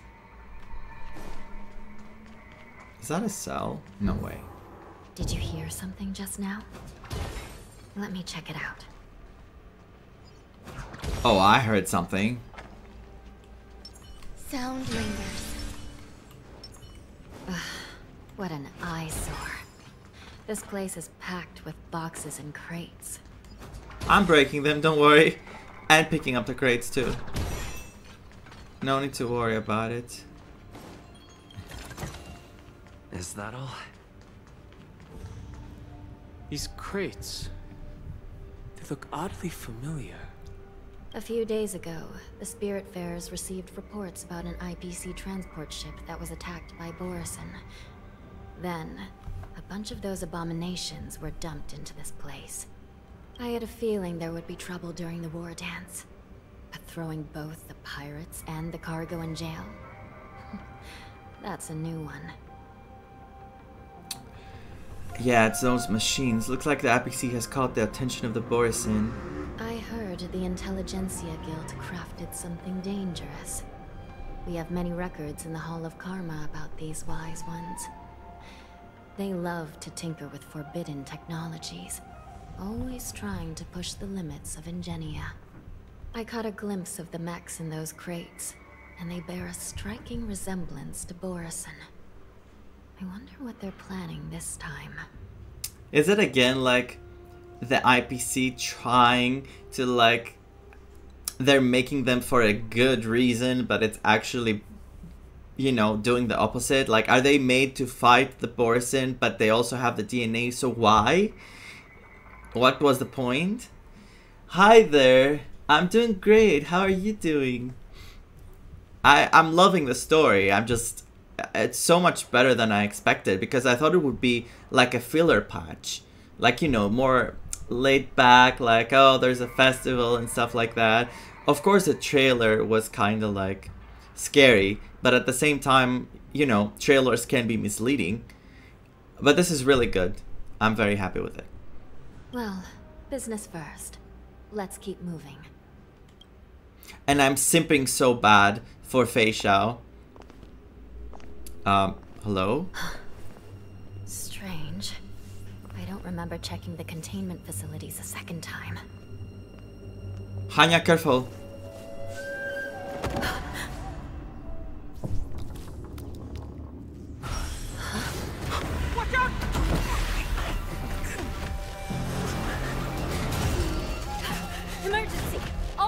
prepare for action!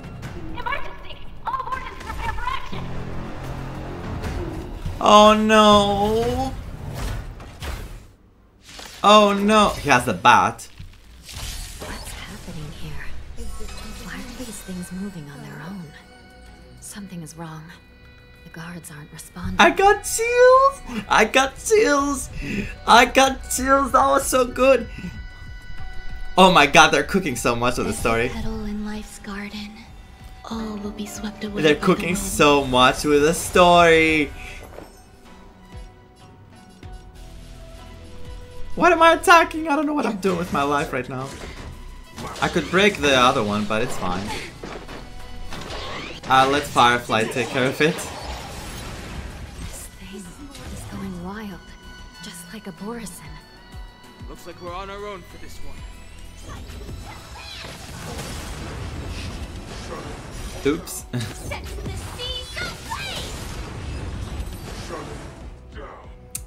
Yeah, so that was hard. How was this even possible? The Spiritfarers followed the protocols, cutting off power to the mechs and sealing the crates. How could these mechs still start moving? Because of the Borisin. It's just like what happened in the Artisanship Commission before.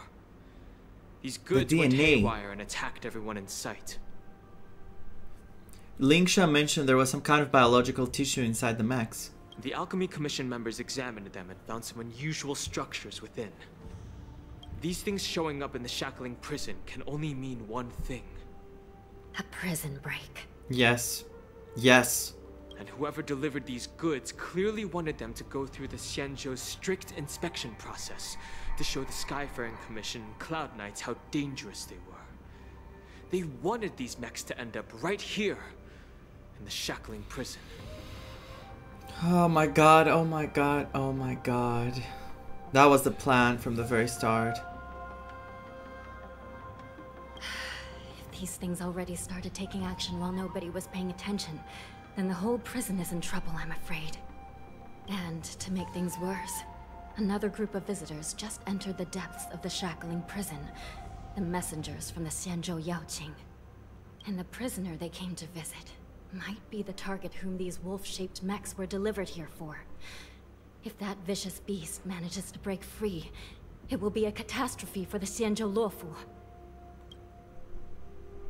I cannot. I cannot. I cannot.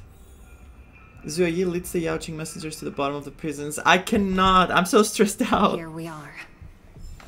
Have we arrived already, Your Honor? Oh my god, trial. Shouldn't there be a cage here? The most notorious felons are locked away in the solitary delves, deep down in the prison. Those delves can't be opened without proper authorization. The blue bird paves the path, and the Stygian lanterns illuminate it. Help me light up these. I've given you the diagrams for lighting the lanterns. Okay. Please. Take a look. Okay. Where am I? Okay.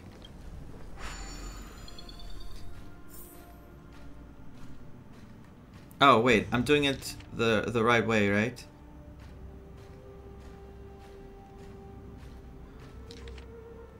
Yeah. How do I ascend?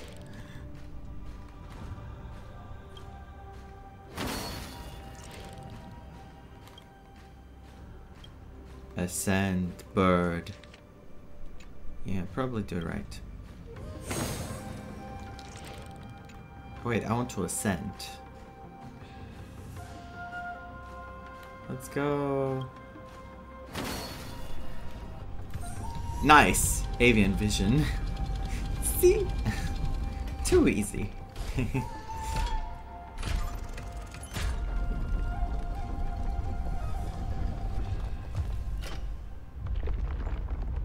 Oh my god, the stairs were created. And we're not in Penacony. Follow Zhuo Yi to the bottom of the Shackling prison. The path is open. Once we descend to the bottom of the prison, please do not do anything reckless. Please do not die. Please do not die. Inside the delve, behind this door, is the greatest enemy of the Foxians. Hoolay. Oh my god, chills. Oh my god, this is so scary. This is so scary.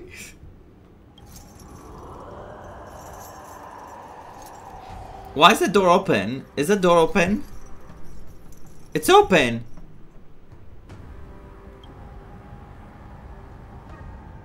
According to custom, envoys from the Yaoqing visit the Xianzhou Luofu once every century to check on this abomination's imprisonment and condition.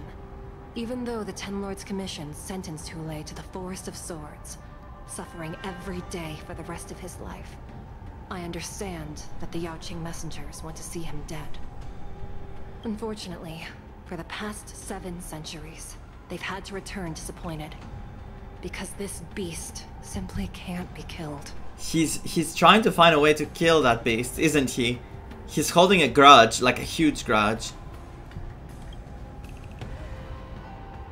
Don't do anything silly. Use this toxin to create medicine and save an innocent life. It might help balance out some of the sins he's committed. Oh, that's a different way of looking at it.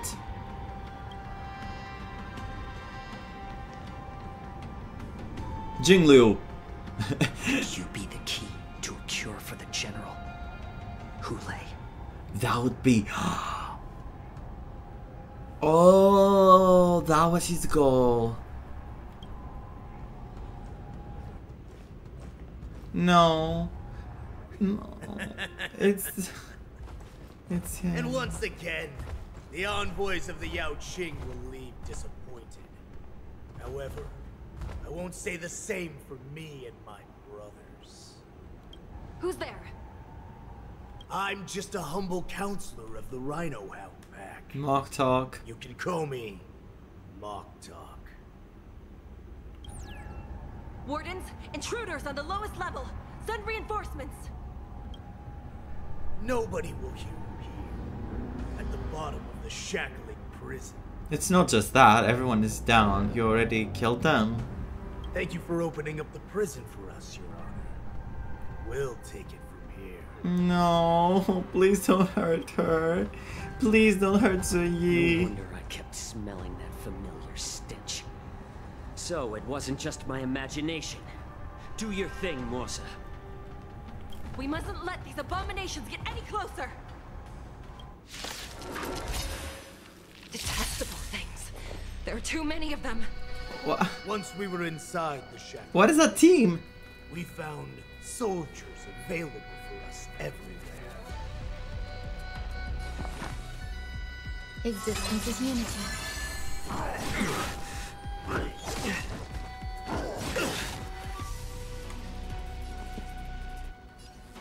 Dreams do come true. It's better to make no move. The mood is set. Let the show begin! Well, I guess you could say... Yeah, never put your main DPS first because the story, you're right, but I cannot. I cannot. More season.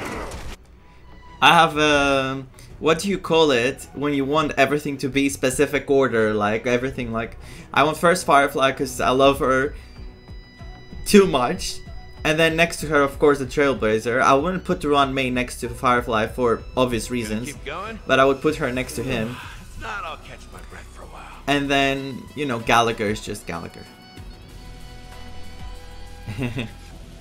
I'll do it. Wait. Every petal, all will be swept They're all away by the scared. wind. They're all scared. Okay, I'll do this. Dreams do come true. Oh my god! What the hell? Right, when they break, they... Take a look. They can't be allowed in.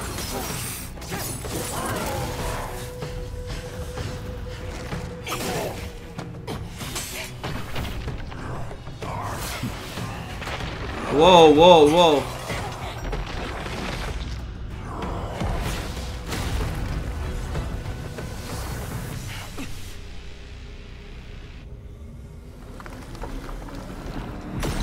No. Jingliu.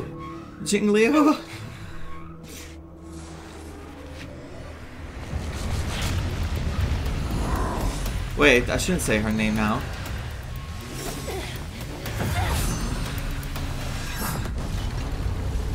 What are you doing?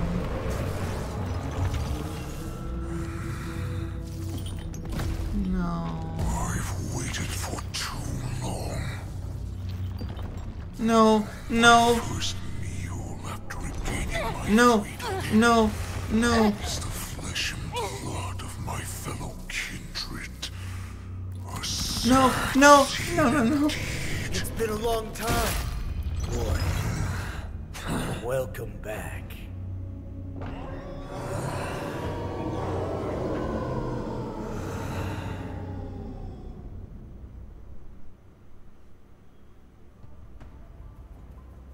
How many times has the old verdant home spun around since our last hunt?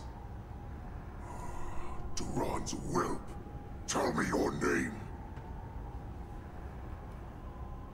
Oh, great Hule, nemesis of I the can't speak. Foxians, and the hunter of all beings.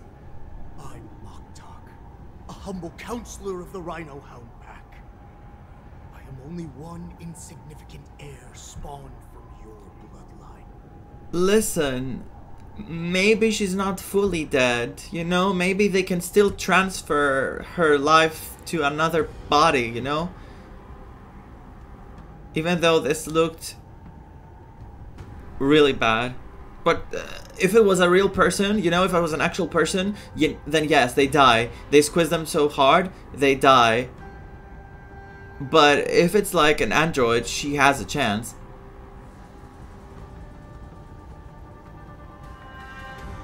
It's been at least 7 centuries since you led our pack through the hunting grounds of the stars.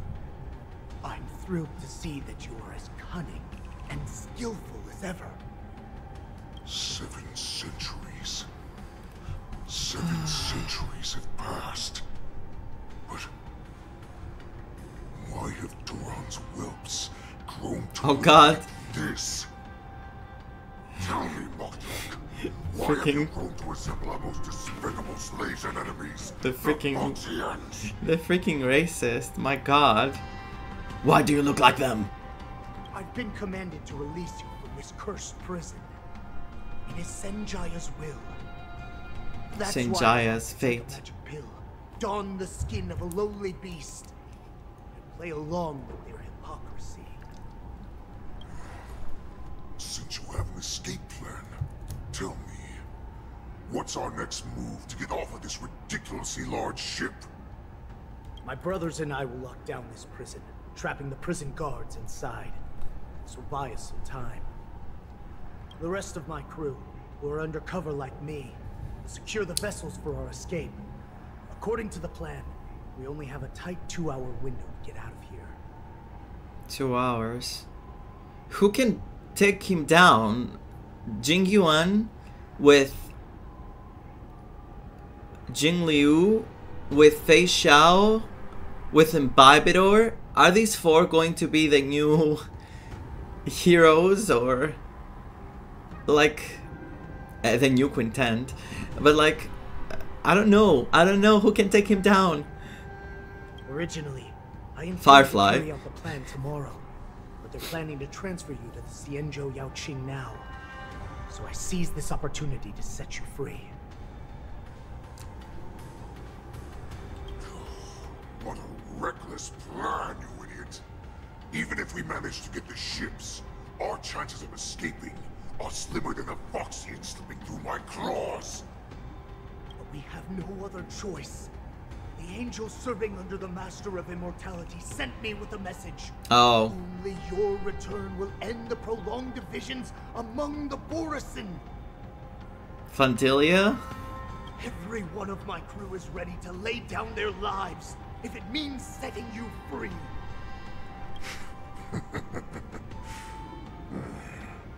A sneaky weakling like you is actually showing some reckless bravery with this plan.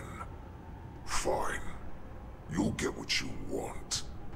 And all of Duran's whelps will too. Well then, my lord, we should leave now. Before we go, Give me one of those magic pills. He wants to see what he would look like as a Foxian. My lord, you seriously want to don the skin of a lowly beast? That would be a disgrace to your greatness, my lord. Yeah, but it's the same kind of mindset as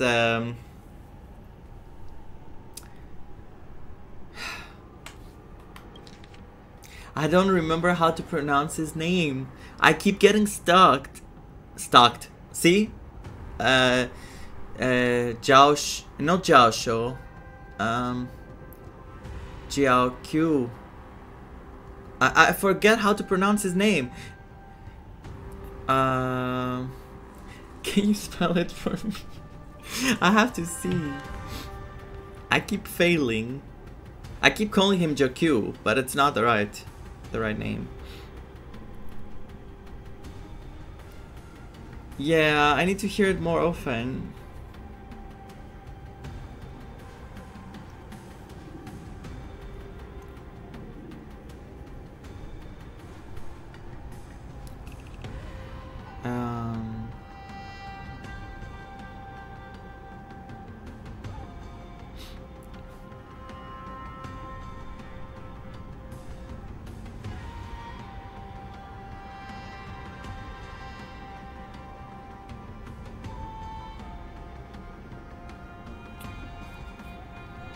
Well, anyway, what I want to say is that he also has this kind of thinking, and now it's very similar, that both him and Hule, for survival, they're willing to throw away anything like that would hold them back, you know? There's no morals anymore, no anything, like he's willing to look like a Foxian, which is the thing he hates the most if it means increasing his chances of surviving. So it's a really interesting contrast right now, like like similarity. You idiot. See? This means nothing without freedom. Once I get out, I'll need a disguise that won't raise any suspicion. Exactly. As you wish, my lord. That's extremely interesting. Like that's so interesting because he was literally talking about it a few things ago. Like, is that Foxian slave my meal? Stay away from him. He's an envoy from the Xianzhou Yaoqing.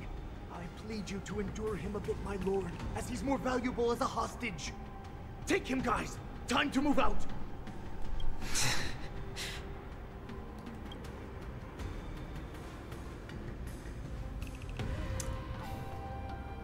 At the same time, Van Danhang and Hanya realize that the situation in the prison is out of control. The wardens in all areas are regrouping. Those Ingenium enemies are wandering around and causing heavy casualties. And to make things worse, those iron wolves broke open the cages and let the criminals out. We've called for backup, but it seems like all communication is jammed. Let's preserve our strength and first take down the isolated prisoners. By decree of the 10 Lords, all prison breakers and intruders shall be apprehended, dead or alive. Just a short time ago, the Nether Key mechanism was activated. It was probably Madame Shui and the Yaoqing messengers, heading to the bottom of the prison. Given the situation, I'm afraid that area is exactly where our enemies are targeting. We mustn't let that vile beast escape from its cage. We've gathered all the prison guards who can still fight, and we'll split up and secure each floor. Too late. Go! Those intruders are quite bold. They must have been planning this for quite a while. Indeed, but Borisin tend to favor direct and aggressive approaches. Crafting careful and precise plans like this is simply not their style. Yet, now, look at them. Let's focus on the current situation right now. Please help me. Plus Phantylia. Looks like the testimony will have to wait, huh? Like I said, wherever we go, we always end up in trouble. Don't say that right now. Let's say the first one, which is equally like, unnecessary. What's the fastest way to the bottom of this prison, Miss Hanya?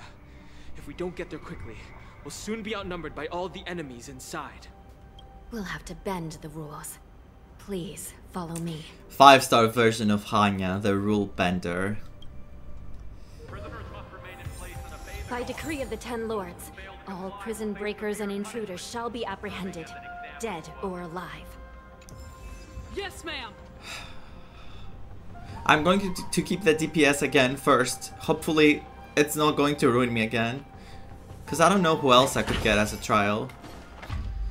Let's go down. This is the bird from earlier, right? But I don't think it's gonna help me now. Awaken the messenger. No permission. Because why would I? Please stay tuned. Sound linger. Firefly, you can handle Borsin. Come on. You're too strong.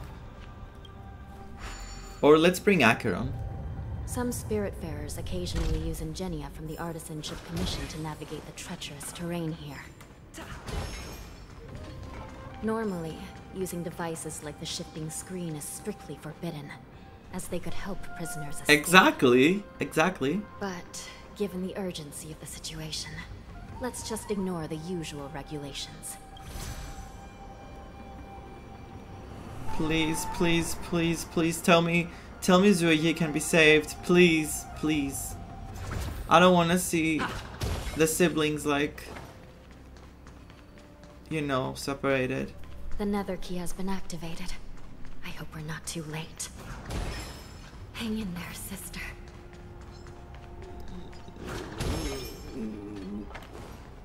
I don't want to go. I don't want to go. That's how I'm gonna go.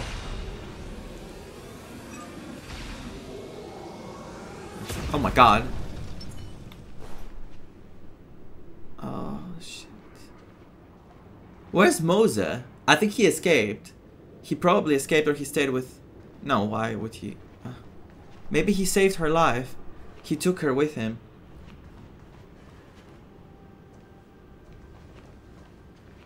Maybe he took her with him.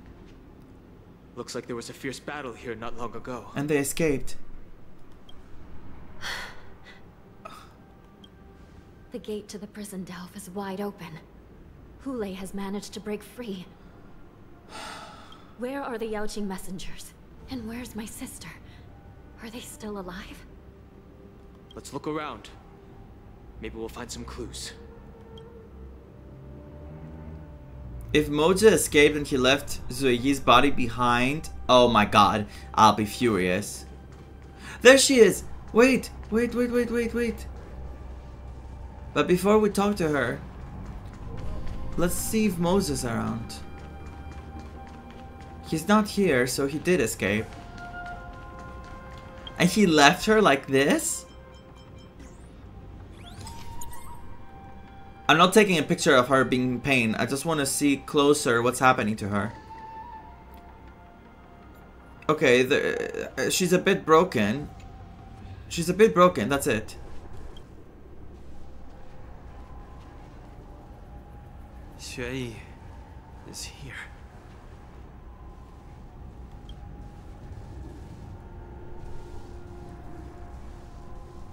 Miss Xueyi bravely sacrificed herself.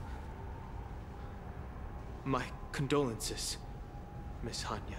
Just tell him, she'll be fine. Condolences? Well, that's unnecessary. You misunderstand. Thanks to the Ten Lords' blessing, my sister turned into an Ingenium centuries ago.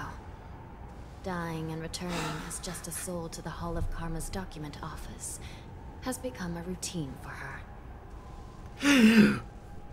A big FU. A big FU to the trailer. To the one who made the trailer. Freaking hell. I was trying to convince myself that she'll be fine, but I was so stressed out. Just for them to be like, my condolences, Miss Hanya. Condolences? My sister is like blessed. If she dies, she just comes back. Like, please. Like, what the hell? My heart was beating so fast all this time and they just wanted to ruin me. Yes, I know it's not the first time. I remember with Locha, but still, like, why? While I'm not keen on seeing her throw away her body like it's some replaceable part, but...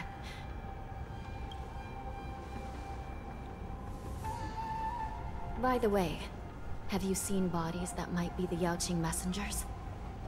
One of them is a Foxian wearing exquisite clothes, and the other wears a dark cloak, like a fugitive. No. I haven't found any Foxian bodies. Only Borisin ones.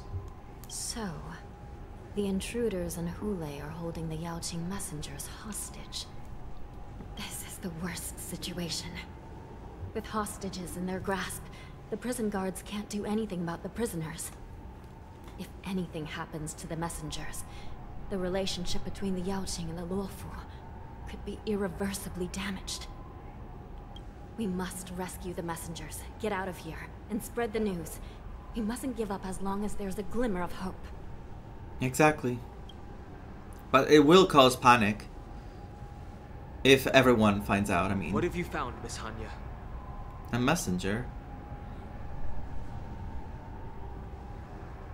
Wait, it's broken. A Cyber Spectre! What? Reconstruct. It's Yi! It's my sister. Looks like her soul hasn't returned to the Hall of Karma yet. At such a critical moment, her death can give us information that we can turn into an advantage. I'm so glad that they didn't kill her off. I'm so glad. Let me see. The damage isn't too bad. If I can fix it up, my sister will have a temporary body. Okay, let me do the puzzle. Fix the broken Cycrane. Let's go back to the early patches. To the beginning, actually. Well, no, the 1.1.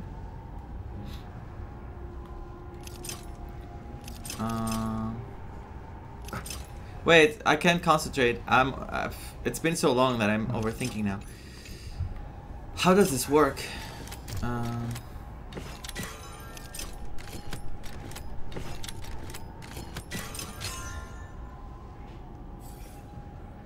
Hanya, I'm back. Welcome back. Welcome back. You look sister. different. I don't know what kind of expression I should have at a time like this. Happy? Tears of joy? Forget it. I'm used to you coming back in all sorts of forms. Your new form is kind of cute. Don't say that. A Cyber Spectre. That's pretty convenient. It is, but she's not, you know, a living being anymore. So, I don't know. A Cyber Spectre, I'll say. It's just a temporary solution. This Cycrane can't hold all of me. Sister, what did you see when you were killed? Though One what? of the Yaoqing messengers is...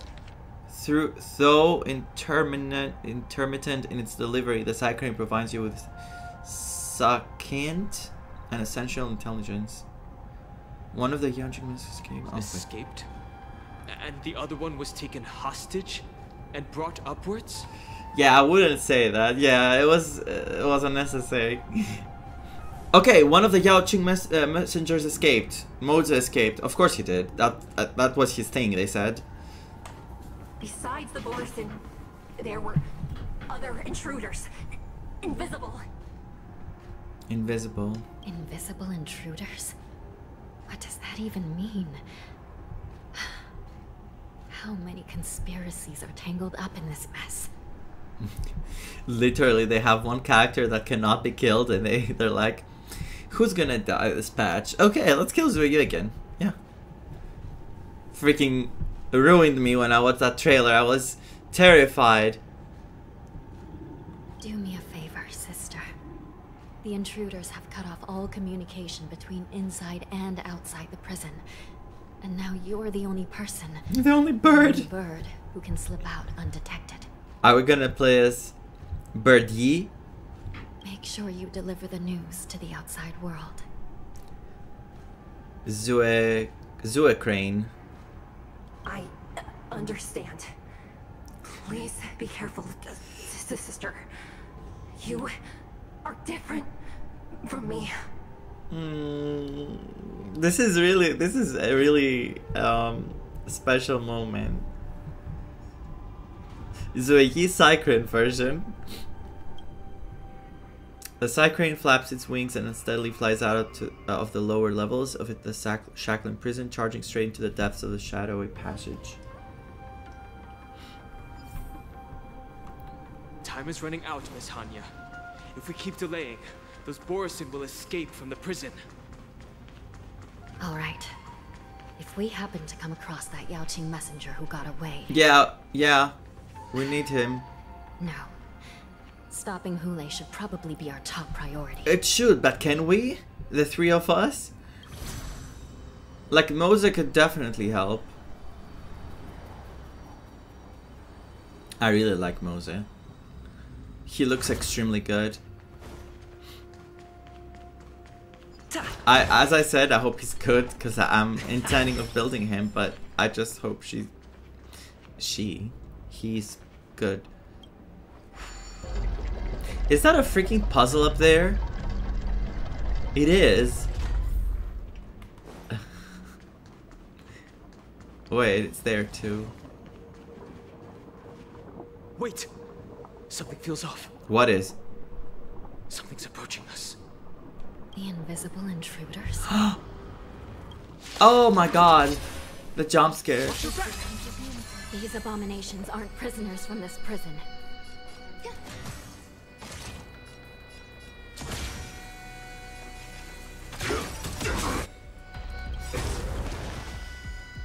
Like until everything burns to ashes!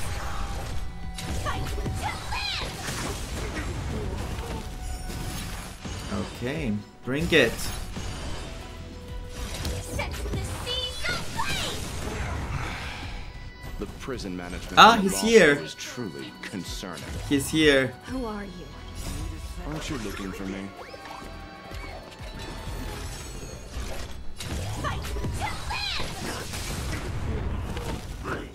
Wait, give me a sec. 1 sec, please. Actually, never mind. It's okay. Let's improvise.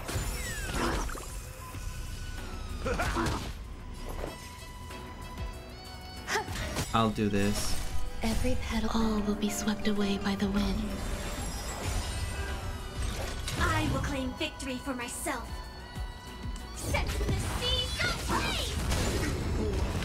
Nice. Claim victory, Firefly. I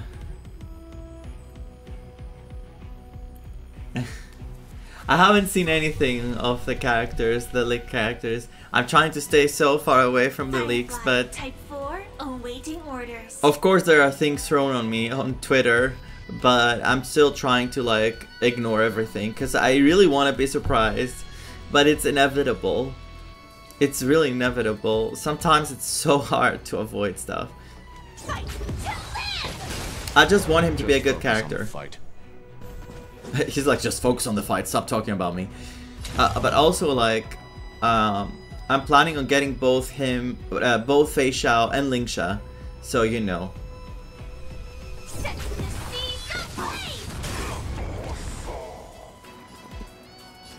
Dreams do come true. Whatever banner he's in, it's fine for me.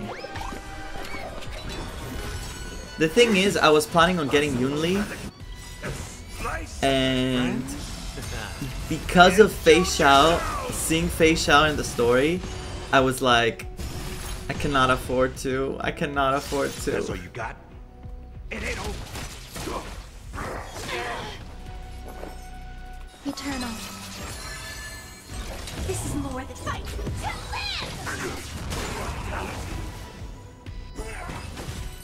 Nice. Reach the end of the story in your own way. Wait, no cutscene to talk to him? Oh, there he is. My god. You can see how cool he is from far away, like... Let me take a picture. Don't cause a cutscene yet. Wait. The man seems to materialize from the shadow corners of the prison as if he could vanish into thin air at any moment. The fugitive wearing a dark cloak spoken of by Hanya now stands before you. His face is devoid of any expression, cold and indifferent, yet inexplicably you could decipher this expressionless facade as if it whispered, "You're finally here." The prison management on the Luofu is truly concerning. You look better when you're silent. Hey, you're the Yaoqing messenger who fled.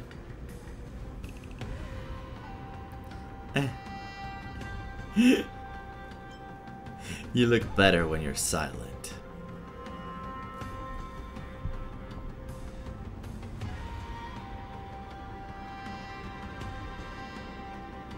I prefer to be called the Yaoqing messenger who strategically retreated. Yeah, I'm sorry. At least 2 different groups of intruders infiltrated here. The wolf cubs and these Mara-struck soldiers. Their hiding technique. It's pretty similar to the wind mantle technique used by the Vidyadhara serving Kailorum Venti on the Yaoqing. What do you think? Ah, Venti. I remember from the trailer again. Is it going to be the Venti?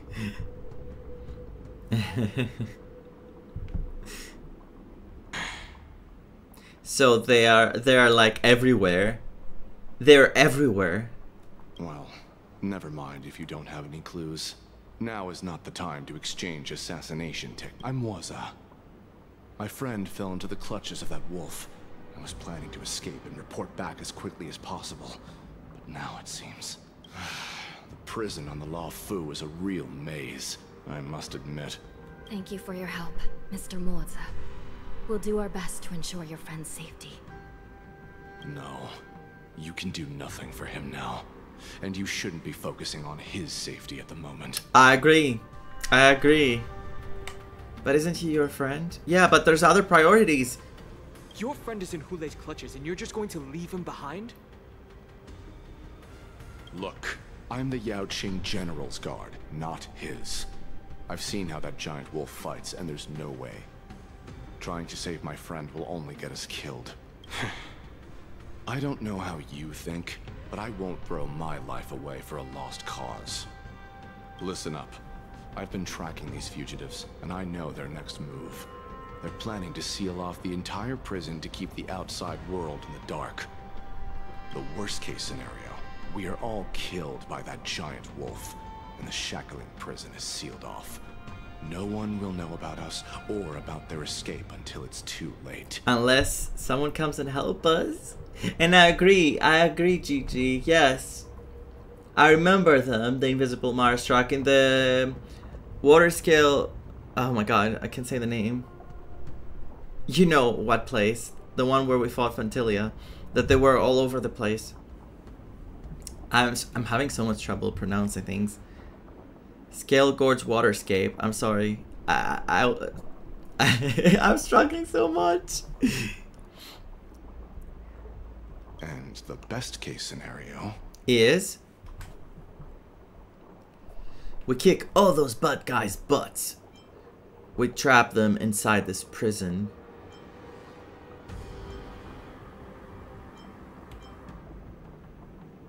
No, we won't be able to. We're one step behind them. Okay. We kill them. The best case scenario would be we seal the gates and trap the enemy inside with us. We can't let that monstrous wolf escape. Yeah, but it's the same thing. We trap them, we trap all of us in here. Isn't it the same? Hopefully, someone will eventually notice that something is off and come to help. As for whether we'll still be alive by then, It's not something we should think about. You sure have a way of comforting people, Mr. Mozu. As a person of the Yaoqing, I've always searched for something meaningful to give my life to. I have to make it out alive. My companions are waiting for me. As a Netherworld dweller, I've already died once. What? What do you mean? I'm confused. I didn't know she had died before. I thought her sister had died. Maybe I don't know her lore, you know, completely. Netherworld dweller. I thought she was working down there just cause. I need to look at her lore. Well then, I'll give it my all. Yeah. We won't give up. Not until the very last moment. None of you are part of the Ten Lords Commission, so sacrificing yourselves isn't the right move. As a judge, it's my responsibility to guard this prison, and if someone should step up to stop Hoolay from escaping, it should be me, not you. Maybe she said it, but I was so focused on looking at her that I wasn't paying attention. It always happens. When someone comes to the game and like, I look forward to seeing them, I'm so like stuck looking at them and listening to them, then, but not really listening to them, you know? Just to the voice. Once we reach the gate, I hope you'll help me seal it. After that, I'll do everything I can to fight the Borisin. Do you find a safe place to hide and wait for reinforcements? How are you going to fight the Borisin? With your speed buff? Now, let's proceed upward. Okay.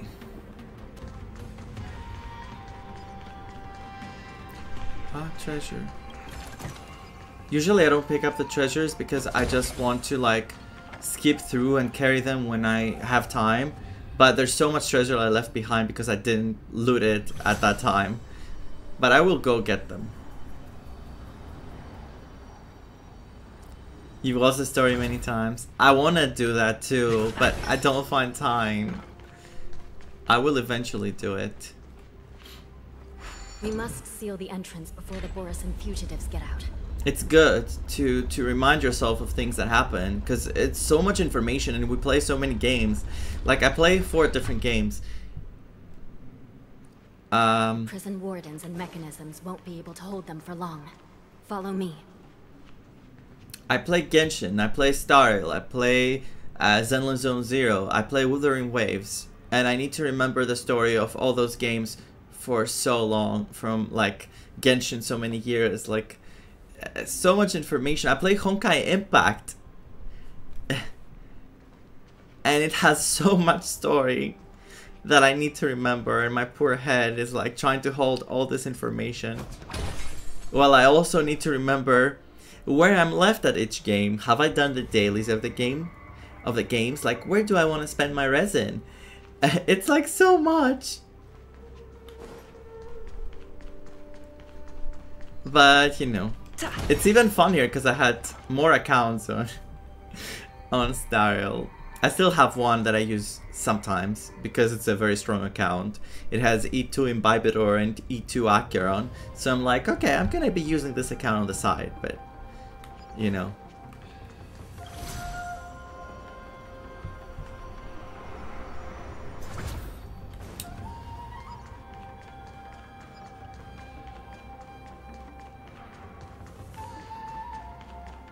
Something's gonna happen here. Almost there. The gate is just ahead. Sound dangerous.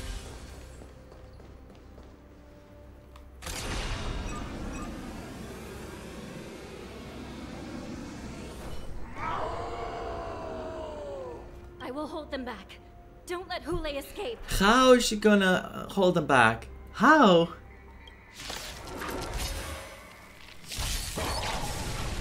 Existence is unity. Oh? You know who we need? We need Jing Liu. She's our only salvation, but I don't remember. In position. Is Jing Liu in the shackling prison? I think she is. It's not Locha, right? Locha went elsewhere.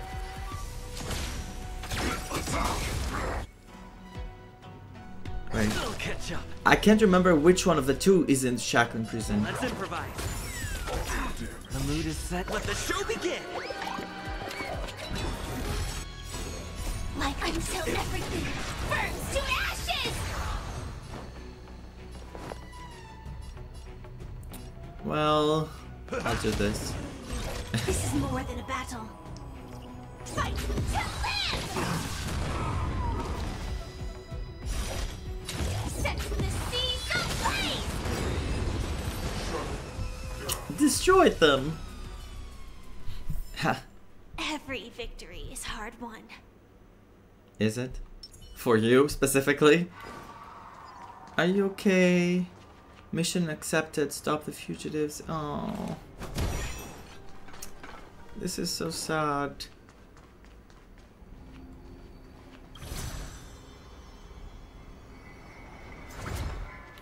Let me, Oh, no, it's fine. No, they're supposed to be together, but no one said anything about them. Dispatched beside Fei Xiao when talking with Yukong. I was hoping for more info too, but who knows? Yeah. You know what shocked me?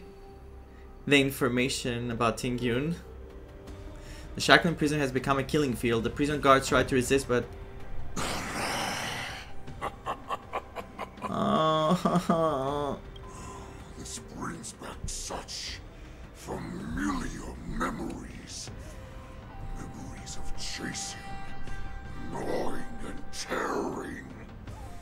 Oh, they're back. They're back. They've all come back. My lord, we're just one step away from freedom. As we pass through the gate, no one will be able to stop us. I think Fei Xiao can stop him, but is anyone coming here?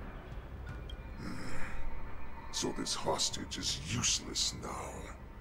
Kill him, Moktok. He's getting away. Do something, Jiao Cho. It's just like the old days, you useless loser. Just do something. I told you, like, something happened to him again in the past, and that's why he's like this, because of this Hule. Jiao Cho. Maybe this Yao Qing messenger can strike a deal in exchange for his life. He can use his status to help us escape from the Xianzhou. What do you think, Mr. Jiao Zhou?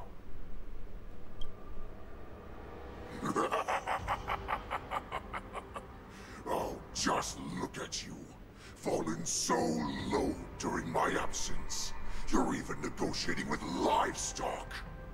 As far as I recall, no one from the Yao Qing would ever consider a deal with Duran's offspring. Didn't you want to turn into you know, a Foxian before, and now this is where you draw the line? Are you serious? I've got to make this beast stay here, whether it's for the sake of Fei Xiao or the Yao Qing. Deal. I certainly have more value alive. My identity, my knowledge of the Xianzhou, and my understanding of many things that your minions have no knowledge of. They'll all be valuable. Lowly beast. Muster up that pitiful tongue of yours and plead for what remains of your life. Speak up. I'm afraid you're unaware. The woman who defeated you, Jing Liu, she has recently returned to the Luofu. Oh. Your opportunity for revenge is right in front of you.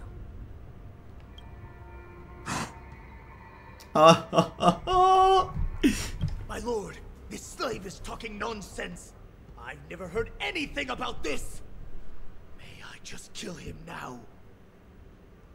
Silence, Moktok. And you, slave. From now on, you'll stay by my side. You'll only speak and move when I allow you to. Otherwise, I'll dismember you from head to tail, inch by inch. Got it? My lord!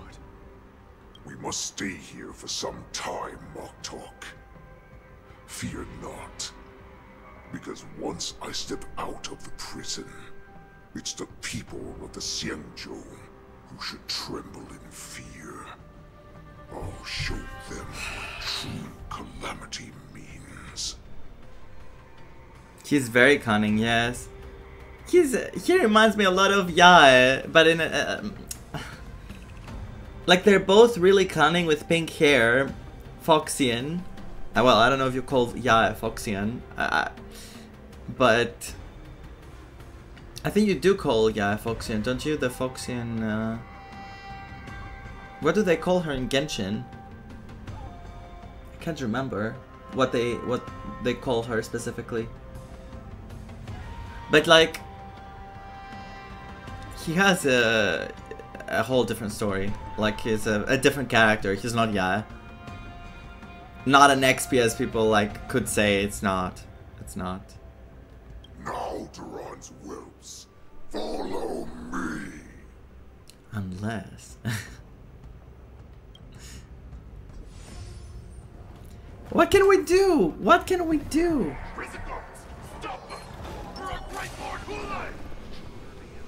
Wait, I'm not going the right way. Don't drop, don't drop, I don't want to fight.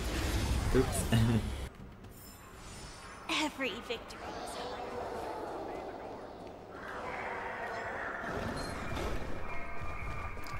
Let me out. Let me out of here. There's puzzles to do next to the creatures. Let me out.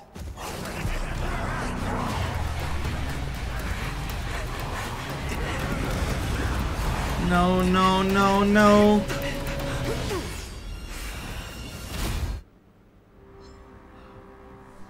No. Report! After we lost contact with the Shackling prison, we received a message from a Psycrane. The prisoners have revolted, and the criminal Hule is nowhere to be found. What about the Yaoqing messengers and the Nameless? No news at the moment. We're trying to restore contact with the Shackling prison as soon as possible. I see. You're dismissed. General Jing Yuan, General Hua Yan. It's just as we suspected. The rise of the Ambrosial Arbor was not the end of things, but the beginning. Oh my god. The hand of the Ruined Legion has already sown the seeds of destruction. From this moment on, the Xianzhou Alliance will face an even greater challenge, from both the abominations of abundance and the destruction itself. If this is what they want, I'm always up for a challenge.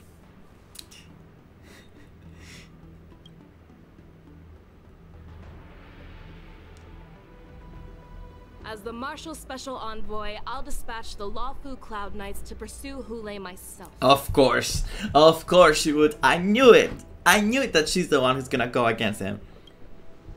Looks like the hidden dregs have finally come to the surface. And as I said before, and now time to wash them away. And now going back to his words, to what he said, that everything was to bring out the dirt. After a brief but devastating loss of communications, the lockdown Shackling prison is once more under control. The Express Nameless may have emerged unharmed, but one of the Yaoqing envoys has been taken hostage. Meanwhile, the Borosian warhead Hule, long confined to the depths of Shackling prison, has vanished without a trace.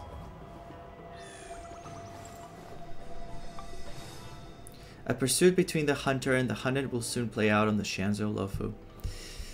2.5. Give me an after credits scene. Well, after credits, you know what I mean.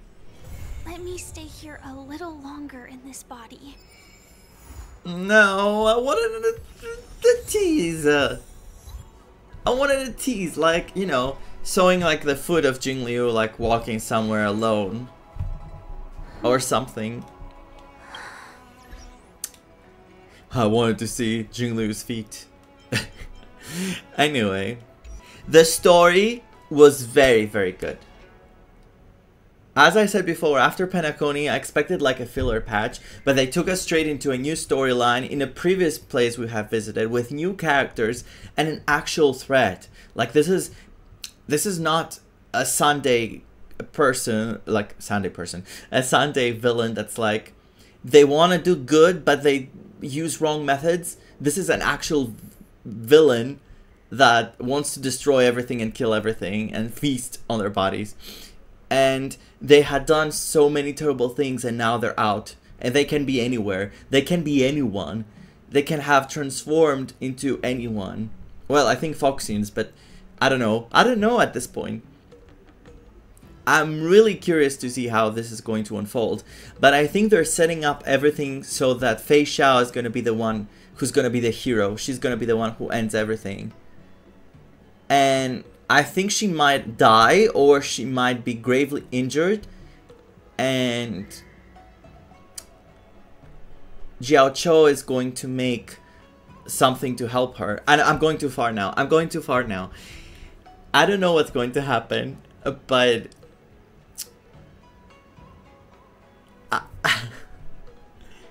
this was very, very, very, very good.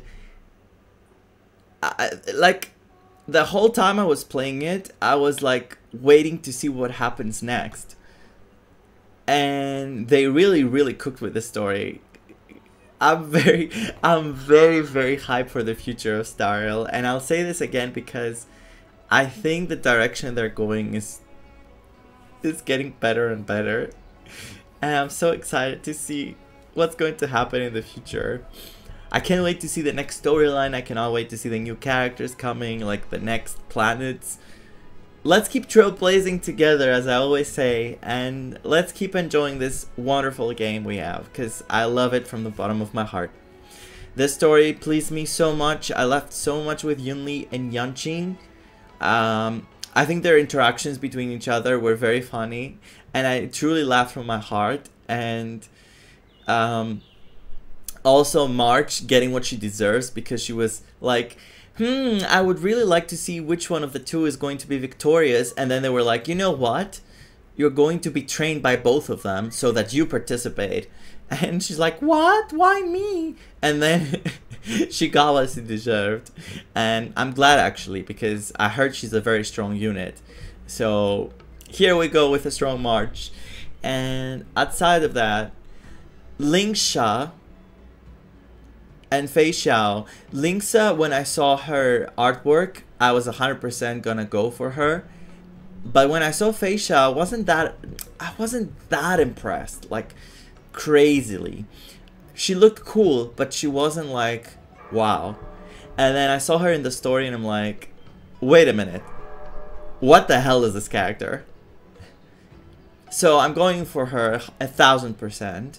And I was planning on pulling for Yunli, but unfortunately I reached so close to pity. I'm around 52 pity right now, and I have guaranteed limited character, and I don't want to get Yunli, because if I get Yunli, I'm going to struggle getting Lingsha and Fei Xiao.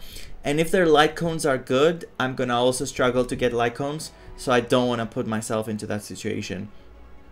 If I need physical for now, I'll use Clara. I'll go all out for Fei Xiao and Lingsha. And who knows what's coming after them? Who knows what's coming? Well, the leakers, but I don't. And if it's anything good, I'm screwed. I'm screwed. I'm so sorry for shouting so loud, because I'm just too hype. I hope it's not too loud on your ears. But this was such a good story, and I'm so grateful. I'm so grateful the story was good. I've enjoyed it so freaking much. And they left me waiting like crazy for the next part. So let's see. Let's see what's gonna happen. Like, let's wait and see. And Mose, I really like Mose. Like, he's a very cool character. And I hope he's strong, because, you know, he's a 4-star, but then Gallagher. So we'll see. Anyway, as I always say, thank you so much for watching. Keep on trailblazing. and I'll see you in the next one. Let me know about your thoughts and if you enjoyed it as much as I did, because I think they really cooked with this one, and I hope people loved it. I really hope people loved it. So yeah, stay safe and take care. Bye. I want to see everything. I want to see everything. The fact that they said what happened like with Tingyun, that someone else got in the scene first, and that someone was... I hope no one is watching that hasn't played it yet. I hope no one is watching that hasn't played it yet. But the fact that Ruan Mei was the one who got there first, it's shocking. That means they're going to bring Ruan Mei into the future of the story for something big. Because Ruan Mei was gathering materials for something. She put Himeko and Welt to gather materials for something. So maybe Tingyun, she's doing experiments on Tingyun, or she's trying to do something through Tingyun.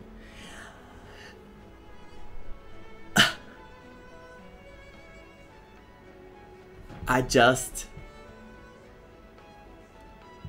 don't know what's gonna happen. I'm so scared, but also so excited. Because I'm not forgetting, like, when I first saw, what's her name? Ruan Mei. When I first saw Ruan Mei, the trailers of Ruan Mei and the introduction, I was so scared of her. Like, I didn't trust her. And then after the story finished and nothing happened, I was like, maybe they just wanted, like, Ruan Mei to be like an awkward kind of character that's like, look, she's playing with her, she cares about the creation she has, so maybe she's like, she's just misunderstood, she's just like a bit more nerdy and like into her science, but like she also tried to resurrect, like she tried to make a propagation thing. And in the trailer she said, I want to become an Eon. Like, I'm going back to not trusting her. I'm going back to not trusting Ruan Mei. We'll see. If Tingyun is fine, then sure. Then sure. Maybe she helped her, but why would she be there? Why would she get first and take Tingyun away without saying anything to anyone? If Tingyun is alive, why she's not back with the people that she cares for? Something is off, and I'm like telling you right now, something is off. Anyway. When you think about it, who else if her can do, and you think it's about her researches, yes, they draw more bombs. Time will tell. As I said again 10 billion times, thank you so much for coming, thank you so much for watching. I hope you enjoyed my playthrough, and take care. Have a good night. I'll see you next time.